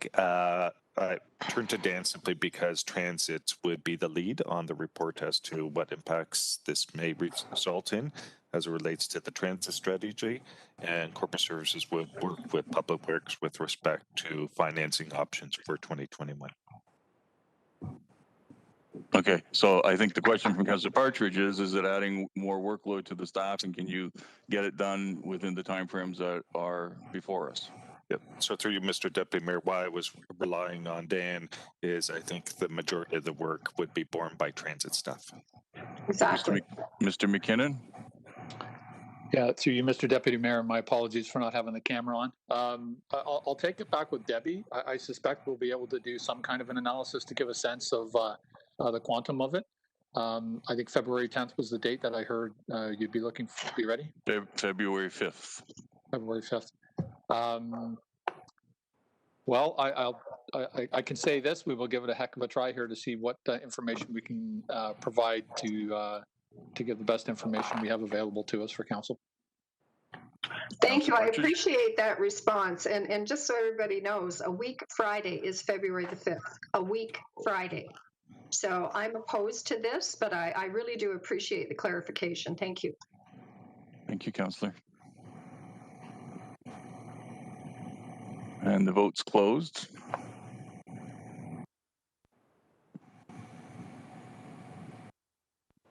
And it carried 12-1 on a division. Thank you. Item number 8.2. Mr. Chair, sorry to interrupt. Before we get to your motion, use of the vote. Was I included in that vote? I voted quite some time ago, and then the debate followed. And I know I voted, but were there 2 votes? Did I miss something? Sorry, I got sidetracked. Just want to make sure I was. There was one vote. There was one vote, and the clerk asked councillors if the directions that was added to the deferral changed their vote. Okay, so I'm good. I'm on the agenda. Yep. Thank you. Okay. Councillor Arlene Vanderbeek, if you could take the chair for me, please, so that I can introduce the motion. Sure. Go ahead, sir. Thank you. So the motion is before everybody. It's moved by myself and seconded by Councillor Johnson that the transit staff be directed to cease the purchase of any diesel vehicle effective immediately. In our transit presentation, we learned that the replacement for the next round of diesel buses would not happen until 2024. And so my concern is that the diesel buses, and given climate change, first off, the pollution coming off them is atrocious, and the PM5s and all the rest of it. So we know that they're not a great thing to have on the road. But we are moving in the direction of a much cleaner fleet, and stopping the purchase of future diesel vehicles in 2024 would be very helpful. So that's the motion that's before us. And Councillor Vanderbeek, you have the chair, and I'll do my best to monitor who wants to speak. Okay. I don't see any hands. I don't see any speakers.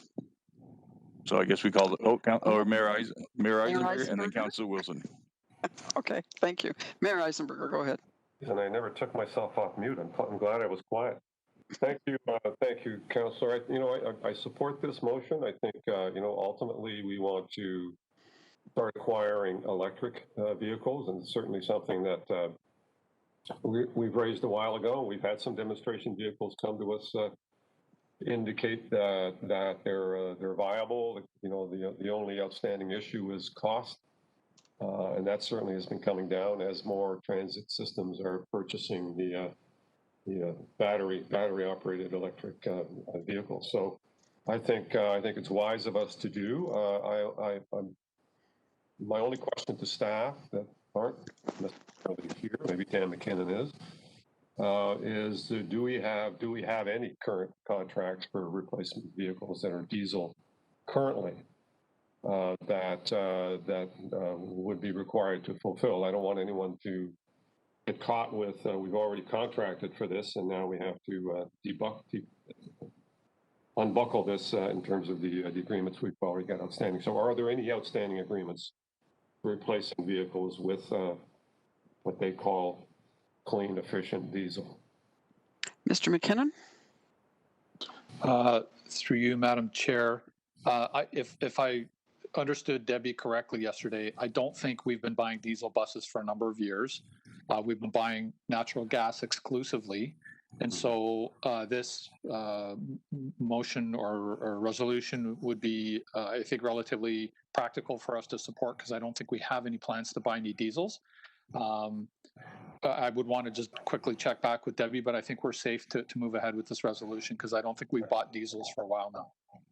Good to know. If we could just double check, I don't want to get caught with, an agreement already in place that that now is going to cause, a potential lawsuit if we have to default on it. But hearing that that's not very likely, this is fully supportable. We need to get to cleaner technology. Actually, we're 50% CNG, as our great transit Debbie Veladove advised us the other day, which is really good news for our country. It's much cleaner burning. But ultimately, I think we need to head towards the electric battery operated vehicles. And so I fully support this, but if we could just have Dan double check with our staff, with HSR staff, just to ensure that we don't have any outstanding contracts that might come back to surprise us. But, I appreciate the motion and happy to vote in favor. Councillor Vanderbeek, you have Councillor Wilson, Councillor Collins, and Farr. Okay, thank you. Councillor Wilson. Thank you very much. I appreciate the mayor's comments, because I was of the impression that it wasn't our intent to move forward with diesel anyway. I just have a question with respect to corporately, and clerks can advise if I'm off here, because it's sort of tangential to the motion. But do we have a policy through the Deputy Mayor to Mr. McKinnon about the conversion of our non-bus fleet as well? Mr. McKinnon?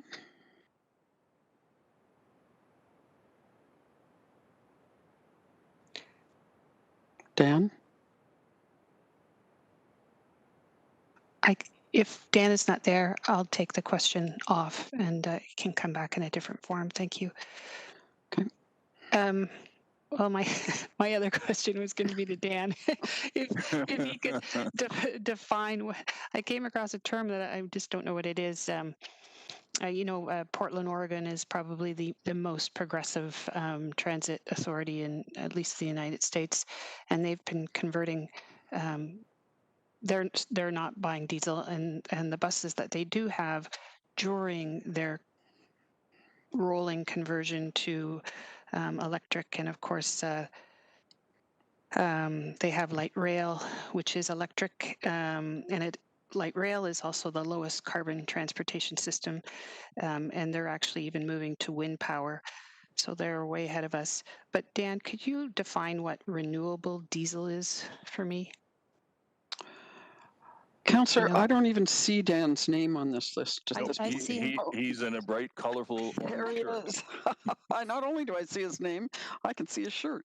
Dan, did you hear the question?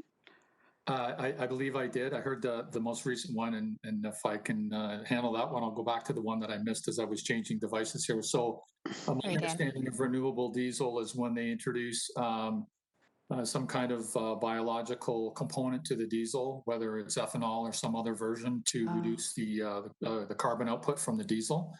And if I may just elaborate a little bit more on the kind of the strategy around natural gas in Hamilton. So the decision to go back to natural gas, Hamilton was a leader in the early 90s in moving our bus fleet to natural gas. As the cost of natural gas climbed, a decision was made, I believe, in the late 90s to go back to diesel because they had cleaner diesel technology at the time. I believe in around 2007, 2008, when natural gas started to be competitive again as a result of some discoveries around fracking and that kind of thing, and the cost started to come down, the decision was made to start to reintroduce natural gas into the HSR fleet. In addition to that, the technology around the engines in those buses became much more reliable, much easier to maintain, and lower cost to maintain. And so we've been on that track for a number of years now. I think ultimately it likely is a transition propulsion because we are likely going to move to electric at some point once we can get around all the issues around obviously the premium that you pay for an electric bus, the charging facilities that you need to have, which is no small investment. And then obviously you need to have the proper routes that you can run them on. So I know Debbie and her team are going to be bringing forward a report to look at the electric proposal coming forward. So, thank you, Councillor. Thank you. I really appreciate that insight. My earlier question, Dan, was the conversion of our non-bus fleet. So outside of the HSR. Yeah, so I'll be presenting my budget presentation tomorrow, and I'll be talking a little bit about the green fleet strategy that Rome D'Angelo will be bringing to council. I believe it's in Q2 of this year. We have been purchasing different pieces of equipment, rolling stock that is either electric or other propulsion sources. But as we're doing that outside of a comprehensive strategy, so we are going to be bringing something to council in the next several months to get council approval on a comprehensive strategy. But I will be speaking to that in my presentation tomorrow. Councillor? Thank you. A third question, it may be unfair, but with respect to our transportation operations in terms of all the vehicles we own and operate. Dan? I don't believe we have one specifically for the rolling fleet, but I could try to find out between now and tomorrow. Tom Chessman, if we did, he'd be all over that. He would know what it is. I do know that we have, I think we have a baseline for our facilities, but I'm not sure if we do for our fleet, but I could certainly find out for tomorrow. Only if you're able. I know tomorrow's a big day for you, so I appreciate your answers. Thank you, Deputy Mayor. Thank you, Dan. Thank you. Councillor Collins, you have the floor. Thanks, Madam Chairman. Can you hear me okay? I can hear you fine. Terrific. I think Dan partially answered my question, and that was the kind of the history of CNG versus diesel. And I didn't think we had purchased a diesel bus in almost a decade. Do we have a date in terms of when our last diesel purchase was made? Dan? Through you, Madam Deputy Mayor, not at the moment, but I will make sure I have it for tomorrow. That's terrific. No, I certainly support what's in front of us. I just thought it was already almost an unwritten policy that we had in terms of, we made the conversion. I think we made some improvements and investments as well into the CNG system, not apart from the buses themselves. So I certainly support what's in front of us, but I would be interested to know tomorrow, when was the last time we purchased a diesel bus? I think Dan's dates that he provided, the late 2000s, is probably accurate in terms of when we would have made any kind of a bulk investment in that. So appreciate that, Dan, and if you could provide that sometime tomorrow, would be terrific. Thank you. Thank you. Councillor Farr. Yeah, and I know where this motion was born, and I was looking at my notes, and unless I wrote it down wrong, not only has it been a while since we purchased diesel, but Debbie had said, according to my notes from the meeting the other day, that in 2026, our last diesel that's out there now will be off the road, so we won't have any more in 2026, if not sooner, I guess. So maybe the mover also noted that or remembers that. Looked like he wanted to respond to Councillor Collins as well, so I'll just leave it to Brad, and obviously supportive. Thank you. Councillor Clark, did you have anything you wanted to respond with? Yeah, no, the director in response to my questions the other day about on Transit Day indicated that I believe my notes have that we had purchased the diesel bus in 2014, and they last 10, 12 years. So 2024, 2026, that'll be it. And if we don't buy any more, then we're in good shape. Hope that helped. But by all means, Mr. McKinnon, please confirm. Councillor Jackson, or Councillor Vanderbeek has requested to speak also. Councillor Jackson, the floor is yours. Was the deputy mayor waiting for a confirmation from the GM, or can I go ahead? No, I believe Mr. McKinnon was going to give us confirmation, hopefully tomorrow. Okay. Thank you, Deputy Mayor. Thank you, Chair Vanderbeek. I'm very supportive of this motion. I have looked back over the last 25 plus years, regional days, New City of Hamilton days. I have always found it amusing the types of buses that the HSR fleet has been made up of. At one moment in time, we've got to purchase all diesel. Nope. Councillor Jackson, a few years later, it's got to be CNGs. They're the best way to go. Nope. Hold it, Councillor Jackson. We got to get some hybrids in the fleet. No, hold it. Let's get some electric buses. I have found it being such a roller coaster of different purchases over a period of time. There's been really no consistency, and I guess market-driven, cost-driven, environmental-driven has obviously factored and impacted whatever the decisions were of the previous administrations and now today. So I'm supportive, very supportive, especially if this is going to lead Chair Vanderbeek to the eventual electrifying of the current conventional HSR transit system. My one question through you to General Manager McKinnon, Dan, if we were not to support this motion today, does that mean that hypothetically Director Delvedove would have moved ahead in purchasing additional diesel buses at the end of the contract? Or would she have not herself decided, seeing the lay of the land, the more environmental concerns, that would be the end of diesel purchases? Just trying to understand from a bureaucratic standpoint. Through you, Chair Vanderbeek. Dan? Through you, Madam Chair. I think because of the just the profile of the transit fleet and our efforts around climate change, if we were thinking about making any changes in propulsion, we would bring that to council. I think in addition to my comments about the technology in the buses being easier to maintain, if I remember the numbers correctly, I think to operate a diesel bus is about 53 cents a kilometer. To operate a natural gas bus is about 17 cents a kilometer. So there's a very strong financial motivation to go with the natural gas just beyond the benefits from a climate change perspective. And I think that was, it was a kind of a two-part motivation when we made the change in around 2010, 2012, whenever that decision was made. Councillor? So, General Manager, I've heard that loud and clear. So if the director was on the cusp of not renewing, this motion will solidify that and give council and political direction on behalf of the community. I'm fully supportive. Thanks, Chair Vanderbeek. Thank you. Do you have any other speakers, Councillor Clark? Just myself. So I want to thank the councillors for their consideration on the matter. The reason I moved the motion is that when I had the questions of the director on Transit Day, I came to the realization that there was no policy preventing a future director from purchasing diesel buses, and so we wanted to set the policy in place, and so that's why the suggestion is before you. Okay. Sure, I'll hand you back the chair. I guess so. I'll handle the vote. I think that's legal. Madam Clerk, if you could put the vote up. It's challenging, Councillor Vanderbeek, because you can't see what I'm seeing. So, okay, the vote is up. And thank you for your assistance, Councillor. I really appreciate it. You're most welcome. Councillor Partridge gave me a thumbs up through the chat line. Thank you, Councillor. Councillor Collins was supportive. The mayor is giving a thumbs up. Anyone else having challenges submitting their vote? It's closed and carried 13-0. Thank you, councillors. Notices of Councillor Arlene Vanderbeek, you had sent, you had sent a notice of motion to the clerk, and the clerk has forwarded it to the councillors. Would you like to read your notice of motion for the public record? Certainly would. Thank you.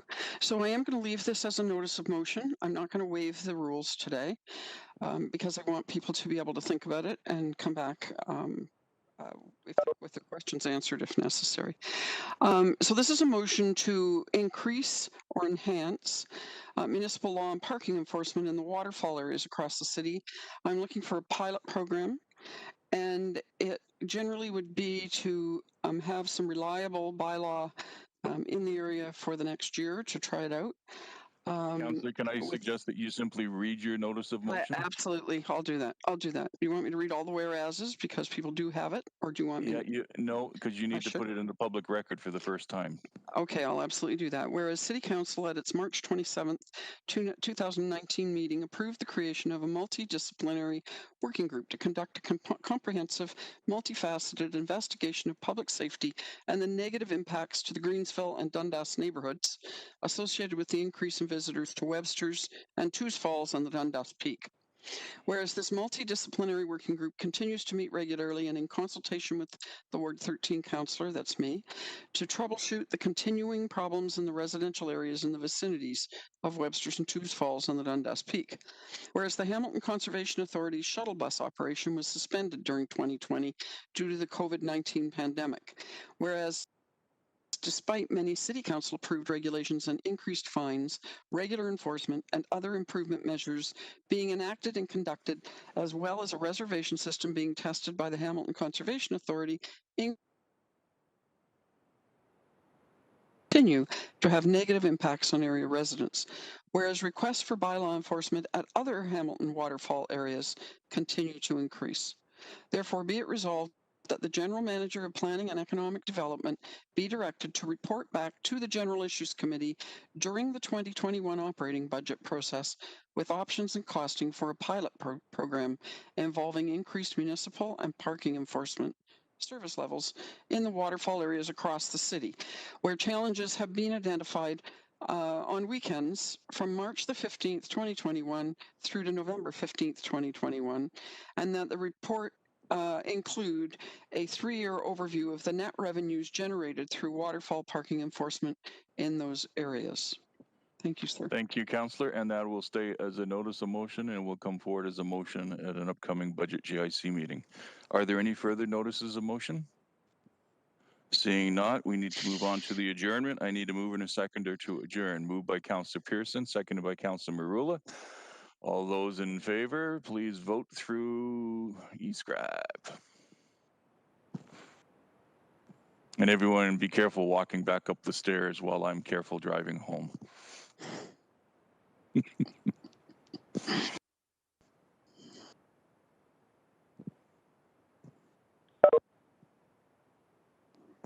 Good job again, Brad. Thank you. Thank you, guys. Okay, so we'll see you tomorrow. Everyone be safe. Thank you. Safe time, eh, home? I was hoping it wasn't going to end this early. I got to go out and shovel snow. Thanks. Barb asked me to do this for you. Be careful, Tom.